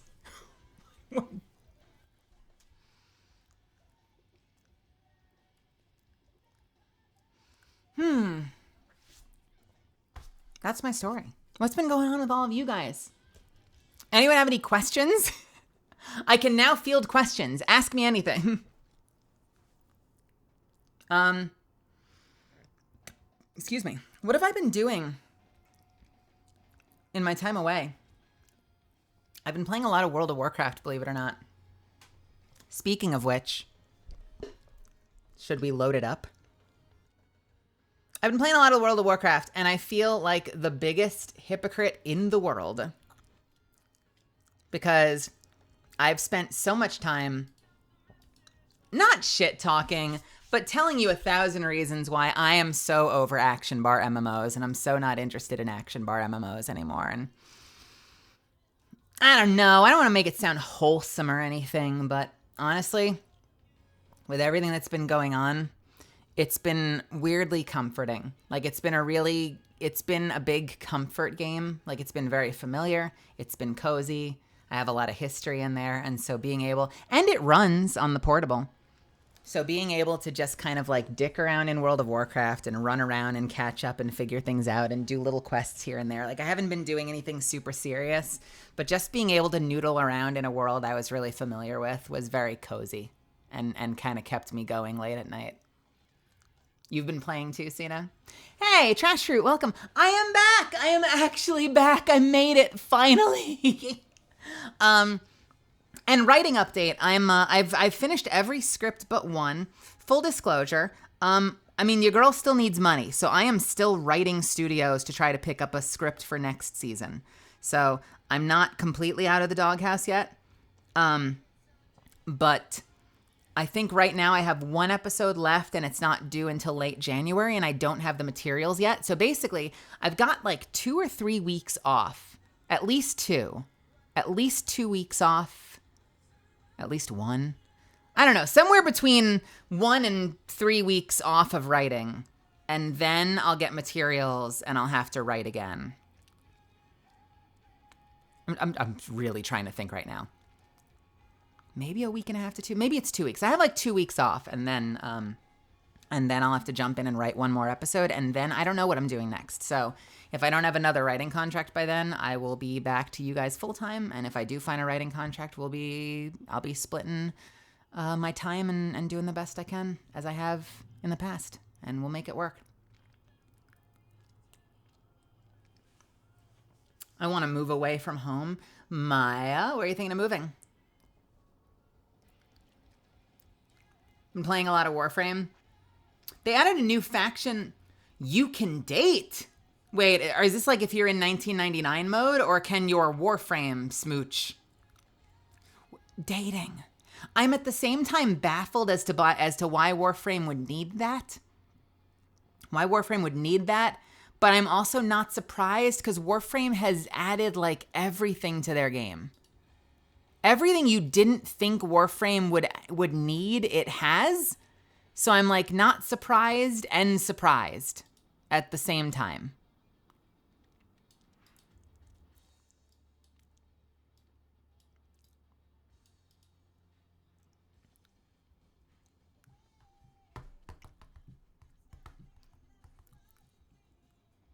Oh wait, are 1999 like the actual Warframes?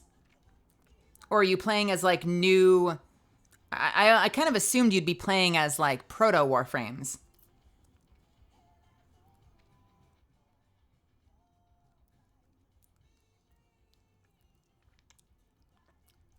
What, just so we're clear, everyone's calling it Warframe 1999 like it's a new game.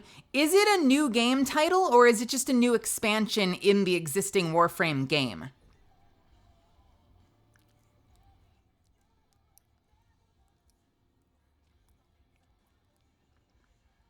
Okay, so those are all the NPCs. And you can date them? That's funny. Nice. Nice. Sadly, I did not get to audition for a proto frame. I got to audition for some old, decrepit, like, I don't think it is, because I don't know if they existed back then, but something that felt like it could be a Grineer. Some Grineer energy, big old battleship of a woman character. And I'm like, you know what, that tracks. That tracks. Doesn't track with what I should be playing, but it does track with what I get offered. Weirdly, I don't get a lot of roles. I do not get offered a lot of opportunities in my actual youthful voice. I do sometimes. Loki is one of them. But more often than not, people seem to want me to play old, decrepit, growly things. Someone explain that to me. Why is that? Is there really no place in our media for a voice that sounds like mine? Do I really only make sense when I'm screaming, Loktarogar? Like, that's the only voice you want to hear from me? Come on. Come on. Let me just be a sexy, youthful, raspy voice. Raspy. I don't hear raspy very often, but I guess it also depends on how you're hearing me. Can I audition for Protea? Protea? I could do that. That would be fun. Protea's got ammunition and supply packs. Kind of feels like Protea has a little bit of a Bangalore energy, right?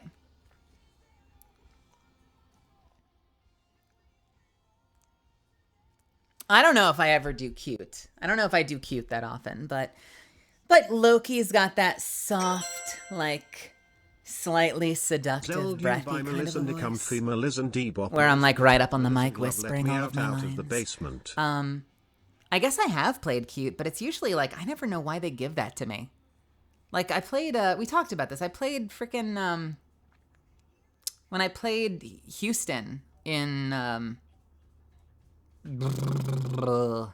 Azure Lane, I had to pitch up and it was like this tiny little like, hi, yeah, come on, let's go.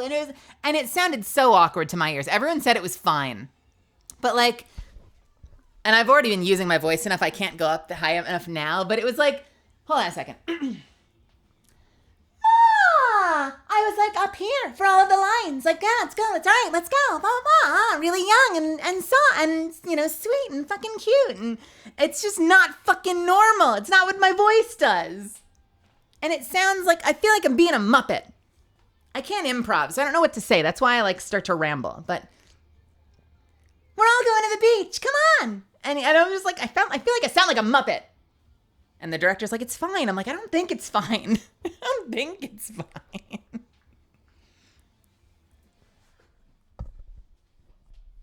I think if I'm like if I'm like, who's Lisa? Like Lisa Simpson?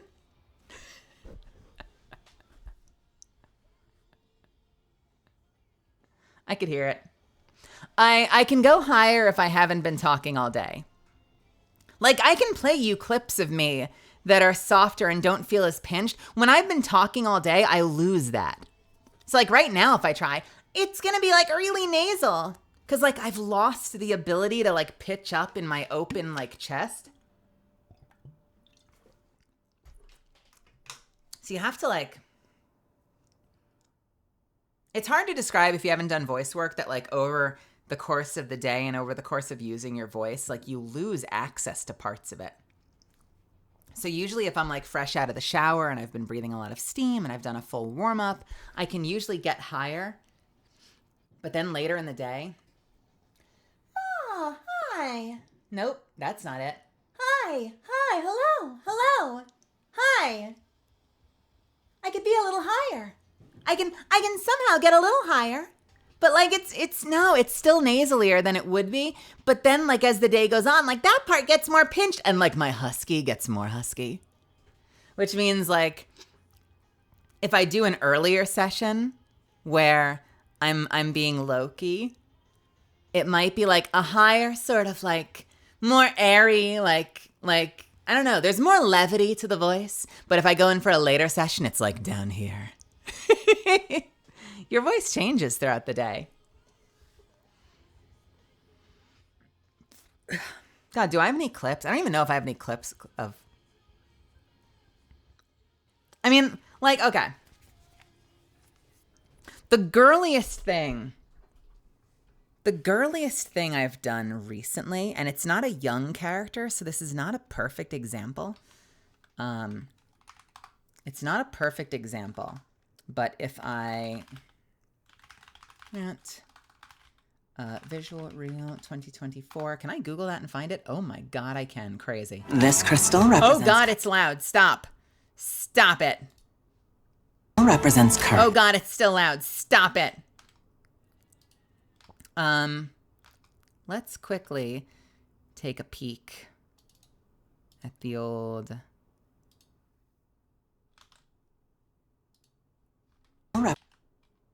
Let's take a peek at the old visual reel.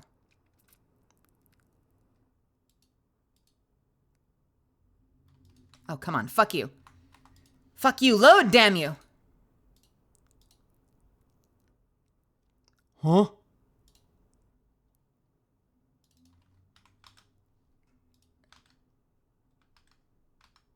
Oh, I know what's going wrong. Bam. I know what was going wrong. It was, that every time I tabbed, apparently you can alt-tab through tabs. I don't think it's on here. So, okay, so this is Loki. You've heard me do Loki. This is Loki, and this is going to be very Catalyst-like. But this is more of a husky character, but it's husky smooth. Why would the Emperor want to create this kind of world? What's this? It appeared I had stumbled upon material related to ancient civilization. Humans who lived with free will, not ruled by machines. It felt normal. Like how this world should be. So that's me doing like my sort of sultry, like Loki thing. But if we look at one of my older visual reels, let's look at some of the older ones. Is it 2021? I think has a brief moment with this royal bitch. Where's the royal bitch? I think this is going to be similar to Loki. Witch ruler, the Queen Mother of the West, has grown impatient. She has begun a race against time. Yeah, that's kind of me in my normal range, playing Yorin in Log Horizon. Where the fuck is... This is me playing Spirit of Light in Slime. Certainly lightened up.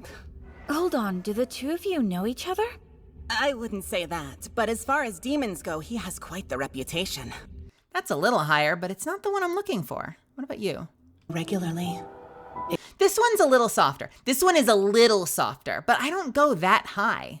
This is Sakura from Midnight Occult Civil Servants. So the distance you kept was comforting to me. When you began to visit me regularly, it was something different and fun that I was able to look forward to. I was excited to see you again. It's not the one I was thinking of, though. Where's that bitch I'm thinking of? Where's my 2022? Do I not have a 2022? Where's my fucking 2022? I know I have one. Let me turn the music on while I look real quick. I'll find it. Don't worry. We'll find it, knuckle crack. Did I not host it to here? Melanie Grant visual 2020. I swear I did a 2022 one. Maybe I just didn't host it. Let me check the old videos folder. I do have a 2022. What the fuck?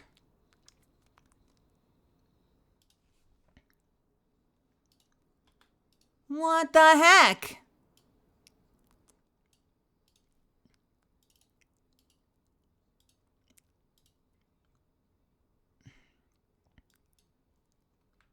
Okay.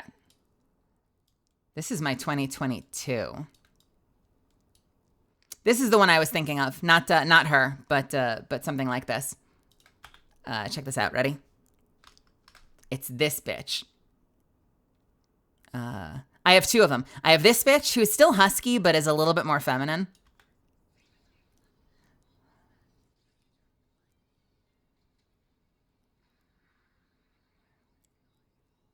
But mostly this one.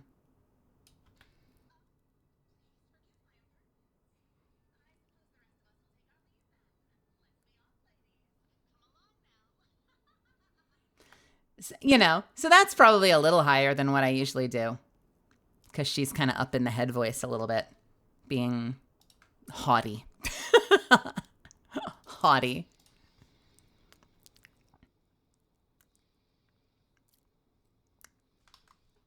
But here's what they wait. But here's what they don't get. Here's what they don't get. Here's what they don't get. We're gonna bitch for a second. Here's what they don't get. Because they're like, well, but you know, if you can only do this.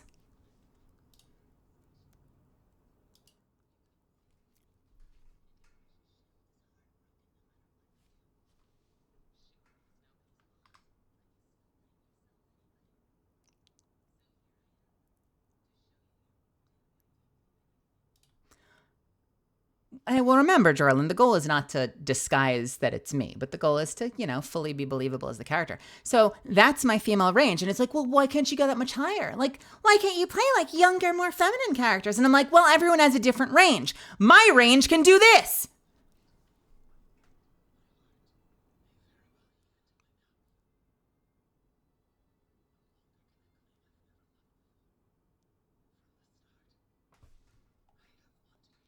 That's where my range goes. I just don't book in that range. Like, I don't get the opportunities for that kind of stuff. So it almost feels like when they just look at you as a female character, yeah, that's me. That's me. So when they just look at you as someone who can play female roles, I seem like I've got no range whatsoever. I've got such a small range. I can just play in this one range. That's not true, because I can also do this.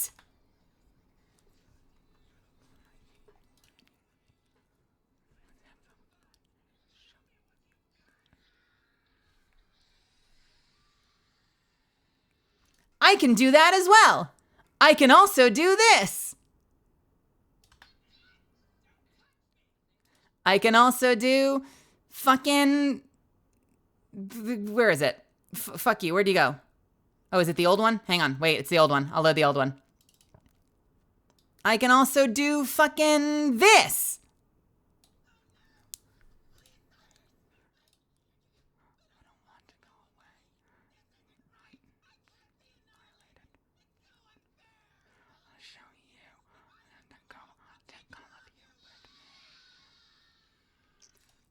Anyway, I'm not trying to make this like a voice acting rant or anything. I just, you know, it's funny to me because as an actor, you get stuck in your own head too.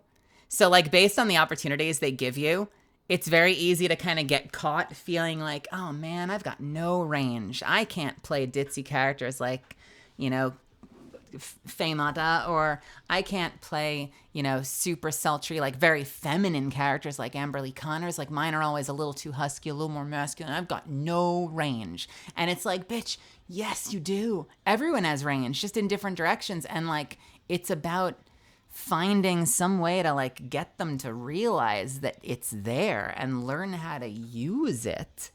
You know, I have just as much, if not more range than many of my colleagues, just not in the directions that like people are willing to utilize for whatever reason. And yeah, that was me.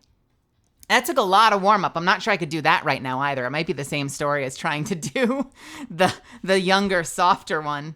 It might actually be about as hard as trying to do the younger, softer sound. But I remember going in to record for that role for Requiem of the Rose King. I had to do so many warm-ups on the way, and I was singing as low as I could possibly sing the whole ride in, so that when I got in, I could really nail that, like, Richard, and be the weird, deep, hunky character, that kind of abusive character that I played in that character, in that show.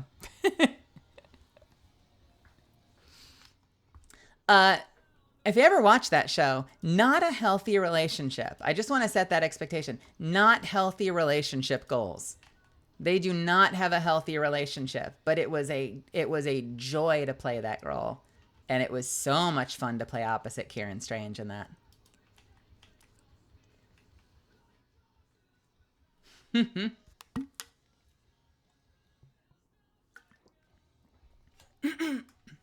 Actually, my absolute favorite, if I could do this and nothing else, it would be the boys. It would be the male characters that I play. Ooh, this is old. This is probably bad. I have some old monologues I did that are on my YouTube channel that I can't vouch for the acting, because, like, we're always leveling up as actors. So I can't vouch for the acting, but I was really proud of them when I hosted them. I did a monologue from Full Metal Alchemist, and I also did a monologue from Avatar: The Last Airbender, and I was really freaking happy with how they came out. I still have the Avatar one on my computer. I don't see the other one. Where is the other one? I know it's on YouTube, but where the fuck is the other one? I don't know. I don't know.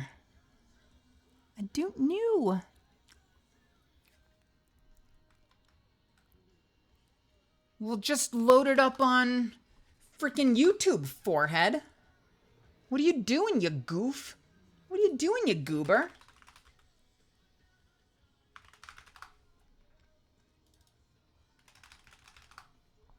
What the heck are you doing?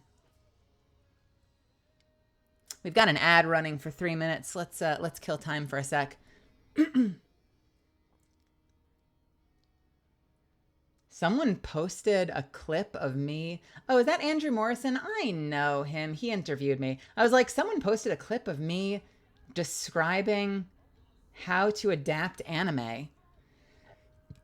And it's just a 55-second short of me in a tank top, like I am usually, talking about adapting anime. I got turned into a YouTube short. That can't be good content. Who would watch that? Why would you do this to yourself? So you've...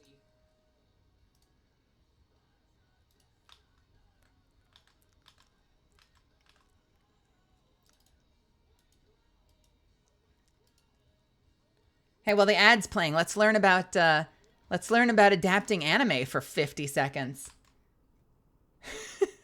So you've got, what do you have? What do you have, younger Mel? You've got the adaptation, which is the writing of the lines. Mm-hmm. And then you've got, and the kind of colloquializing them and localizing them into English for an American audience. Before that, you've got time coding, which is the job of Oh my scrolling God. the episode, Face reveal, painstakingly scandal, finding immersion every break. single moment that a human sound happens and noting the exact time signature of everything from a cough to a line to a background character's giggle. And before that, you have the translation. So before it even gets to the person who time codes it, you have the person that is translating it into a very rough version of an English script. It's like usually a direct translation of the Japanese. So what I did was I thought, okay, something I've noticed is that at least on Funimation's site, when an anime gets a dub, This is how I hacked my way. Oh, it's gonna end too early. I was gonna say this is how I hacked my way into writing for anime. will always have captions that match the dub. Interesting. So you've got, Oh, that's the end. You don't even get to hear the end of it? What scandal? Okay, here was the trick.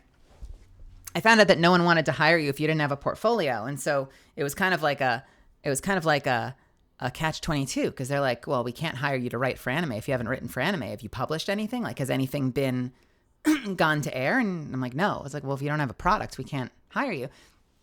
And so I found out that before animes get dubs, they usually have a really rough translation, and so the subtitles will be really, really rough. So I ripped an episode of an anime that didn't have a dub yet. I ripped an episode of an anime that didn't have a dub yet and transcribed it and then time coded it myself and then adapted it myself. And then I had something I could email around and say, this is what my product looks like.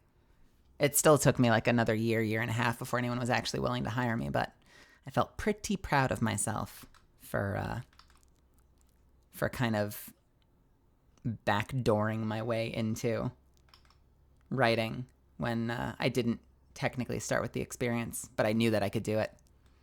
Oh my God, is that Melly Grant's 6 Voices challenge? Are we gonna just goof off to voice acting for a couple of minutes because it's my first day back and I'm a little bored? Not bored, I'm a little tired. Bored, I'm not bored, fuck you.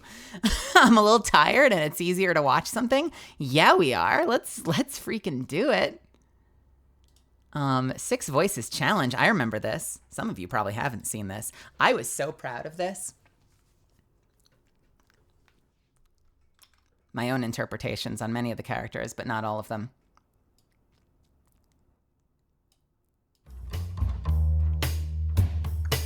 By the way, did all the music and sound effects myself. You might recognize some of the songs from other videos because it's from a popular licensing website.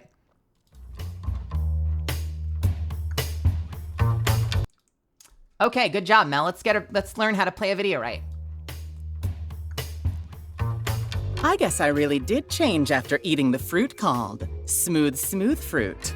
No attack can hurt my skin because it slides right off. Unfortunately, a lowly fruit couldn't improve upon my already stunning good looks.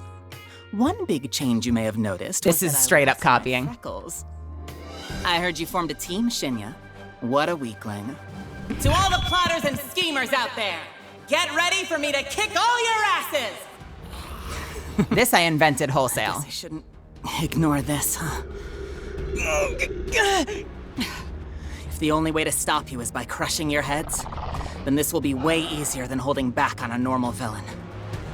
I live with the reminder of the possibility of my death every day, so that I'll have no regrets when I die. The hero Mirko won't be taken down by some mindless zombies! Come at me! You've got the wrong idea about me, Mr. Valiant. I'm a pawn in this, just like Roger. Can you help me find him? Just name your price, I'll pay it. I love my husband, you've got me all wrong. You don't know how hard it is being a woman, looking the way I do. I'm not bad. I'm just drawn that way. You didn't catch me, Mr. Valiant. You were set up to take those pictures. Maroon wanted to blackmail Acme. I didn't want to have anything to do with it. But he said if I don't pose for those patty cake pictures, Roger would never work in this town again. I couldn't let that happen. I'd do anything for my husband, Mr. Valiant. Anything.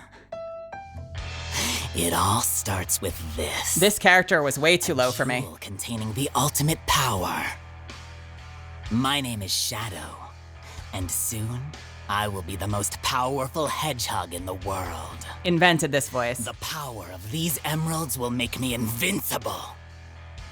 Save the world? You? Don't make me laugh. You're weak. And do you know what makes you weak? Your loyalty to your pathetic friends. You're not going through that portal. I'm going to show you just how weak you are. I don't play games. Farewell. Chaos Control! Well, you've really done it now, haven't you? Once again, my dreams of immortality have been crushed upon the shores of your incompetence. I was proud of this Well, one. now, you worthless pieces of trash. I assume you've already gone and said your goodbyes. Still, to think, Vegeta, you are on the very cusp of having your wish granted. How tragic. Although it is much more tragic for me. Never before have I been made such a fool of by such contemptible low-life trash! How incredibly irritating not to have seen the writing on the wall. You filth! I was very proud of this. Filth-sucking maggots! You will rue the day you crossed my path! Prepare yourselves to embrace oblivion! Like a ray of clarity, And this is me with my tenor voice, trying desperately to sound like Patrick motherfucking Seitz. like a ray of clarity. Also, last thing, when you hear the world sound effect at the end, I made that sound effect. Oblivion! Like a ray of clarity, dispersing the shadows in my mind. A revelation befell me. I was Dio, and my destiny was to surpass all living things, including stand users. I can stop time for 5 seconds, and the time limit keeps extending by the day. Now, Jotaro, you're about to experience just how weak you are. Time to make good on my promise. The world grinds to a halt. I was more proud of that sound effect than I was of that voice. Can I hear that again? I invented that sound effect by combining like 4 things I downloaded, and it came out so fucking peak. Clarity dispersing by the day. Time to make good on my promise. The world grinds to a halt. God, that sound effect came out good. Oh my God. I don't think I have it, is what's heartbreaking. I genuinely don't think I have that sound effect as like a standalone file somewhere. I'd have to look. I don't think I do, though. I don't even know what it would be listed under, honestly. Like, maybe somewhere in here. Let me just, like, on a whim, type in the world and see if anything pops up. I honestly think the one I came up with was better than what they had. I mean, I was copying what they had, but I found a way to make it punch, man. I'm talking a lot tonight. I need to chill my voice. The world. Please tell me I can find... Nope, that is not it. The world? The world Zawarudo. That can't be it. What does this sound like? Nope, that is not it. You know what that is, though? I think that was me listening to the original sound effect. So this is what the original sound effect sounded like, I think. Let's hear.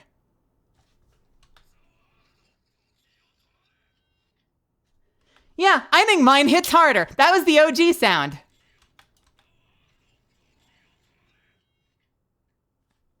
Man, now I want to find mine even more now. Fuck, dude.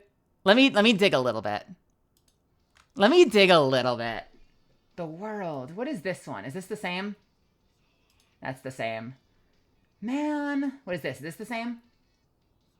That's the same. Why do I have 3 of them?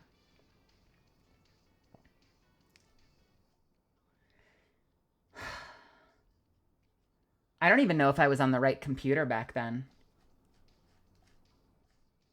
I honestly think it probably died with my other computer. Wherever that sound effect is. Do I have a 6 voices folder? Let's see. 6 voices thumbnail. I have the video. I have parts 1 and 2, the full. I have all the thumbnails. I have the thumbnails. Do I not have the sound effect? Insanity. Insanity. What's in that folder? Let's look in that folder location. I must be some kind of absolute psychopath to not have saved that sound effect after all the work I put into it. There's no way. There's no way. There's no way. Wild. Would it be under sound effects? Audio stuff? I bet I'm going to find it months from now. I kind of want to go looking for it after stream now and just go like running around and seeing. Because like I would totally put that on my soundboard somewhere.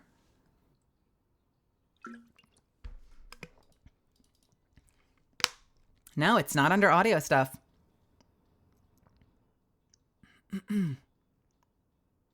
Oh, hey, you know it would be a weird place for it to end up?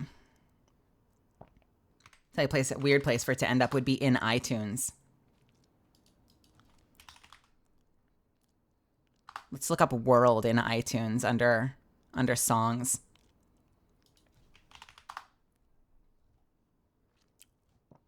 The world. By me, preferably. This is so not going to find anything. Meow, meow, meow, meow, meow. Okay, what about Dio?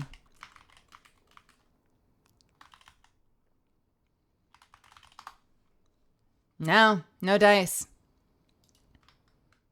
No dice. Absolute agony that I let that one get away. I have Dio PNG, Dio English. Do I have Dio English? Is that Patrick? Oh yeah, that's Patrick's voice right there. Hang on.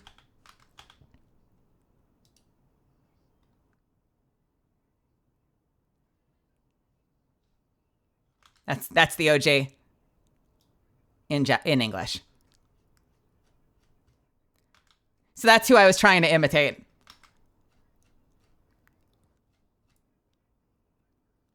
By the way, I did the signature Pat Seitz R. Have you ever, if you guys ever listen to Pat Seitz's performances, either as Garrosh or as Dio or as frickin' okay, my brain is failing me. Endeavor. He does this R hold that he does sometimes where he puts a growl into it. So he does that, time to make good on my promise. You get a little held on my promise. You get a growl with it. And that's like a signature of his.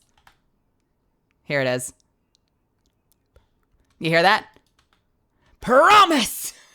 It's such a great delivery. It's such a great delivery. And he does it all the time. Absolutely all the time. It just works so well.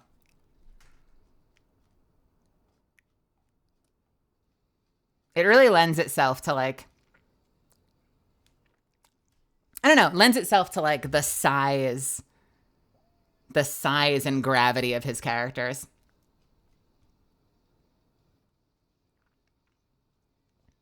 I don't have it. There's only one other place I could think it could be.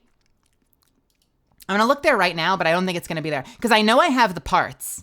I don't think it's going to be there, though. And it's right... Unless I threw them out. I may have thrown them out. No, it's right here. Okay. This is the parts. Ready? Here are some of the parts. This might be a little loud. And I have to see which ones are which. Nope, that's music. What is this? That's the clock ticking. What is this? That's part of it.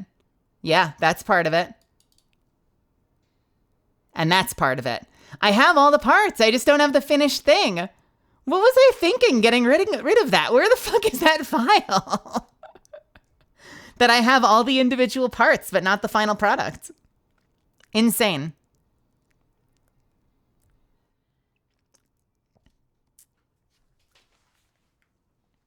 The only other thing I can think of, you know what? Fuck it. What are we even doing on this stream tonight? This is such a crazy random ass stream tonight anyway. Let's just look. Is on my other computer. If it's still in iMovie. Yeah, I edited it in iMovie. What do you think? I'm some kind of like pro video lady? if it were somehow still in iMovie, there's like a halfway decent chance that I could find like the cached sound somewhere.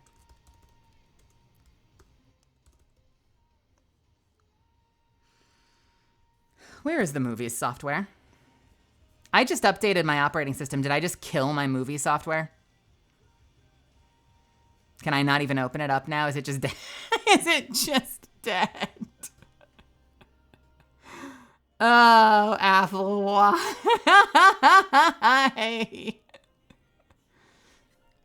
Apple. No, don't do this to me. Unreal. Imitator, welcome back.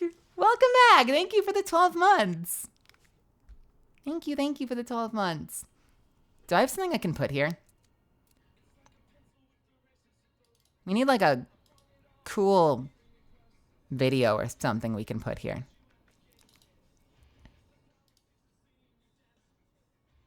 What about,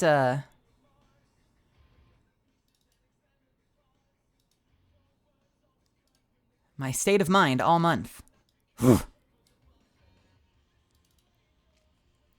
No, that's a little high energy.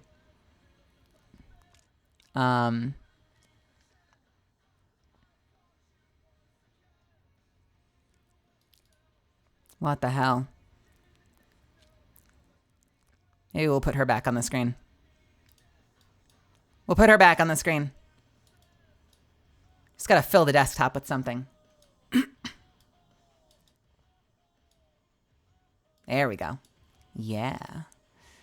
Yeah.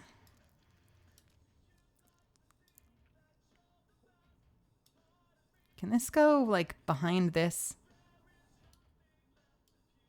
Absolutely not. If he breathes. Did they actually get rid of movie software? No, say it ain't so. That's gonna be tragic. Jerlyn, you take care, honey. Thank you for spending time with me tonight. macOS 15. iMovie? Question mark? Maybe? Gone? Is readily available as a pre-installed application. Is it though?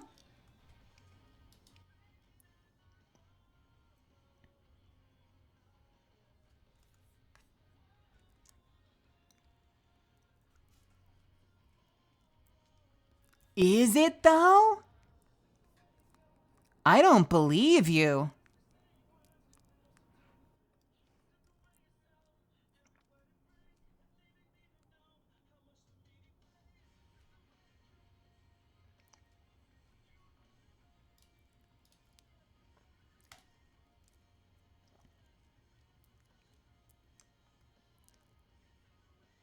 Yeah. Huh.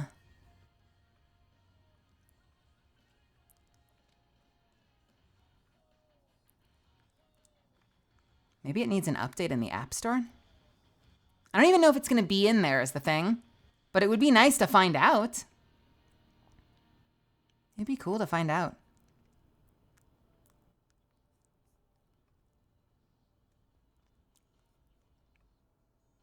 There is an update for it. Oh, well, we'll continue to look into that. It doesn't need to be solved right now. Dude, I was delirious when I was away, and I just updated my operating system out of nowhere, and I'm so freaking lucky. Everyone knows that when you update an operating system, you can break things. And I'm like in the middle of writing a script, and I have no idea if my copies of Excel and Microsoft Word are going to stop working, or if, you know, my version of DaVinci is not going to work, and I'm going to have an issue because there's like going to be like not a new version available. And just one night, late at night, yeah, playing with fire, I update my operating system by like multiple versions. And in the morning, I had like a sobering moment of like, what have I done? How many things have I just broken? Oh no.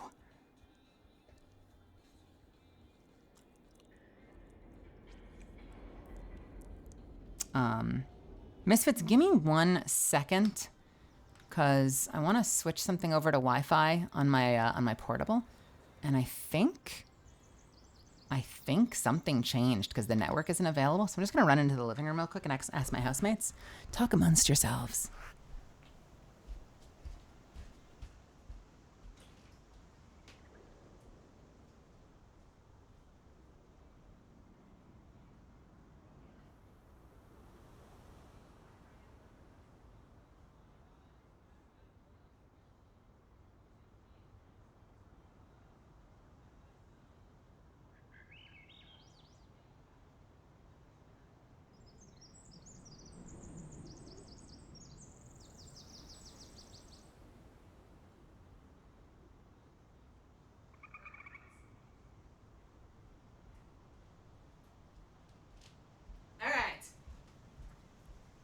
Apparently our Wi-Fi network was changed while I was away to something very strange.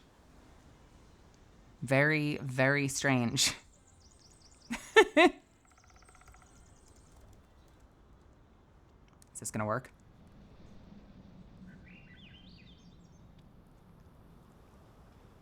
I don't want to dox myself, but it's now called like mouse noises. So if you look around, if you're walking around town and you see something called mouse noises. Like, what the fuck? What? What?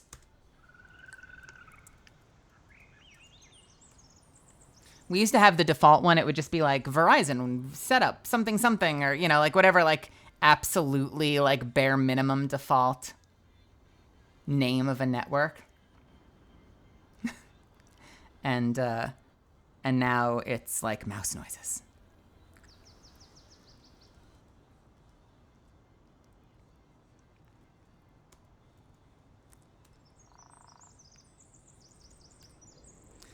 All right.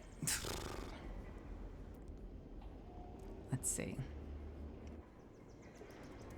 Let me make sure I know the password.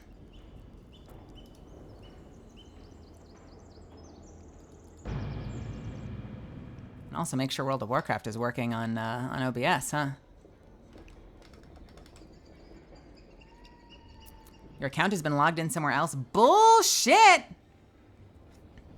It's been logged in somewhere else. Oh, that's because I opened up my portable computer. Okay, where the hell is the frickin' Wi-Fi? Where's the frickin' Wi-Fi password?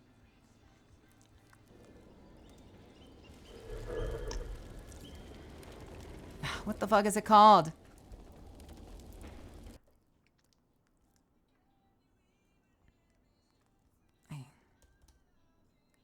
I really don't have them saved? Noises. Noises, I'm sorry. Noises.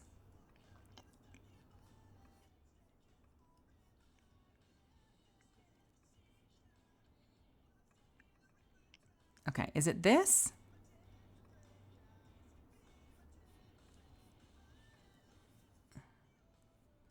Oh, it worked. Oh my God, it worked. We're on the internet. It's magic. It's like magic. All right, I'll let that update while I do my shit. Let me know if anything ends up weird. Like if there ends up being weird lag or something.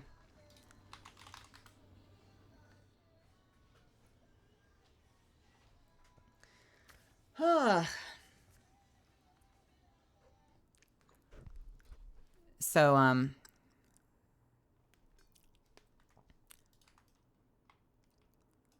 there are 2 things you need to know. Your account is logged in somewhere else. What does that mean? Stop it. I think, you know what? Oh, you know what happened? I think it logged me out of BattleNet. That's why it's being confused. Son of a bitch. Let me in.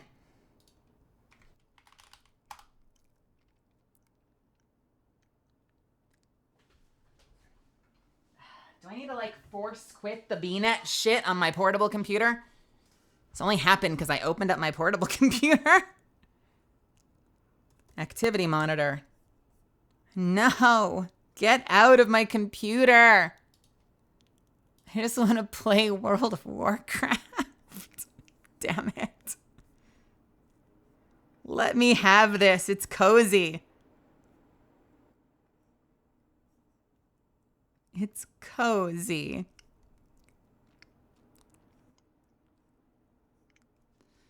You gonna work now?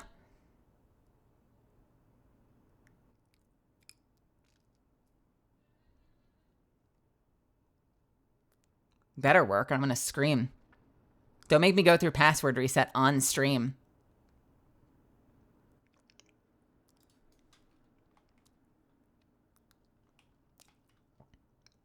Hey, Phoenix Claus, how are you? It's good to see you.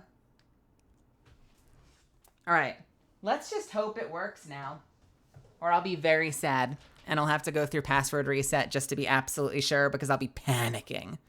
All right, there are two things you need to know once I get it set up. Fuck. The game source. And we need to set up, let's add a game. Game. And let's make it not visible yet. That's fine. And it's going to capture a specific window. This one. Must match. And limit capture frame rate. Boom. And then we're going to copy the transform from here and not reset and paste it. And bam. Eh? Oh. Okay, there are two things you need to know. Some players play games like this and they make hot characters because they want to look at a cute butt all day. And some characters play Lalafell. And some characters play Lalafell. So you need to understand, I have been so far gone down the gnome train for years now. There is no coming back for me, and you just need to accept that, okay? You just need to accept that.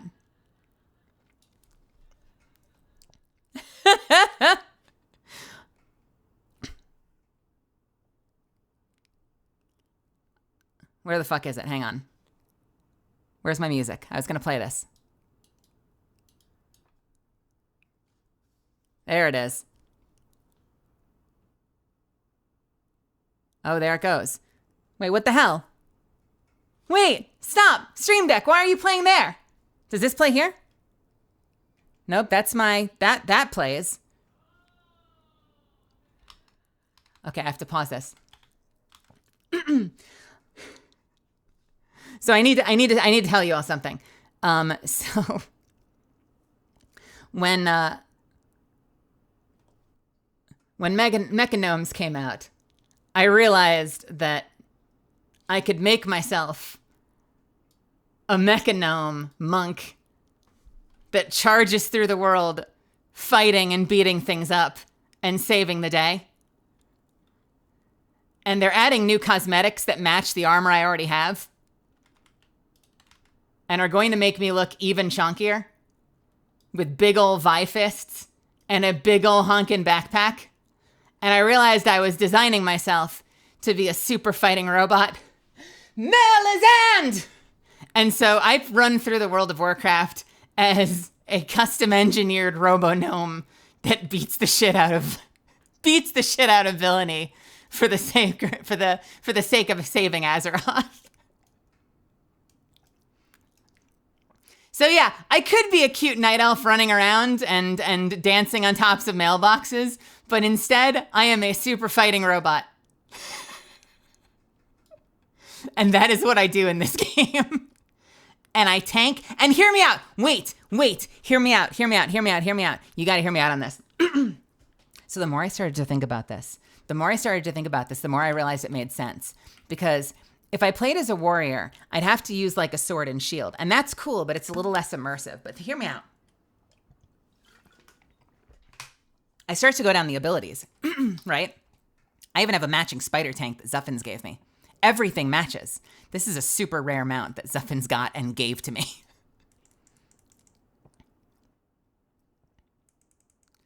No, too far.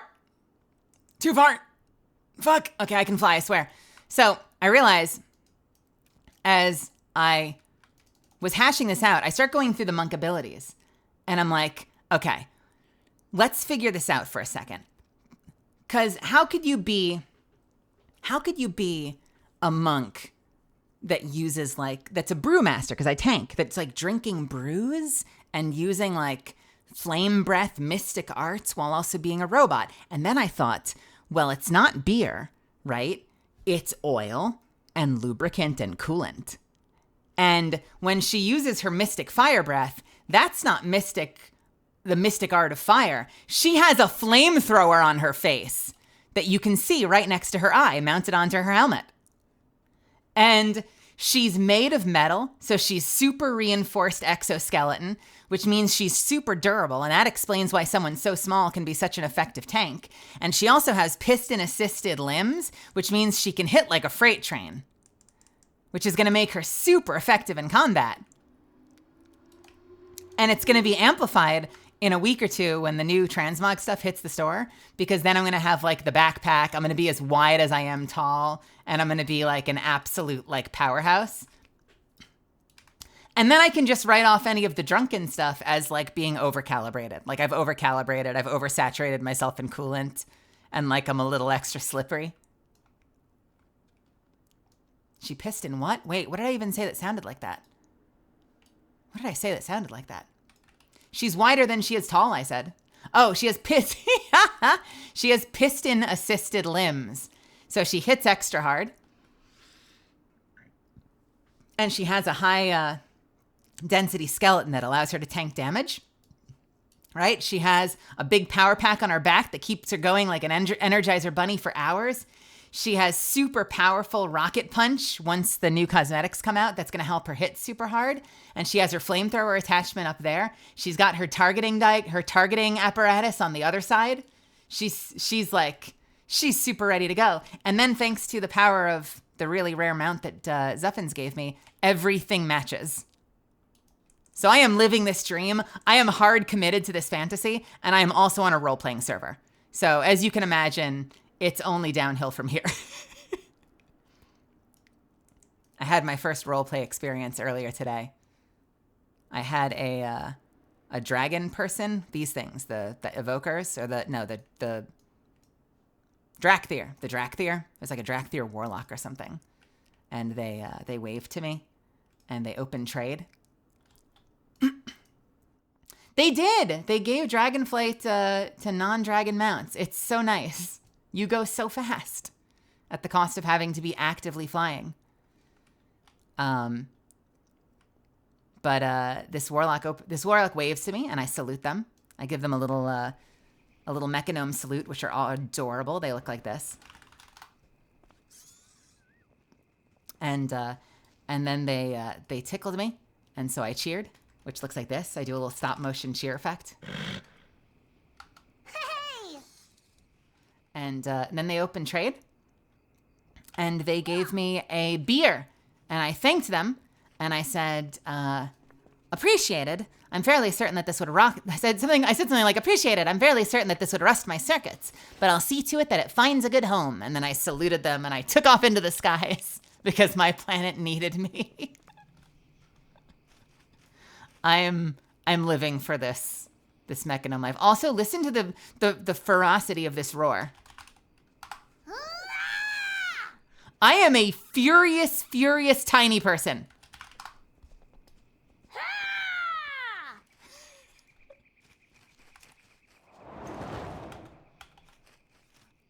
Although I did make the mistake, possibly, of rolling to a very high population server, so there's a lot of lag. Okay, we don't need any more Mega Man. I just had to play that for the introduction of the character. It felt like it was appropriate. I'm sorry, is it not? Is it not? Oh God, now it's playing twice. No, stop. Stop. No, I'm done with Super Fighting Robot. No, wait, stop. Why would go away? Hold on. I hit the stop button. Hang on a second. It's betraying me. Wait, fuck. Fuck. Go away. Okay, got it. Have a good night, Moldy. Thank you for joining me. Thank you for coming to my comeback stream. And thank you for hanging out with me. Okay, we're back. We're back. We're back. We're back. I think we're back. Although my playlist has gone to absolute freaking hell. Can we turn on something else? Let's do a little Ultra Kill or something. Where's Ultra Kill?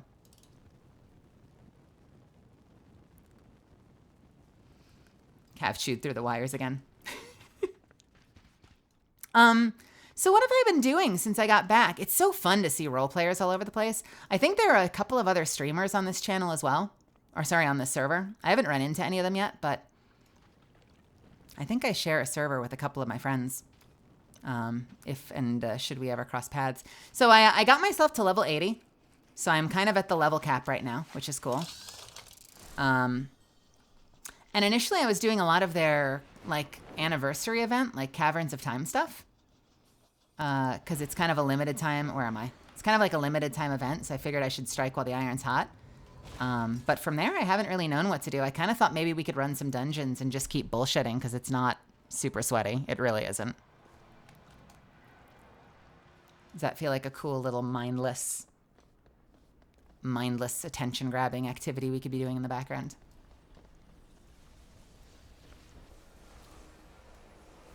I know. I don't know if Cena's still here, but Cena, I think, said that you've been playing as well. Have you jumped back in? Tell me more. Damien, what have you been playing lately? What are we going to be collabing next time we hang out?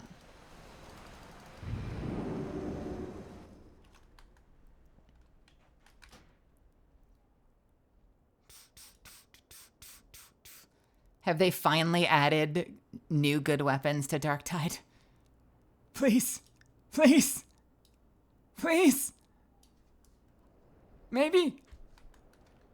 Darktide. What have they done? What have they added to Darktide? Tell me about it. You know they fucking haven't. Well, then why are we back in Darktide? I need to turn this down.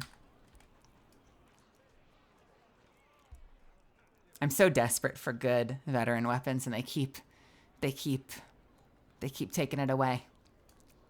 Oh shit, we got trivia. What's your story? We are bound. All right, trivia time. Let's test your knowledge of history then. Who were the 3 young Twilight Drakes guarding the Twilight dragon eggs in the Obsidian Sanctum? Oh fuck. Oh fuck. I did that raid so many times. Oh fuck. I think Halion is one of them. So it's either 2 or 3. Tenebron, Thoralion, Abyssian, Vesperon.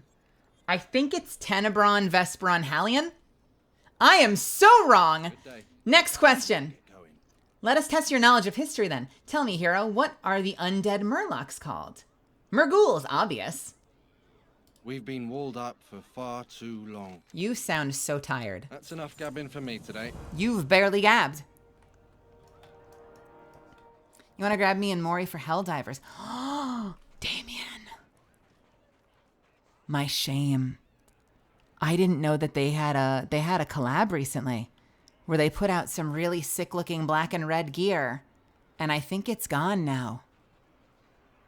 I think the collab is completely gone, unless you know of some way to get it.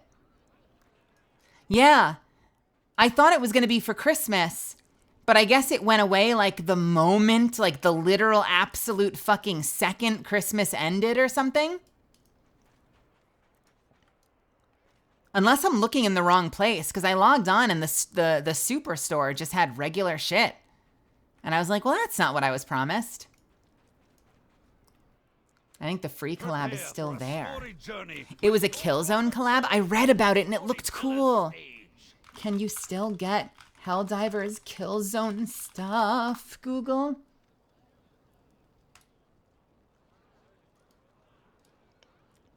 No. No.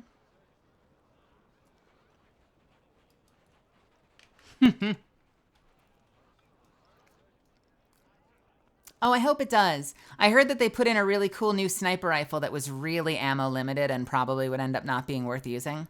But it looked really cool. Like a primary sniper rifle. Oh, did they? Oh, did it used to be 5 days?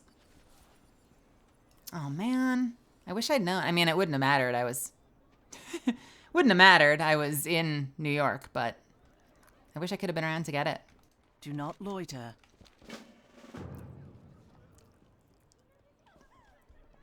Okay, so I don't know why any of you would be around to say yes, because I don't know of any of you that actually play this game, but I will throw this out there because why the heck not?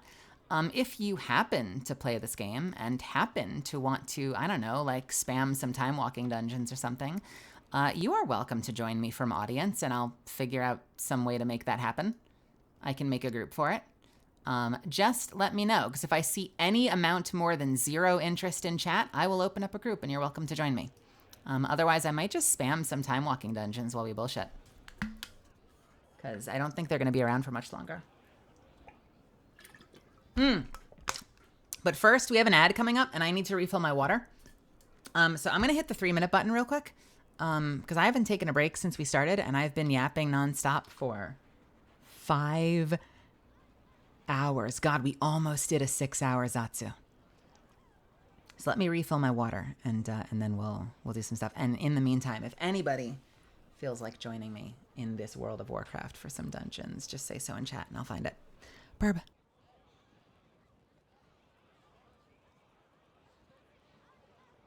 I know we've never played the game before, so it is a bit of a weird ask considering there's like no history of me playing it on this channel, but I figured I'd offer anyway, because the last couple of times we've played things like Destiny, I've enjoyed bringing people in for it. All right, Burb.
Hey! Welcome back, everybody. Hello!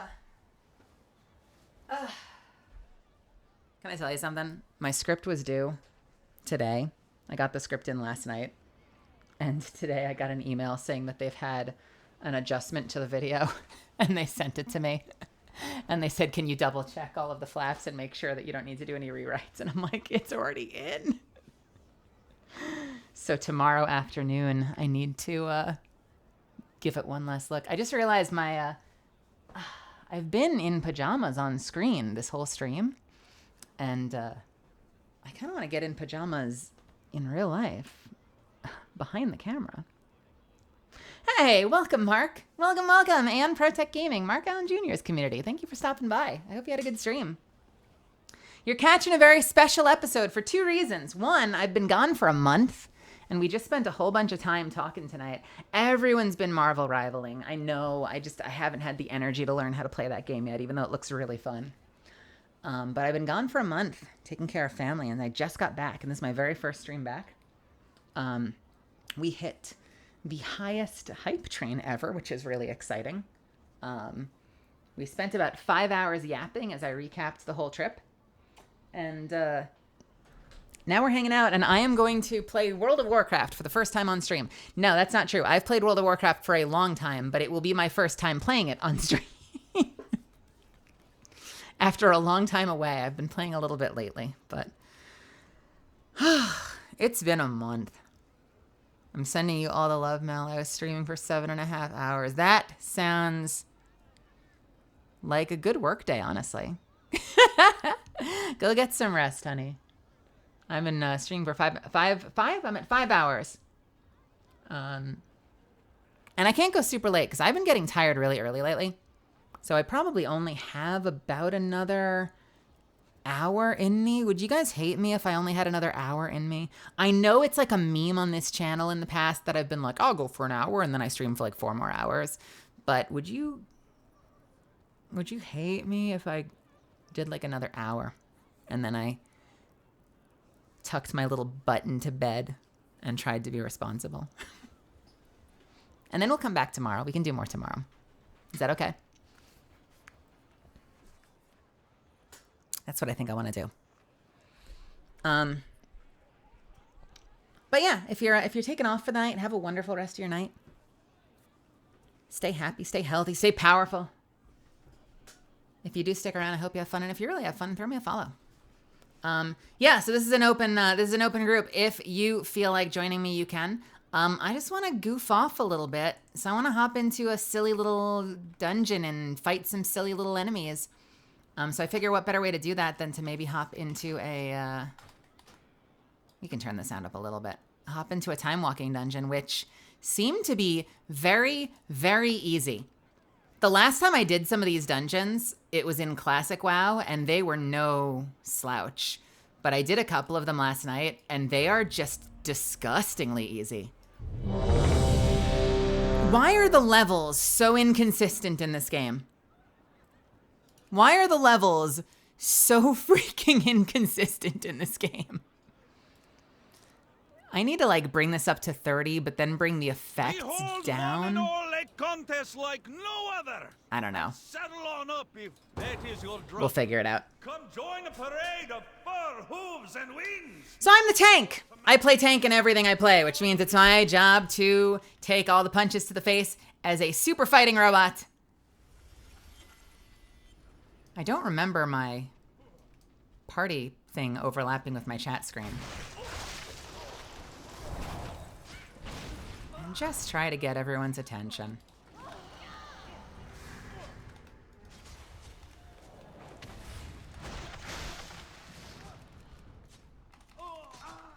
Now, I had a...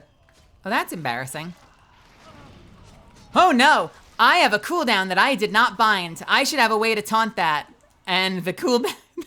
the keybind doesn't work. Shit. Wrong macro set. I need to find a moment that my party is not holding the W button and quickly rebind that. Or we will be in trouble. Van Cleef pay big for your heads.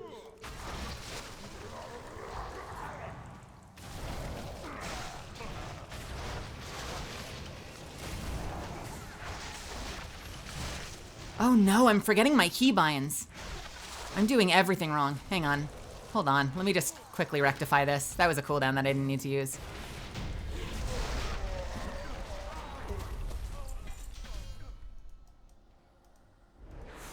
Let me just quickly say, wrong macro sec. They're already fighting. Oh, fuck's sake.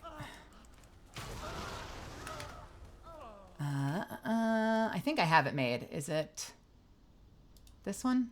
This one? No, it's my taunt. Where is my taunt? It's this one. Okay, got it. Nice.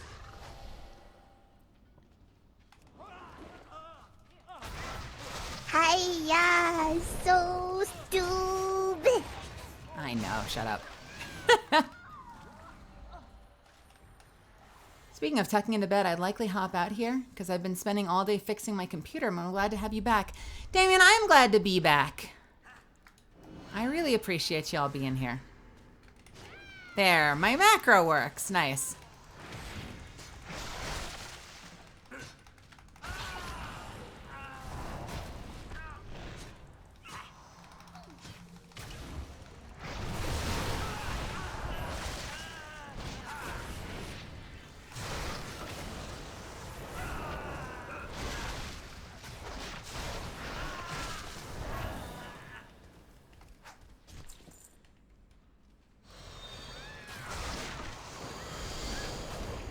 Sometimes when you're small, you struggle with the terrain.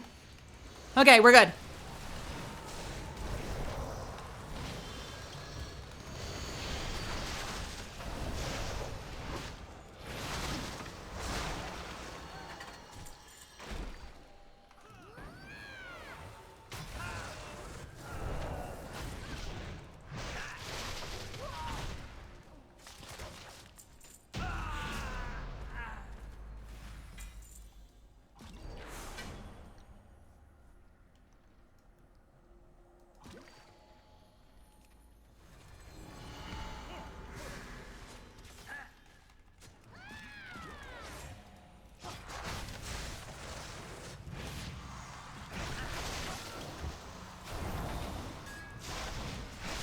You know, I'm realizing something.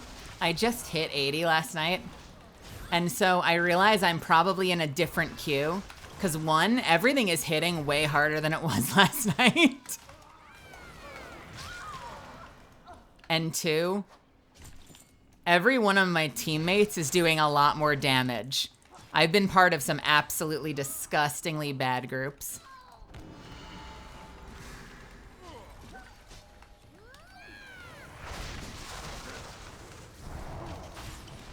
And so I must be in the big kids queues finally.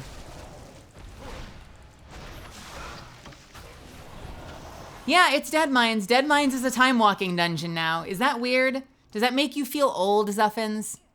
Do you feel old, Zuffins?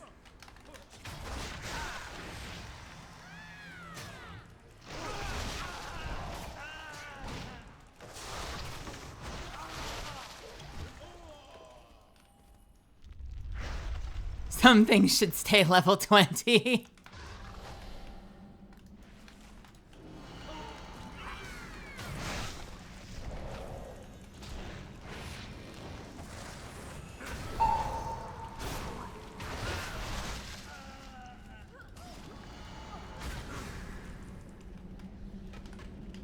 Oh, I'm forgetting my buttons.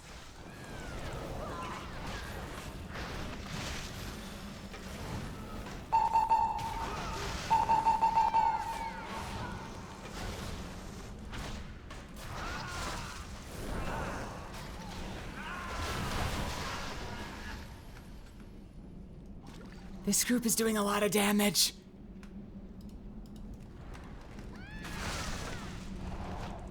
Have I leveled in dungeons only? You know, I did mostly quests, actually. Believe it or not, I did mostly quests until the very end, and I did the last handful of levels in time walking dungeons, but they definitely were, they felt different, suffice to say.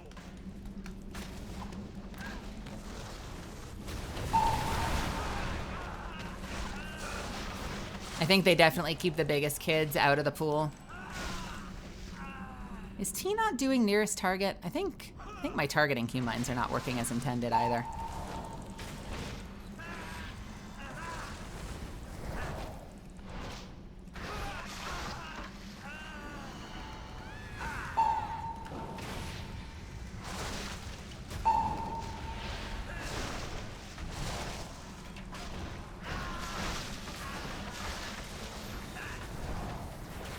Am I on a submarine? I don't know. Can you explain the lore of the Dead Mines? I know it's loosely based on Goonies. I don't know what this is. You've been here at least as much as I have, right? You tell me, buddy.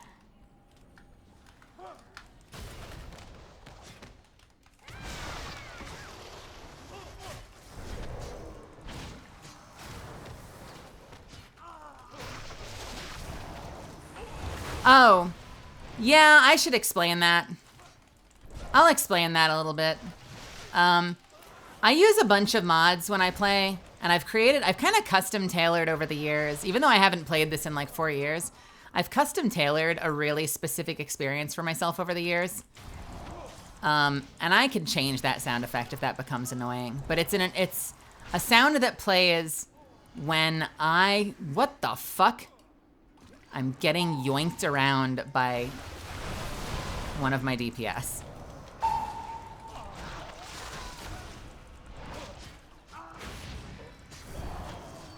Literally got grabbed by the tail and pulled across the room by this fucking dragon. So that's a sound that plays when something starts being used that I can interrupt.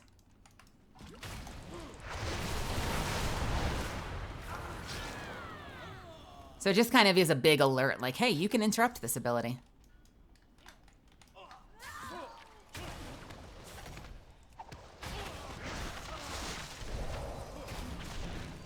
You there, check out that noise.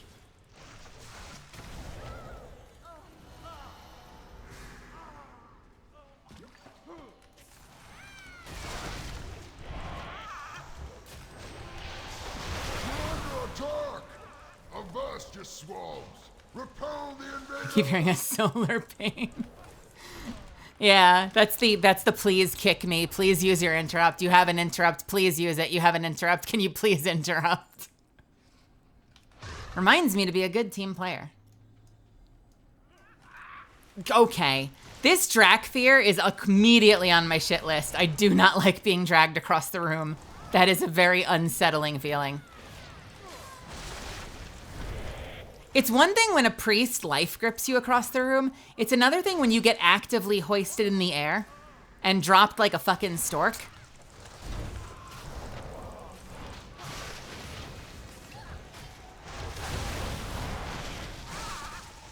Catalyst, how are you? Welcome. I'm so glad you got here. Long time no speak.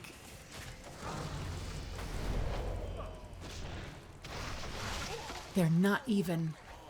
Wait, I'm the only 80. I'm the only 80. I'm not in with the big kids.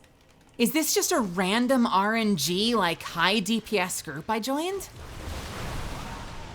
I think I just joined a random RNG high DPS group. This is not a group of level 80s. This is just completely RNG.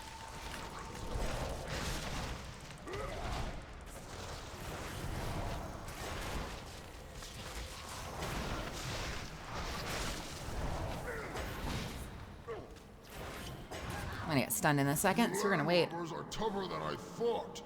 I'll have to improvise. What's good, Catalyst? How's life treating you?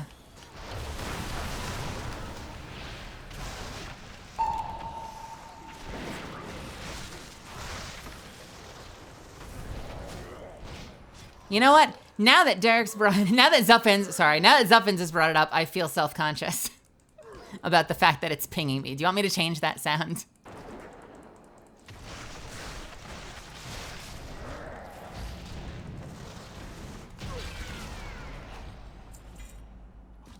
I can change it if it's annoying.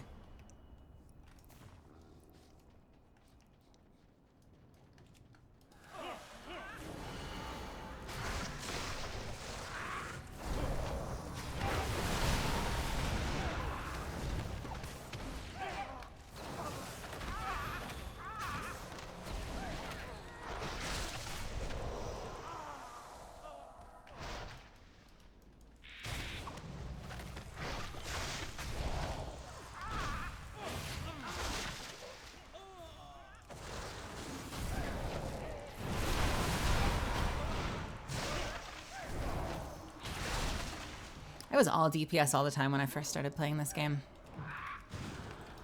I was like true blue.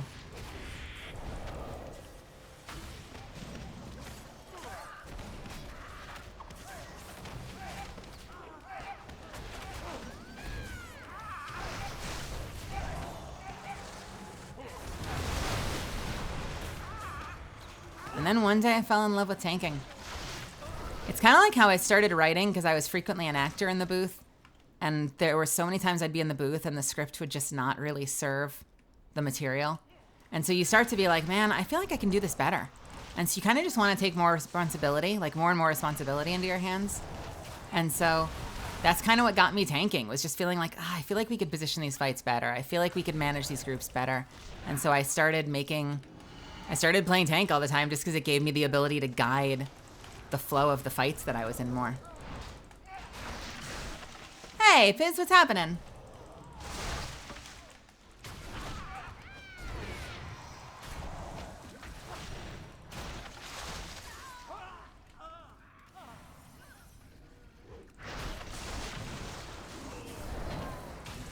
It's actually funny. I kind of assumed this was a high level group just because of how aggro they were being.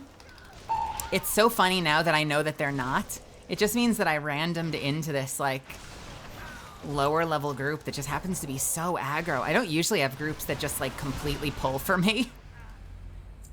Insane. You like my model? Do you like my jammies, Fizzbeaners? You like my little pajamas?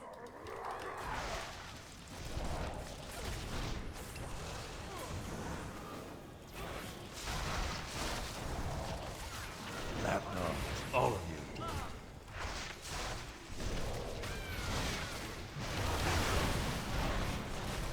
Fools! Our cause is righteous. The Brotherhood shall prevail.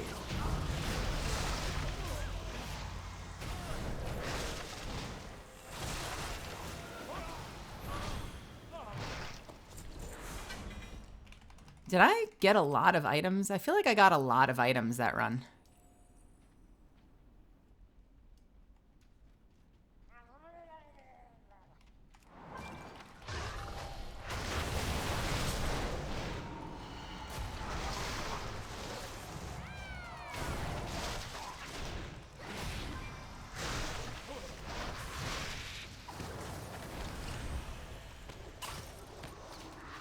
How do we help you do the new debut? What do you mean? Gosh, I mean, a lot of things are happening no matter what. So I don't know that you need to necessarily do anything. I would say on like the most fundamental level, if you feel inspired to support the channel by either subbing to the channel if you aren't already, or gifting subs if you feel so inspired. I mean, every little bit of support, donating using a link below certainly helps. But the debut is coming, baby. It's coming whether you want it or not. There are too many things in motion. I have a res button.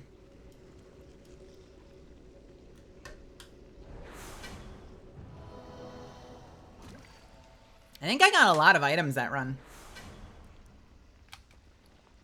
Yeah, I got a lot of items that run. I got a necklace that is...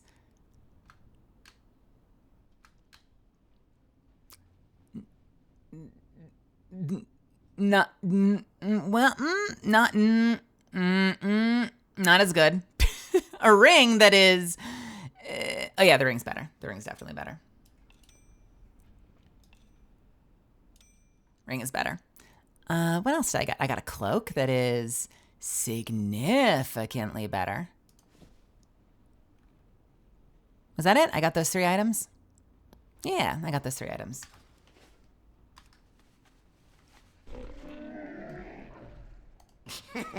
Many deals for a friend of the Grummles. Like you.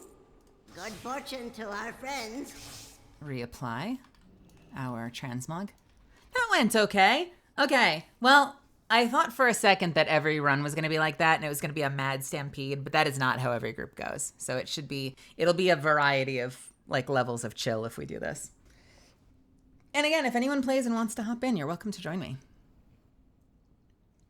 God, there's so many things I want to show you with the new debut. There's so much stuff I want to share. There's so much happening. I've been getting updates like every couple of days. I think the last thing we're going to be waiting on is going to be the lore video. Like, I genuinely think everything is going to be done at a certain point, and then we're just waiting on the lore video to debut. Oh, the hunter said thank you. Nice. Ah, good. I aim to please. I am but a tiny little super fighting robot. I do my best. You know, I'm not perfect. I'm still learning. I'm making mistakes. But what else can I do, right? What else can I do? What else can I do? You know what? Touch of Death. You know what, Touch of Death? We're putting you on the main macro. This is the most overstuffed fucking macro. We're putting it right here.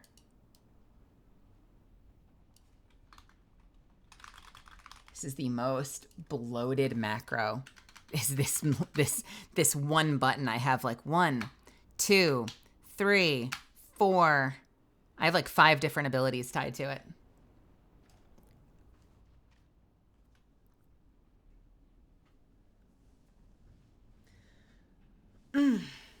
Could have slept better. Sorry, I didn't get back to you earlier, Catalyst. Could have slept better. Got to be up for an appointment. Ah, yuck. How's WoW going? I won't pretend to understand a single thing I see on screen. It's fun. It's fun. It's very... I was watching a Thor stream on Pirate Software, and which I frequently accidentally call Pirate Radio. I was watching a Thor stream, and he had mentioned that retail WoW feels a little bit like a tabletop adventure. Like, it's really slow. It really feels like you're slogging through this adventure. But classic WoW does. But retail WoW, he called a power fantasy. And I understand it, because I did a lot of these dungeons back in the day, and they were fucking intense. Like, they required careful planning and execution. And it's insane how big the pulls are these days. Like, you just run through, you grab as many mobs as you can possibly stuff around your arms, you burn them all down, and you just, like, let God sort it out. It really isn't the level of... Like, there was a moment in time back in the day that if you pulled more than one group, you were just dead. You were just dead.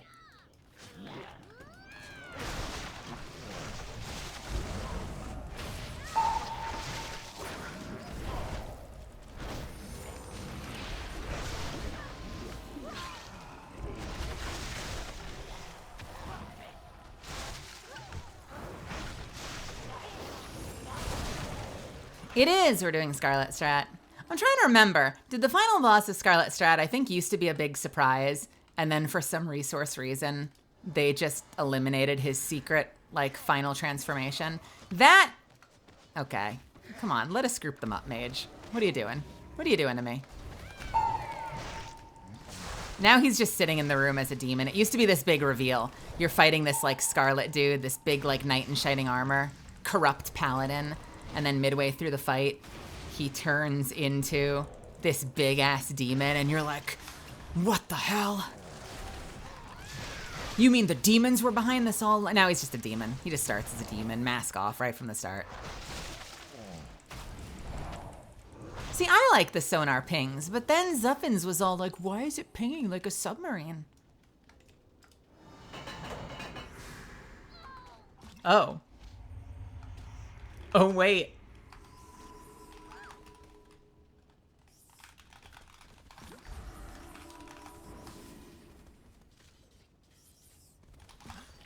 It is the consequences of my actions. I closed the gates early because there was a trap there. That's hilarious.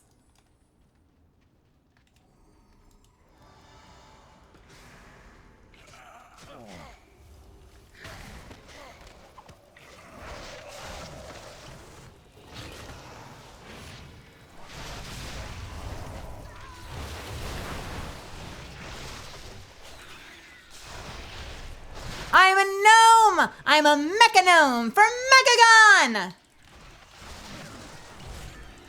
As it should be. Someday we'll all be gnomes. No mercy for my nemesis in this here dungeon.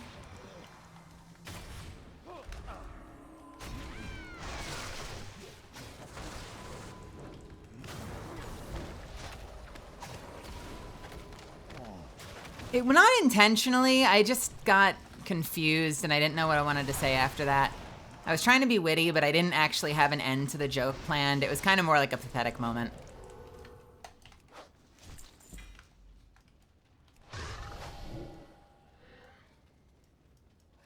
Timmy!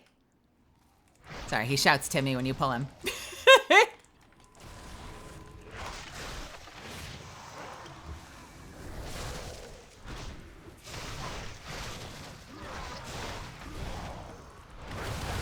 I fight for Mechagon. I fight for Gnomeragon. I fight for gnomes all across Azeroth.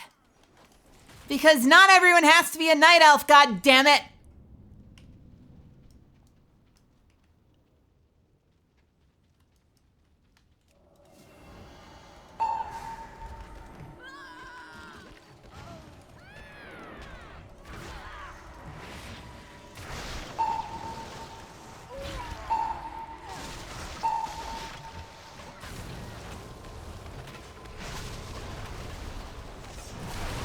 I've started to collect righteous orbs.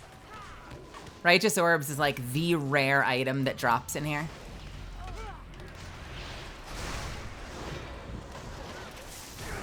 Oh, we are so fucked.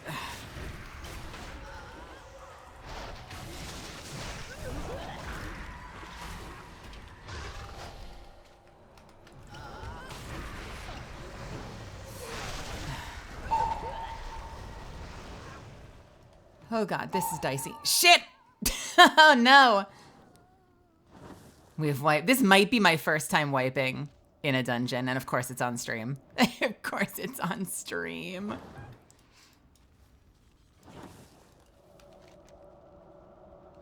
Should I run back? I feel like I shouldn't. Priests have a battle res, right? I feel like the priest is gonna be back before I can be back. They don't? Okay, well, we're out of combat anyway. Sad. I let my team down, guys. What is this? What did I get? A mace. Is this better? It's slightly better. Marginally better. I'll take it.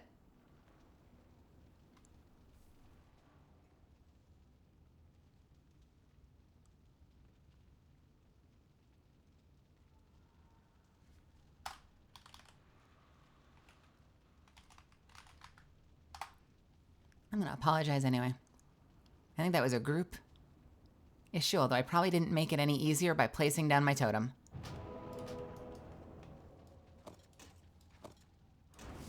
Okay. I also have a heal button I could have been using, but I forget that that button exists sometimes.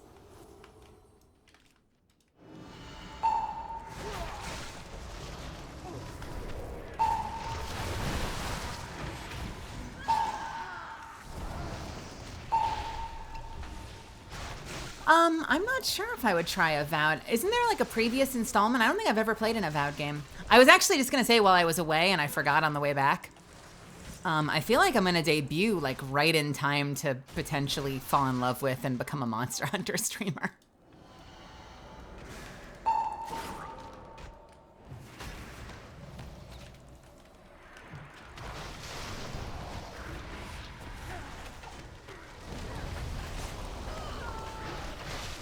I don't know if I'll fully fall in love or not, but I am intending to try it, and I feel like the release is going to fall somewhere around the time I debut. So it'll be interesting to see if that ends up becoming like a major source of content for me.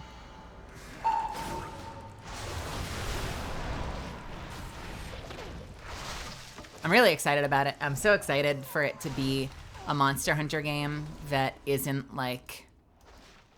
I don't know, I'm so excited to be playing a Monster Hunter game that, one, everyone isn't already like super endgame in, and to also be playing during an era where people aren't like randomly splitting their time between multiple different Monster Hunter titles. Like, I don't even understand that. So I'm sure Damien could explain it to me. I don't really understand why people are playing multiple different Monster Hunter titles. But it is a little hard to play with friends when like they're playing 2 different Monster Hunter games and they're all miles and miles and miles ahead of you because they've been playing it for years. So it is kind of cool to think that we'll at some point all be on the same, at least momentarily on the same level.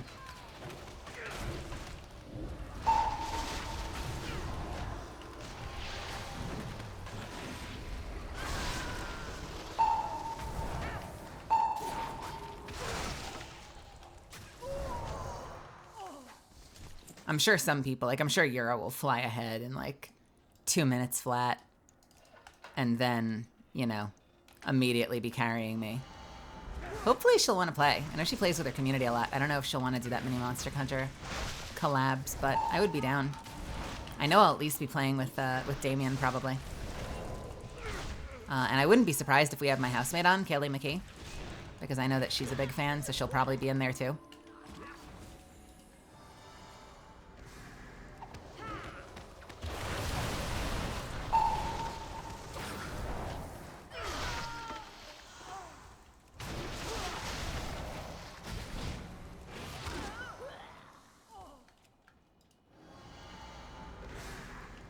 Stop it!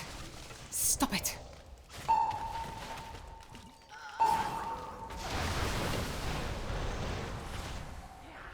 Oh, I also had a stun I could have used. I had a stun I could have used and I didn't because I'm silly.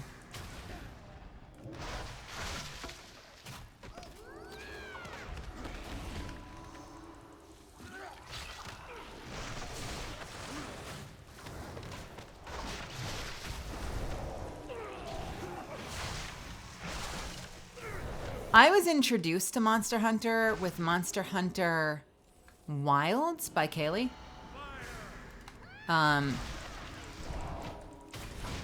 But then apparently a whole bunch of people still play Monster Hunter World.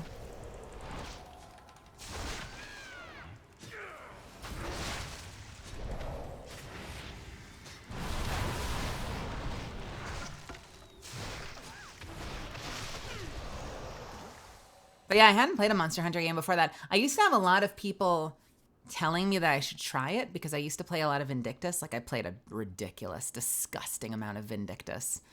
And games like that, games like Terra that have a big focus on fighting larger than life monsters. People would always be like, oh, you've got to try Monster Hunter.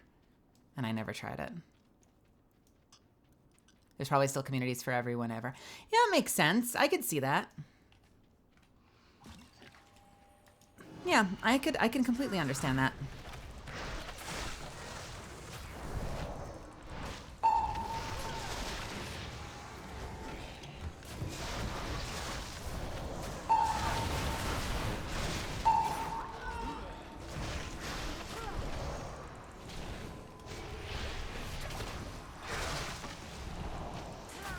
Well, I guess any game like that where you like put together stuff and you level up and you slowly, painstakingly unlock new gear and content.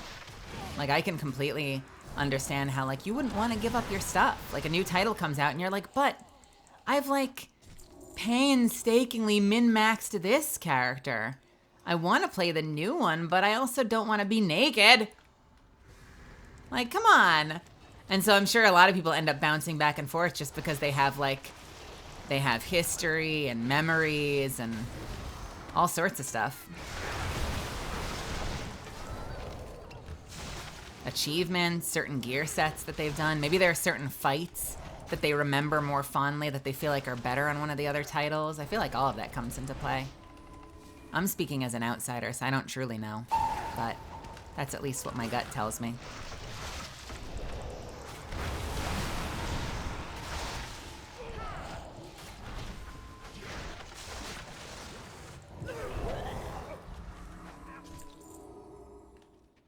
Bit complicated at the start when you start alone. Oh my god, Rise especially. I think Kaylee went through and held my hand with it, but it was still like so nightmarishly confusing. Talk to this person. Why? I don't know. Go eat Dongo. Why? I don't know. Pick a bonus. I'm like sitting here, I'm like, I don't know what the bonuses do or why I would care. Like, I have no frame of reference for why I would pick this bonus or that bonus. Yeah, but pick one though.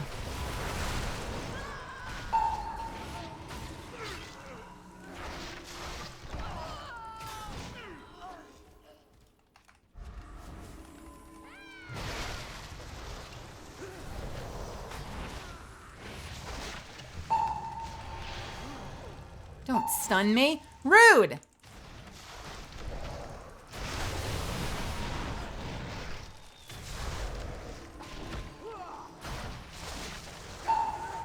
Stop it.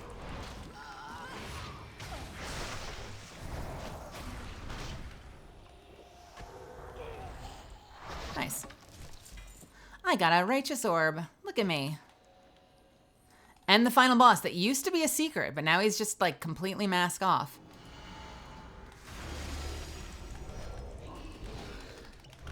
Wild times.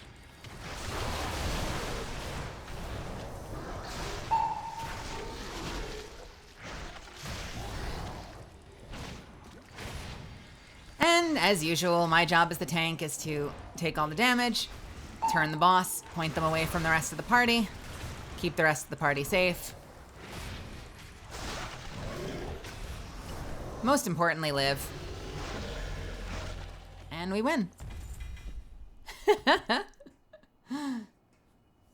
Wow, was the perfect example of that, wiping for months and Sun will only end up trashing your set. Oh my god, that was such a travesty. Every time a new expansion comes out, and like, it would be one thing if you got to the first dungeon and you were replacing your endgame raid gear with like blue items from dungeons. But the fact that it's like the very first quests, because they want it to be, by the way, so wholesome. The whole time we're fighting, apparently a reunion was happening. I know you, Moonsinger. How are you? I'm sorry. I'm from that server originally. Doing okay. How about you? That guild's still around? Crazy. Well, have a good one. Glad you're still playing. Take care. I'm like, that is so fucking wholesome. That is so fucking wholesome, you guys. Having an old vanilla reunion in the middle of my random ass dungeon.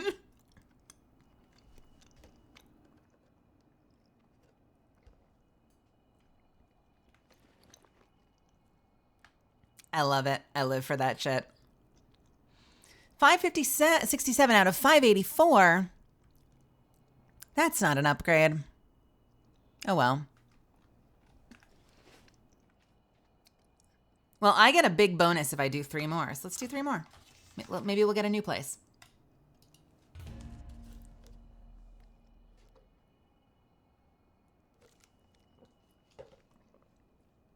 I was pretty sure I had a bot last night. They didn't talk. They did a lot of like running into walls where they would do weird shit like this. And I'm like, oh, you're moving like a Roomba. You're moving like a Roomba. You're not a player. They did an immense amount of damage. They made all of my runs really easy, but they were like 100% not a human player. They literally were moving like a Roomba. Like they'd hit a wall and then they'd like figure out which way they could go. And then the moment, I guess, something was in range of like an auto target intercept, which is their charge ability, they would just like boom and they're right into combat. Because you can macro things to like try to auto target.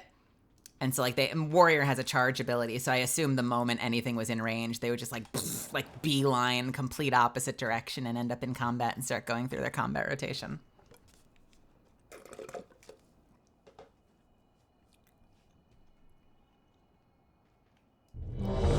Hey. Oh, I didn't check to see if I could make the ping a little softer.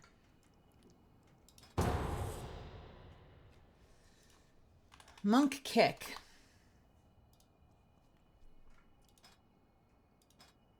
Play sound. There is no volume control.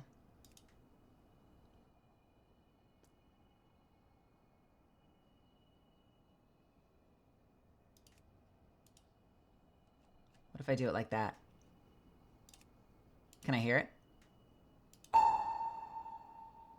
Is that softer than when it's on master? That is the same sound volume. That is absolutely the same sound volume. We'll figure it out. We'll figure it out. We'll figure it out.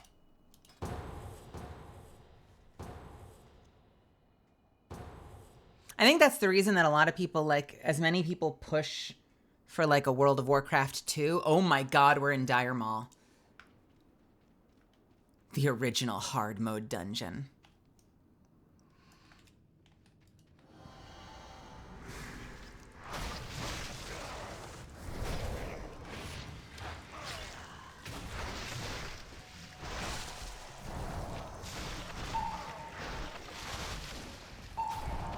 Actually, that feels softer. Does that feel softer? I feel like that feels softer. Maybe I'm making that up. That felt softer.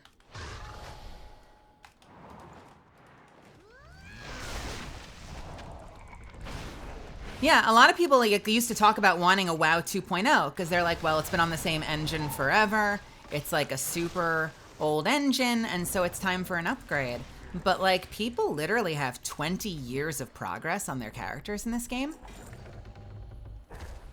Like, how are you going to ask people, unless it's one of those things where WoW 2.0 is like a full revamp on a new engine and everyone can port their characters over and like achievements are saved and the mount coddle, you know, like it's the exact same game. They've managed to do the impossible and let everyone port everything over to a brand new account. I cannot possibly imagine people wanting, as much as they say they want a higher resolution, you know, like higher fidelity, some sort of new something with their game. Like, people have so much history in this game. It would be asking a lot for a lot of people, I think, to drop everything and just start over from scratch. But who knows? Maybe not, because WoW Classic was super popular. So maybe I'm out of my mind and don't know what I'm talking about. I've never played WoW on this channel before, but for those that don't know, I played this game for a massively long time. I took a break during Cataclysm about midway through, but I still played the first, like, well, maybe third of Cataclysm. And I played again in Pandaria and whatever came after that. Pandaria, WoD, Legion, and then part of Battle for Azeroth. And then I ended up disappearing, and I've disappeared for like the past, how long? 4 years? 5 years? This is my first time back in years, but I have a lot of history in this game. And I used to follow the game. Like, I would follow news on the game even when I wasn't playing. Years later, I would still keep track of news channels.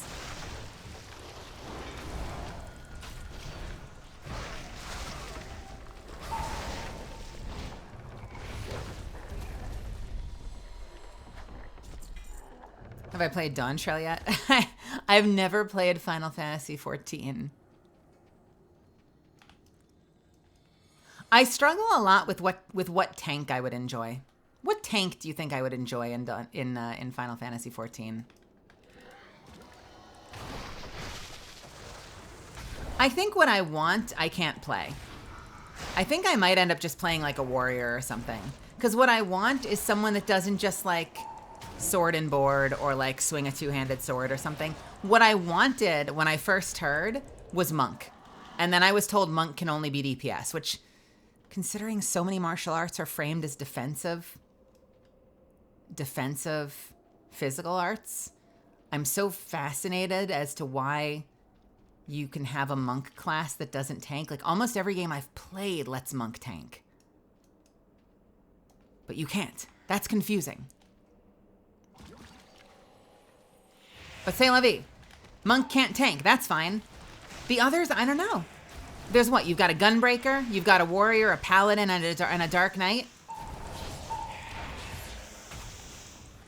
Apparently there's one that people think might get added one day that's like, it's like a double shield or something. What's the one that people think might get added? Rose could tell me. It's like a dual wield shield boy or like fist weapons or something.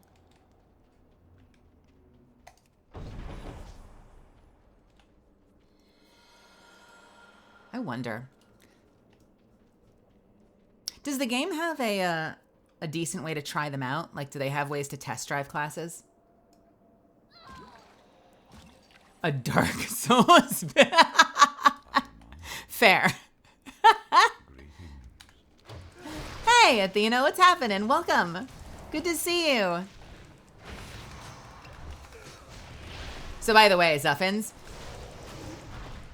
everybody, absolutely everybody skips the final boss or skips like the big boss and goes straight to this guy because it finishes the dungeon faster and they get full credit.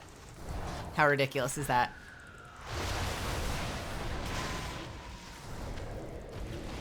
Yeah, no one does that fight. That's it. Dungeon over.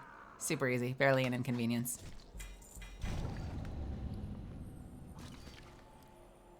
All right, what is that, 567? I have a 548. I can swap that out for the 567. Easy. Love it.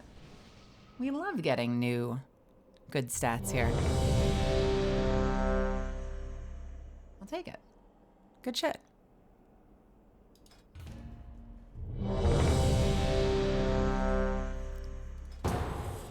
Not that I know of. I learned my classes by leveling them up. I watched a bunch of the old, oh, who is it that used to do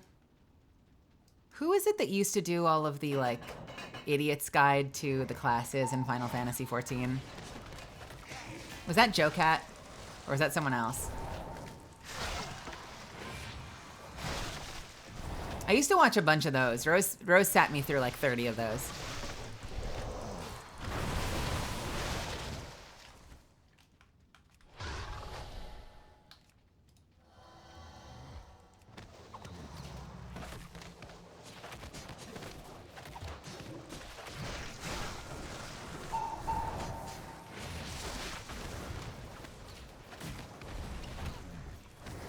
Yeah, it might have been that. It might have been like a crap guide to the classes.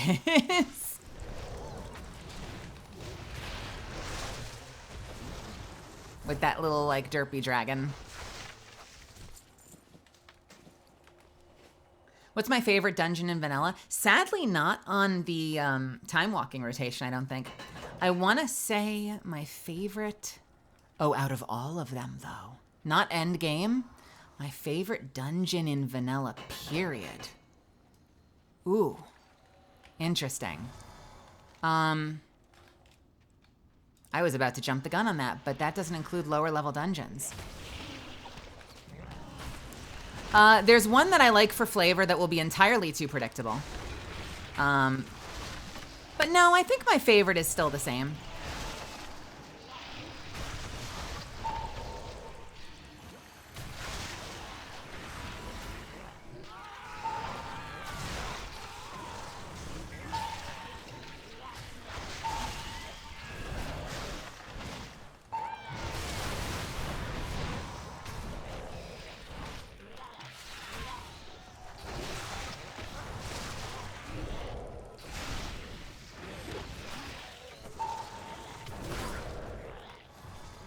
I need a new aura, and I don't know how to test it.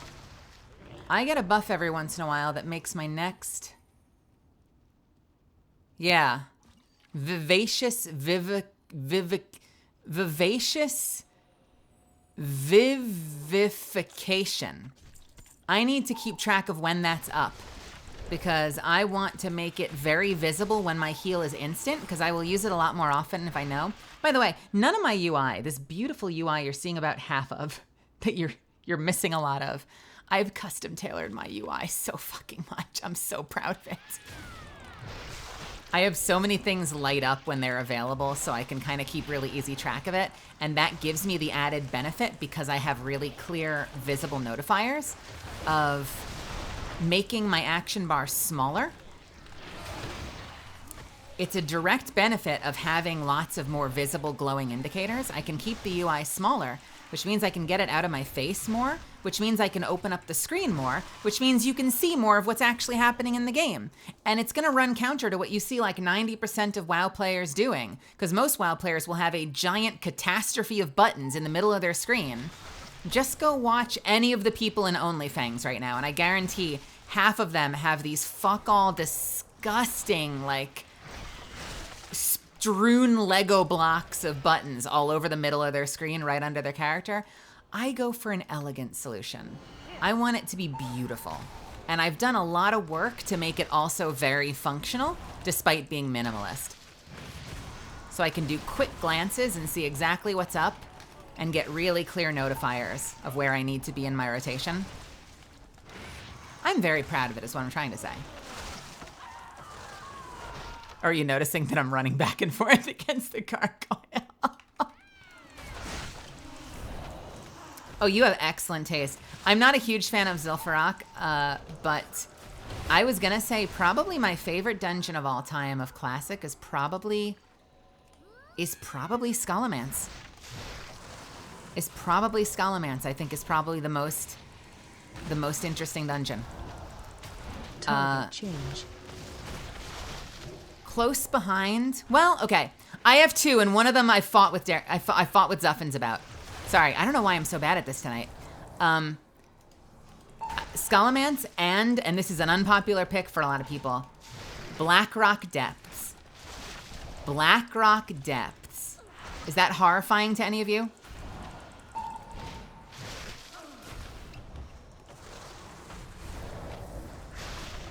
Here's why I like Blackrock Depths, and to a similar extent, I might say Moradon.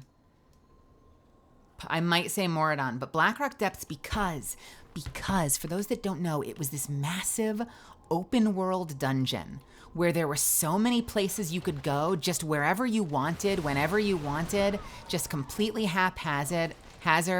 There were tons of things to discover. There were events that would play out. There was a whole friendly zone in the middle of it. There was just this bar where everyone was too drunk to be enemies, and so they're just totally chill, and you can like buy things from the bartender. It's the only dungeon in the game that to me feels like a D&D dungeon.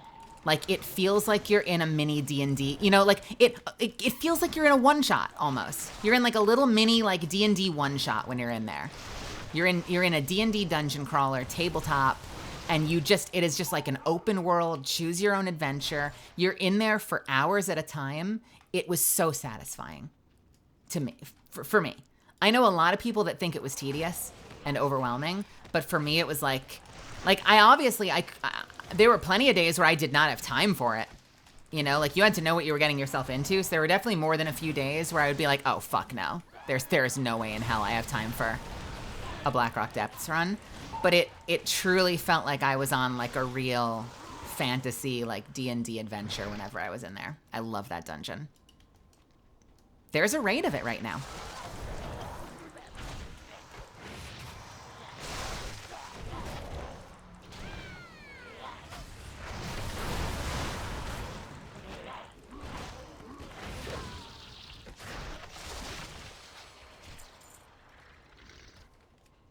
Let's see if I can judge this right.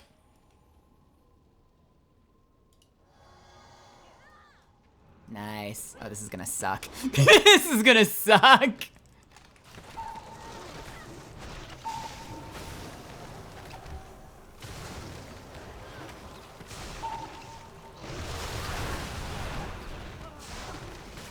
Oh no, we're doing fine. We're doing fine. I am so glad I remembered the distance on that.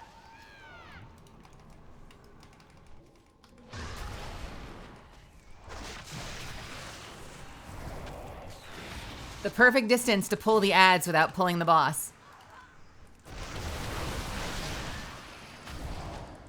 Hey, Goober.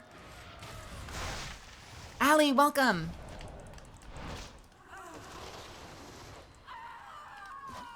You're drinking sweet and sour sauce?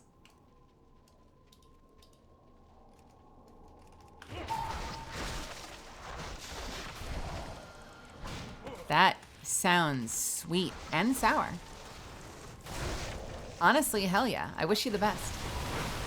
I hope it brightens your day and sets you up for success this week.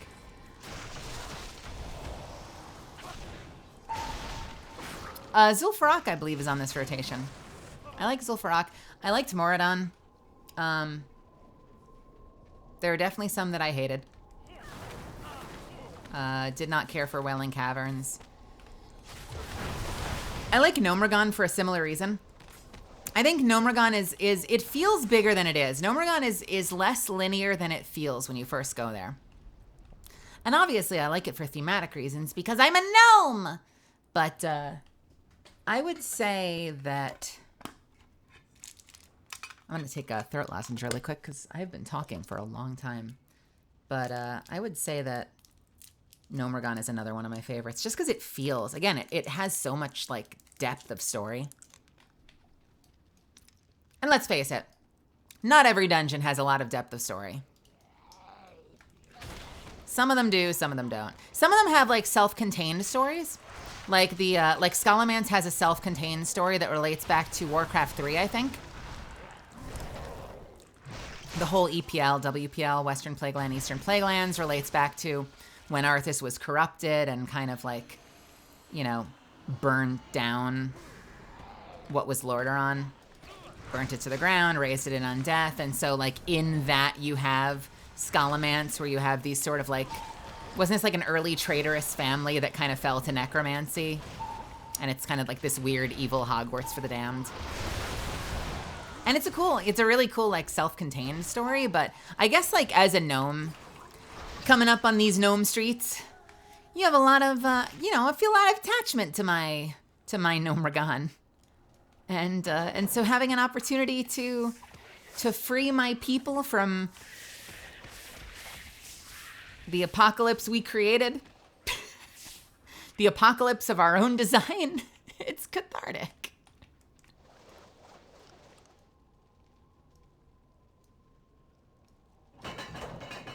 All right, it's gonna suck, take two.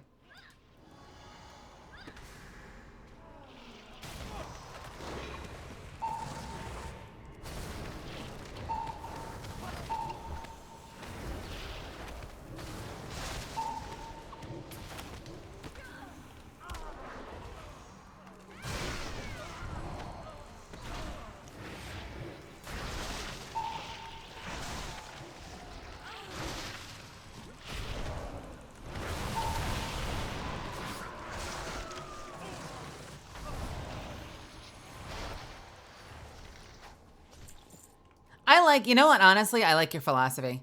What the hell else am I gonna do with my leftover sweet and sour sauce other than drink it? I respect it.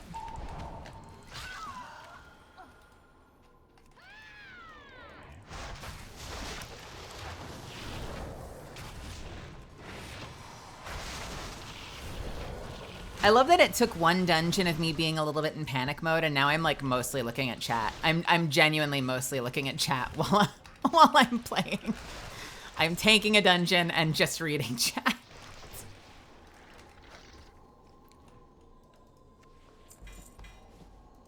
Ooh, are those upgrade pants? Those are upgrade pants, baby. Love it. We love upgrades.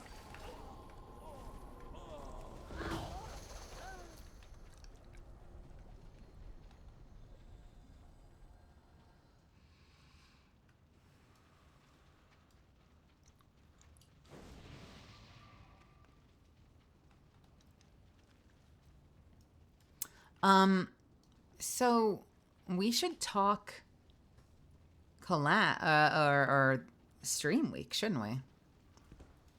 What all do we have going on this week?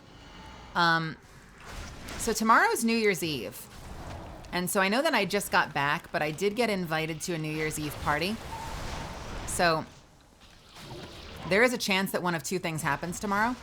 I will either stream early and end early to go to a New Year's Eve party. Or I will potentially just go to a New Year's Eve party because I don't get to hang out in real life with people very often. So I'll let you know on Discord about that. Wednesday, I am going to be in, finally, for the first time, and I'm going to feel like such a freaking loser because I won't know anything, and they've been playing for like 5 weeks. But I'm going to be in Grounded for the first time with Altaru and Ren and possibly Riniko. Oh yeah, Emmy, have a wonderful night. I hope that you liked the new episode. I need to go through season 1. I've heard, oh man, I'm so excited. I've heard such good things about Squid Game. I want to play it. I want to watch it. Jeez, brain rot. I want to watch it. It looks really good. People have been posting clips too, And I don't want to spoil myself too much, but I gotta say, the clips have been enough that I'm like, oh, fuck, I need to go back and watch season 1. Fuck, I've been missing out. Why have I been sleeping on this show? So yeah, I gotta do that.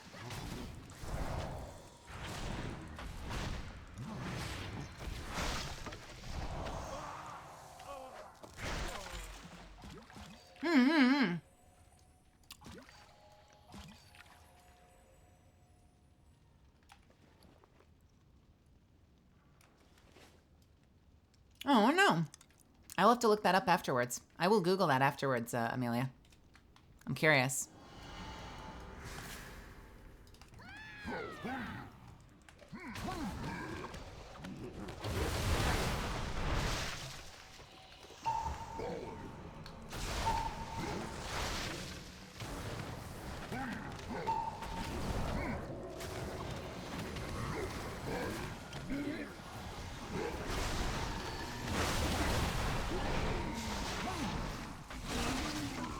So yeah, this is something you definitely couldn't do back in vanilla.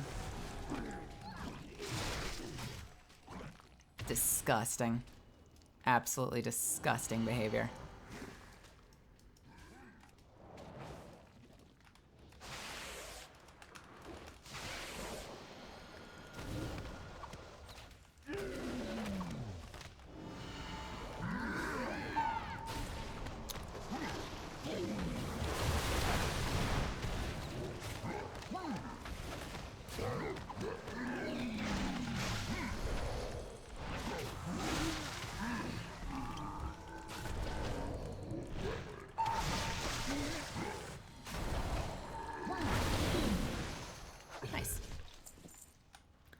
Ooh.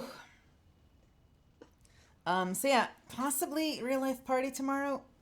So I'll let you know. I'm gonna be back with Grounded with Aoteru and Ren and possibly Riniko on Wednesday. Don't know what the plan is for Thursday. I will stream, I just don't know what yet. And Friday, do we get back into Ace Attorney? Is it time? I feel so guilty. I feel like such a fuck up for being like an hour away from the end of our last case and then letting an entire month to a month and a half go by.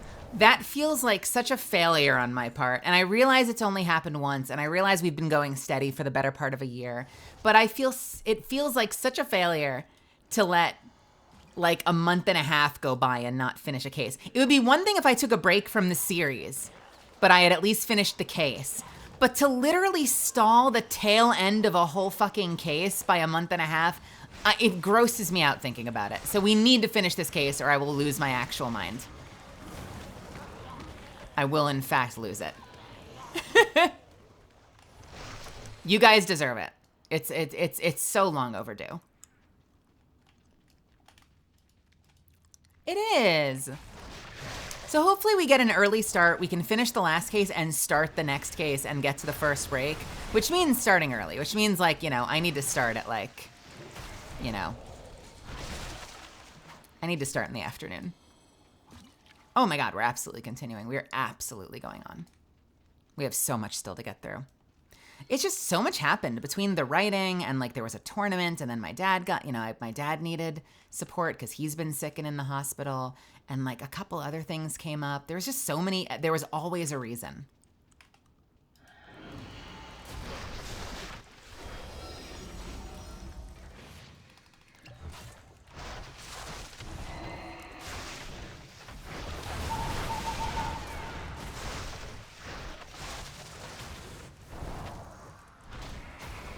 By the way, Baron Rivendare is now Lord Aureus Rivendare. I'm sure there's a story behind that. It used to be a dude with a hood, with a sword, who I guess became he became a good guy? He joined the Death Knights? And now it's Lord Aureus Rivendare, who has Iron Foe? This feels like such a cobbled together. I know a lot of you won't know that reference. He has a weapon that is like so specific to another part of the game, I'm utterly confused.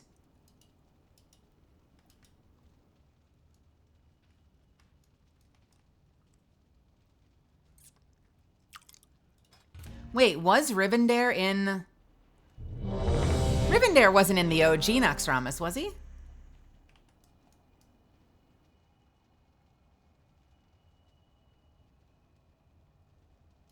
In the original?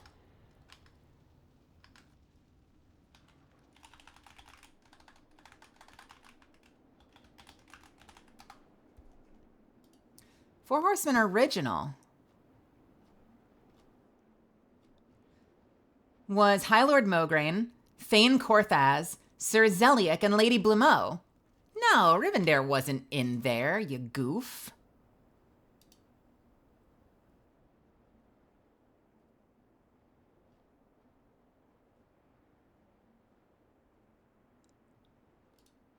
You goof?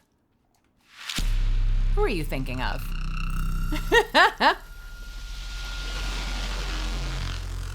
I fucked up. Did they change it for Wrath? Did they put him in? I'm trying to remember. What changed in Wrath? Because I want to say 3 out of the 4 were the same. Which one was different? Was Mograine not there?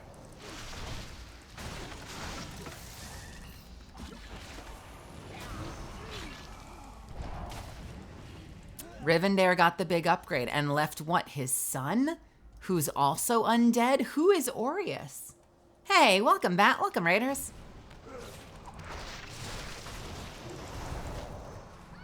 I missed you too. It's been so long. I felt like I would never be back, but I'm here. I can't tell you how much I was looking forward to this. I was talking to Zuffins last night, and I was like, I don't know if I'm ready. I'm like, it's gonna be weird. What if no one shows up? And Zuff's like, people are gonna show up. And I'm like, what if they hate me? And he's like, they're not gonna hate you. And I'm like, what if I don't know what to say? And he's like, you probably won't know what to say for like 15 minutes, but then you'll be fine. I'm like, all right. Fuck. I'm nervous. It's been so long. Like, it's like wearing an old coat you haven't worn in a while.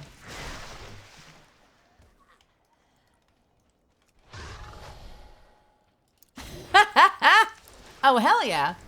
What were you playing? Icarus. Tell me about Icarus. Well, little did you know I'd be playing World of Warcraft.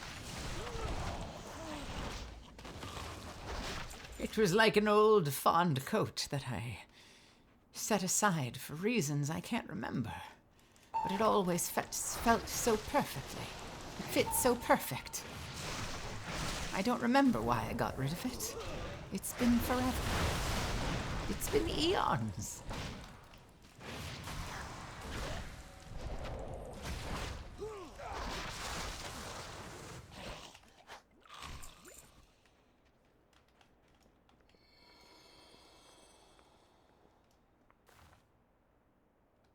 Yep, that's why I watch. I wait to see if everyone can make it, and if someone doesn't make it, we pull.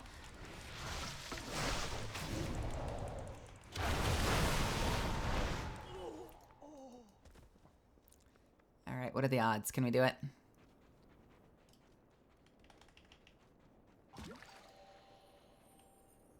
Can we do it? I think we're doing it. I think we're doing it.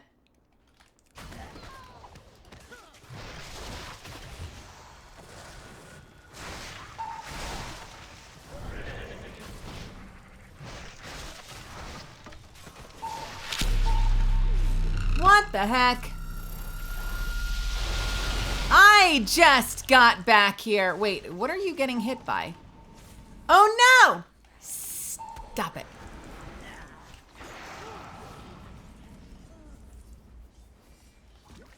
Hey, welcome, Corinne. Corinna's raid. Welcome, everybody. I just got back here. What do you mean? What do you mean you're raiding me? It's my first stream back in like a month. Hi, everybody. I am Melazand. You can call me Mel. I'm getting towards the end of my stream. I'm going to be honest with you. I think we're going to finish this challenge, and I'm probably going to get out of here. Just because I am on a regular sleep schedule, so I am getting very tired. I hope that's okay. But if you stick around for a little bit, I hope you have fun. Thank you so much for joining me today. What did you do tonight? Civilization 6. Hell yeah. I hope you had a good time in there. If you end up taking off to go to bed, I understand. I'm not going to be that far behind you. But if you decide to stick around, by all means do. And if you have fun, consider coming back. I just came from playing Icarus with Bats, and I'm now curious. As a Brewmaster Monk main, how are you enjoying it? I have played, I know this is not what you're asking me, I have played Death Knight Tank, I have played Monk Tank, I have played Warrior Tank. I've played Warrior Tank in Classic, and I also played it in Battle for Azeroth. I think probably the most fun I have had tanking for a long time was probably Warrior. But I like Monk. I would say I rate Warrior 10 out of 10, and I rate Monk a close 8 out of 10. But I have had such an inspired fantasy. I'm living a class fantasy right now. We'll go over it again at some point, but basically I turned my Mecha Gnome into Mega Man. And I am punching with piston-assisted limbs and crushing my enemies with Full Metal. And I just created a class fantasy for myself that made me hard switch back to Monk, and I've been enjoying it ever since. It's great.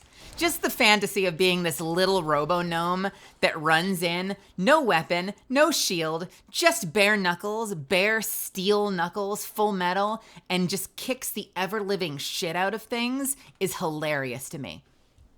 And then I started thinking about how to make it work. Some of you heard me say this before. And I'm like, well, how would it work? Because the whole theme behind a brewmaster is drinking, and this is a robot. So how the fuck does that work? And I'm like, well, it's not alcohol. It's oil. It's coolant. It's lubricant. She's a robot just pounding shots of lubricant and coolant. And, well, what about her mystic arts fire breath? She has a flamethrower attached to her head. And I started coming up with little, like, parallels for all of that. And I'm like, oh, this is too good. I can't not do this. I can't not do this. She spews some of the oil back out and she ignites it with her flamethrower. I am a super fighting robot Melizand.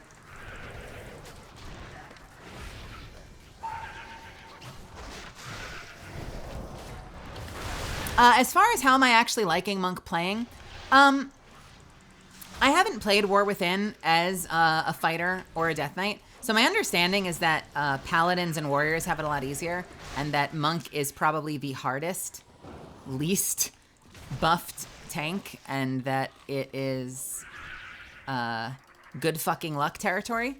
But I am pretty competitive.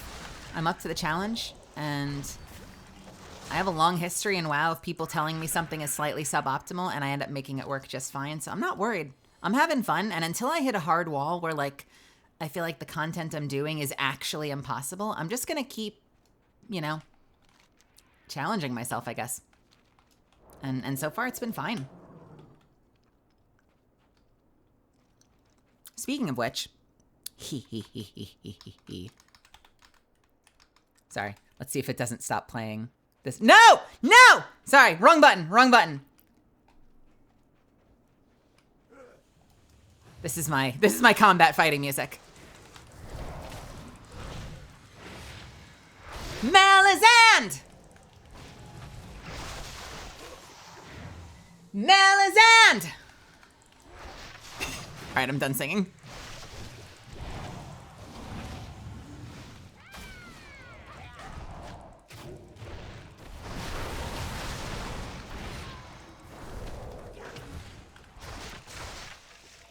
This is a deep cut if you're not familiar with this song.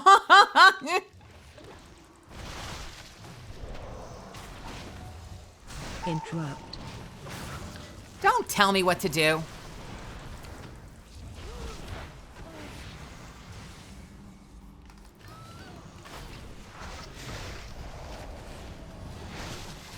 Why am I stuck to the ground? That's it. That's all I wanted to do. I just wanted to play that song for you one more time.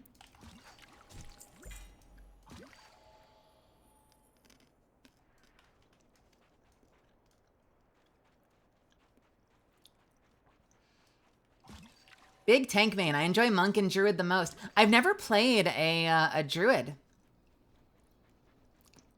Oh, Kirsten, have a wonderful night.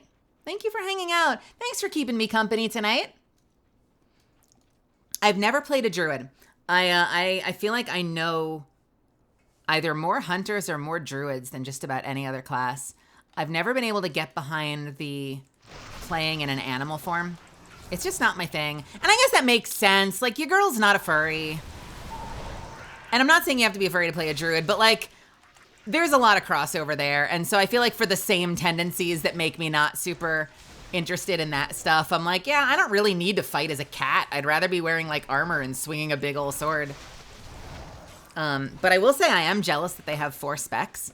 I like that they have that much more flexibility, that they can be like offensive caster, melee tank, melee DPS, healer. Like, that flexibility in one class is absolutely wild. And I've wished forever that they would add more specs to other classes. Like, I am killing for them. I'm killing. I would kill. What am I trying to say? I would kill for them to make a rogue tank. Like a full, like, swashbuckling evasion tank. And I heard that they tried something like that in the Season of Discovery server or something like that. I would absolutely kill for a rogue tank. I think that would be so freaking cool.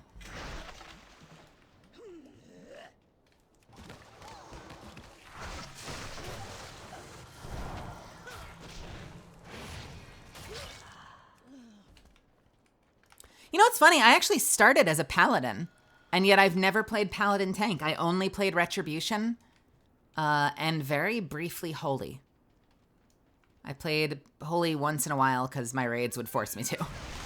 But otherwise, I was hardcore ret for a long time. I went ret pally to death knight, alliance ret pally to blood elf ret pally to death knight to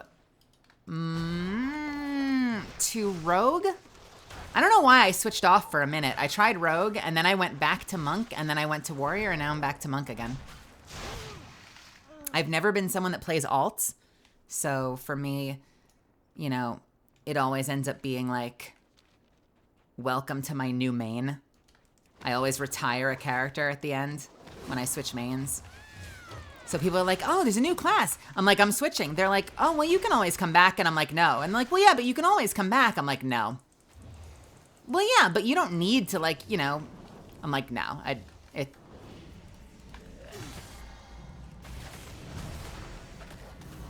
Oh, we are so dead. We are so fucking dead.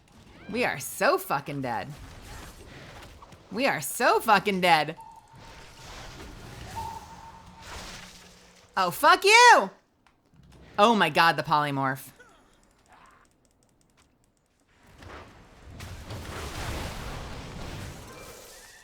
Every time I'm about to hit the stun button, it's still off cooldown, isn't it? It's still off cooldown. Every time.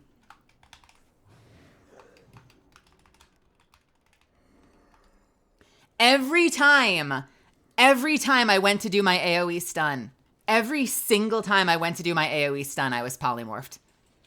It's still off cooldown. That's wild. I want to tell them really quick. Literally every time I went to use my AoE stun, I was frog. I was just immediately frog.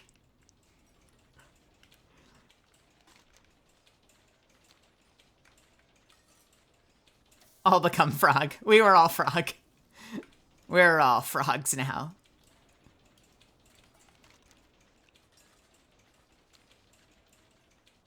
Does that make you unhappy?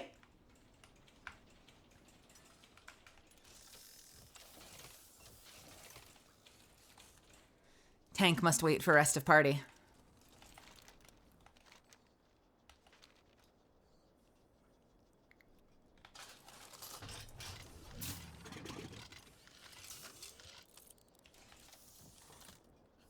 I swear they put more love into this mount that you got me, Zuffins, than almost any other mount in the game.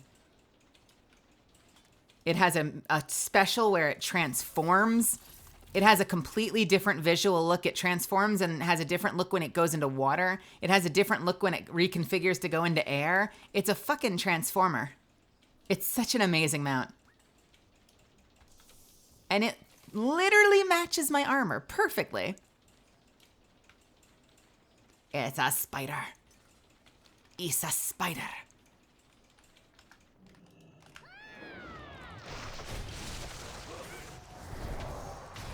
Playing tank is about capitalizing on opportunities. Sorry, we got into all this tank talk and then you immediately watched me eat shit on stream, so I promise I'm usually a slightly better tank than that.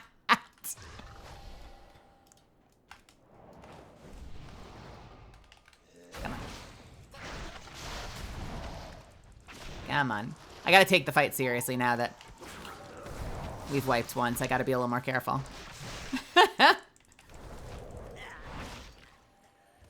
Okay, we're good? We're good.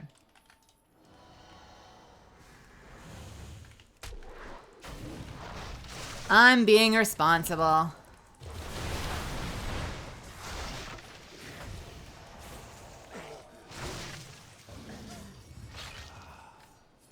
Easy.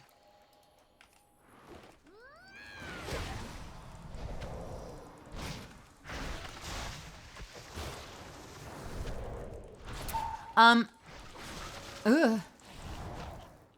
Okay, we're good. Fisting across World of War fists. Let the execution begin. Didn't there used to be a timer? I swear there used to be a timer in this dungeon where if you didn't complete it fast enough, he would actually do the execution. Wasn't that a thing? I swear that was a thing.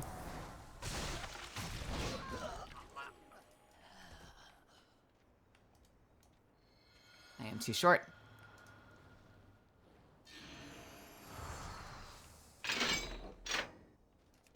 Oh. What are you doing here? Hey, Time Winder.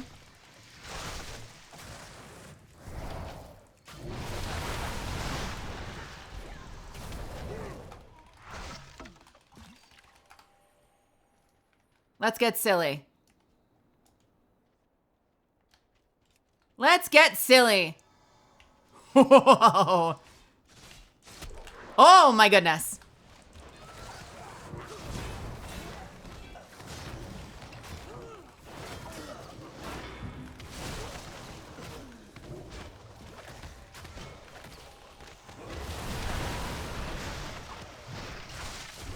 Excellent. Everything I wanted out of that fight and more.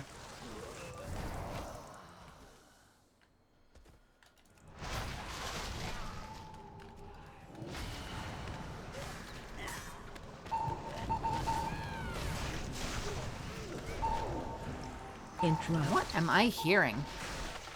Something is happening to a car somewhere across the parking lot, and it is not having a good day. Ah, shit. The dreaded unintentional roll during combat.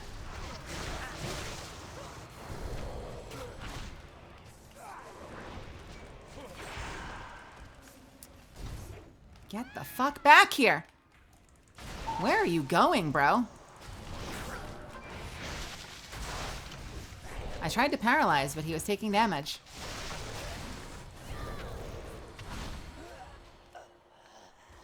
All right.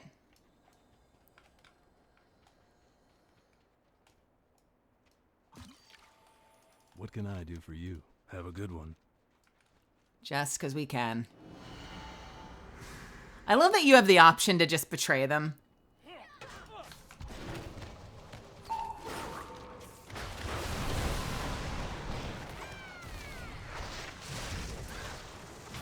Listen, it's about farming the badges at the end.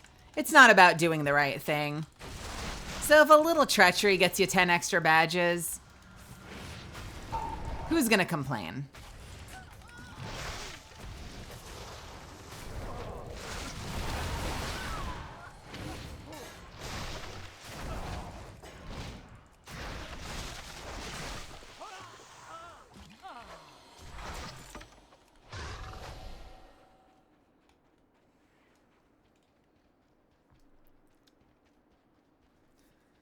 Oof.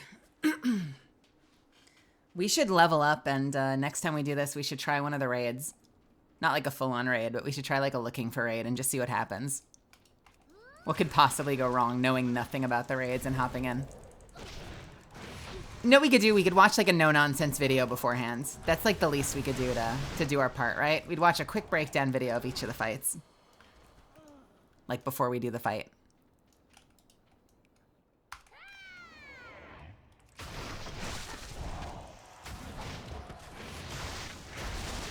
I love that spell effect. The one that puts the runes all over the ground. I don't know what it is.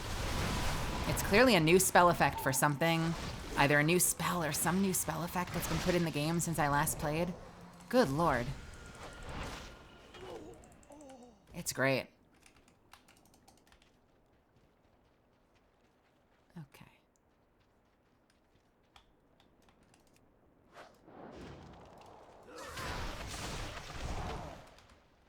Oh, shit. I made friends.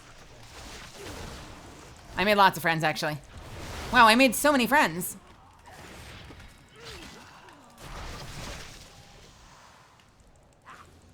Spam the stun. Okay.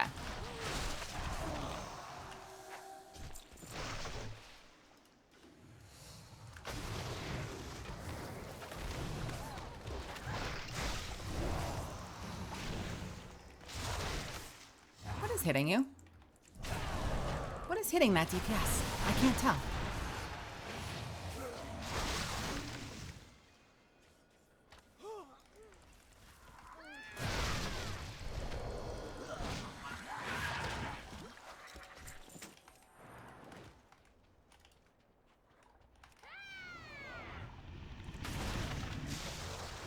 All right, I have a trick for this. Get ready.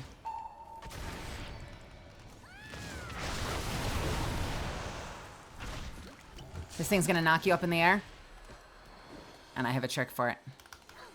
Oh, I fucked it up. I had a trick for it, but I fucked it up.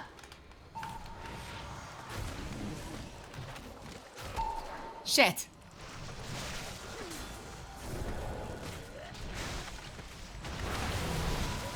I was gonna be so clever and the people were gonna love me.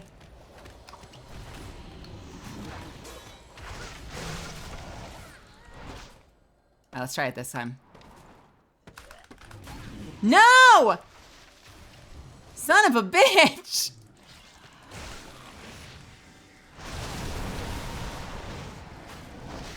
All right, I gotta try it again. I gotta get more practice in. I swear to God this should work. Maybe it's server latency or something. I swear I practiced and it worked. Maybe I didn't do it right. I should have a way to avoid hitting the ground. I did a whole fucking point in my build for just exactly this fight. Is it this one? Yes. Yes. Is it, maybe it's after? Roll causes you to become lighter than air, allowing you to double jump to dash forward. Oh, I did it wrong. Did I do it wrong? I did it wrong! I was pressing the wrong button. I'm such an asshole. I pressed the wrong button. That's why it didn't work both times. I was pressing the wrong button. I was double tapping forward when I had to double tap spacebar. Good job, Mel. I was supposed to dash forward and not take fall damage.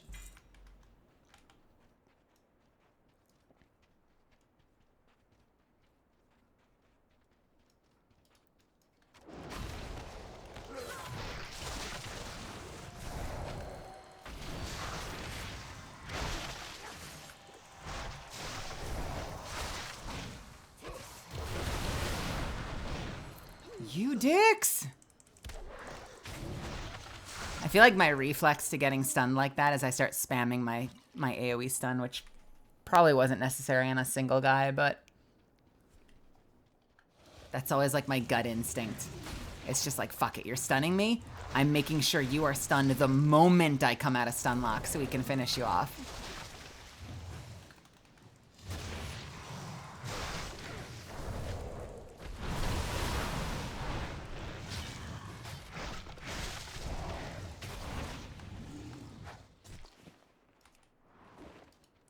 These devils be mine.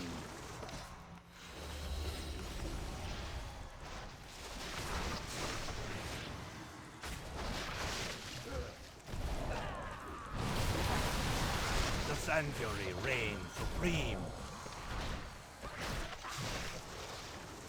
I don't know if it's just a Brewmaster thing, but I think it's because, so you have this talent as Brewmaster where you drop these healing orbs and they heal you when you run over them, but you also have a button you can use to just slurp them up and not have to look for them. But I think I just got in the habit of doing like a little dance whenever I fight because it kind of feels in character for a drunken fighter.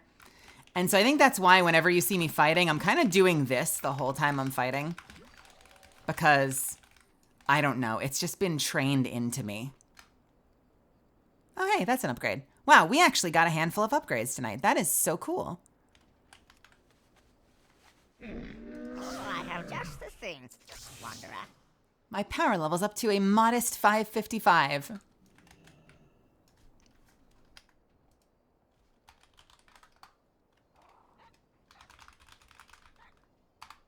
Fantastic. Also, friend, love the Mechanome vibes. I don't see enough of them in the wild. I know. There are so few of us left. I've seen forum posts where people, I've seen forum posts where someone will be like, there aren't enough customization options for Mechanomes. And the response will be like, for who? You and your two friends? Like, no one plays my race. And you can see it too. Like if you do like the /who Night Elf, the list caps out at 50. So, sorry. Oh, come on. So if you see 50 people, you know you have much more than 50. So there's 50 plus, way more than 50 people probably online that are Night Elves. There's way more than 50 people online that are humans. Dwarves are usually lower reps. Let's see how many dwarves we have. Oh, way more than 50 people on that are dwarves. How about Draenei? Oh, way more than 50 people are on that are Draenei right now. Let's look up Mechanome. There are 9 of us. There are 9 of us! We're babies! There's so few. We have to fight. We have to fight for visibility out on these Azeroth streets. How many gnomes are there? Are there Are there a lot of like just regular ass gnomes? There's like 43 gnomes, but the fact that there's less than 50, like there could be 150 night elves and it would still say 50. But there's actually sub 50 gnomes and there's 9 mecha gnomes. How about Lightforged? How do you spell it? Lightforged? How do you... All right. Light...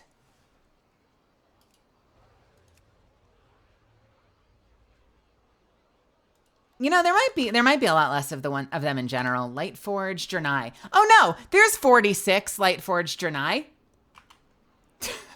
God damn it. Yeah, there really are like no mechanomes.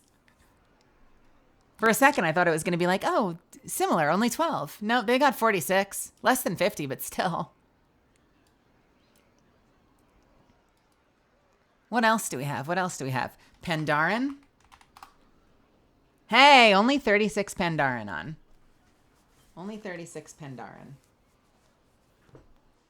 Am I missing any races? Dark Iron Dwarves? Dark Iron? Or is it Dark Iron?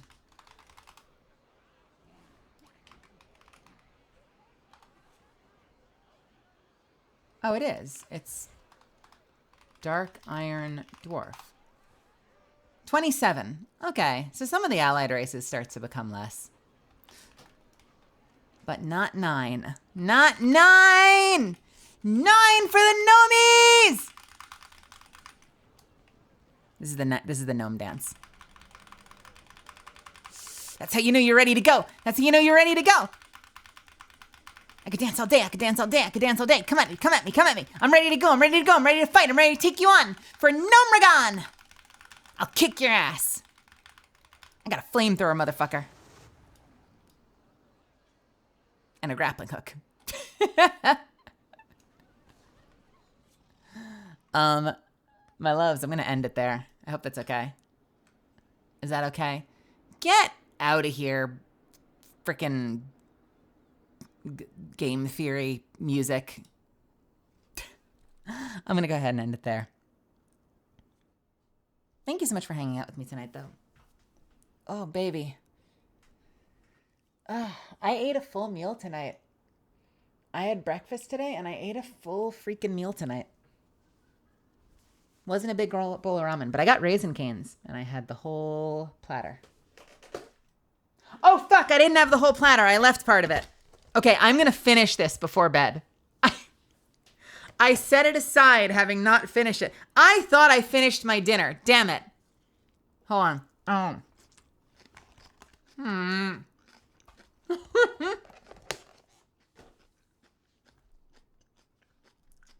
I fucked it up.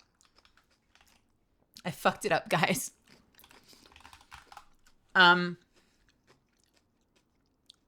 Seriously. Thank you so much for hanging out with me tonight. Thank you for keeping me company. Thank you for coming back to my comeback stream and for letting me tell you all my stories and for hanging out with me while I played a little World of Warcraft. I am so happy to be back. I've missed you guys so much. I spent this whole month feeling all kinds of sadness for a bunch of reasons, but I'm so glad. I'm so glad that we're back here. And we're going to keep going from here. There is so much coming, and I cannot wait to share so much stuff with you guys that I'm working on. I got one script coming up in a week or two, but otherwise we're doing this. So there's going to be a lot of time for us to hang out together. I will see you back here either tomorrow or Wednesday. I know I'm back and she's already taking off again. I don't know. I might go to this IRL party tomorrow. Can you blame me? But I'll let you know, okay? Either way. Hey, if you're brand new here and you had fun, join my Discord. Follow me right now. I'm building an army of misfits and I want you to be a part of it. So get your ass in the Discord. Follow me here so you can catch up with me and watch more of me. I'm going to try to get back to doing this all the freaking time. I'm so happy I'm back. And yeah, feel free to follow me on Twitter or on Blue Sky, same handle, Melizand, Melizande. And what else? Oh my God, thank you so much for, what did we end at? 152 subs is insane, you guys. It's like we were making up for lost time or something. So much generosity today. And it helps so much more than you know. So it really, truly means the world to me that you guys go the extra mile and support the channel. So thank you for that as well. That's insane. Let's take our party over to... Let's go say hi to... you know what? Let's go say hi to Lady. Lady is playing Cult of the Lamb. And is a sweetheart and is all kinds of good fun. So I'm sure she'll take really good care of you.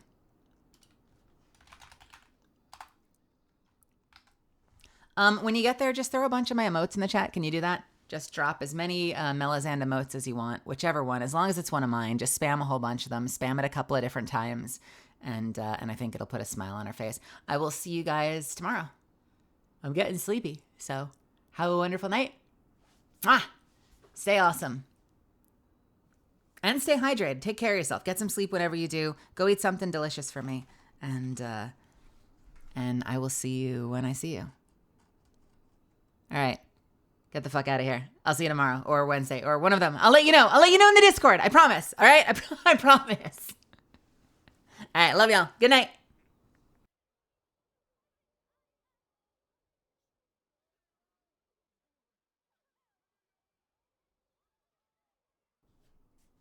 Here, I'll give you a starter pack. You can do Heart and Raid if you don't want to find them for yourself. But if you want to pick something else, hey, if you want to show up with a whole bunch of knives and hammers, show up with knives and hammers. Whichever makes you happy, just pick one and spam the hell out of it. There you go.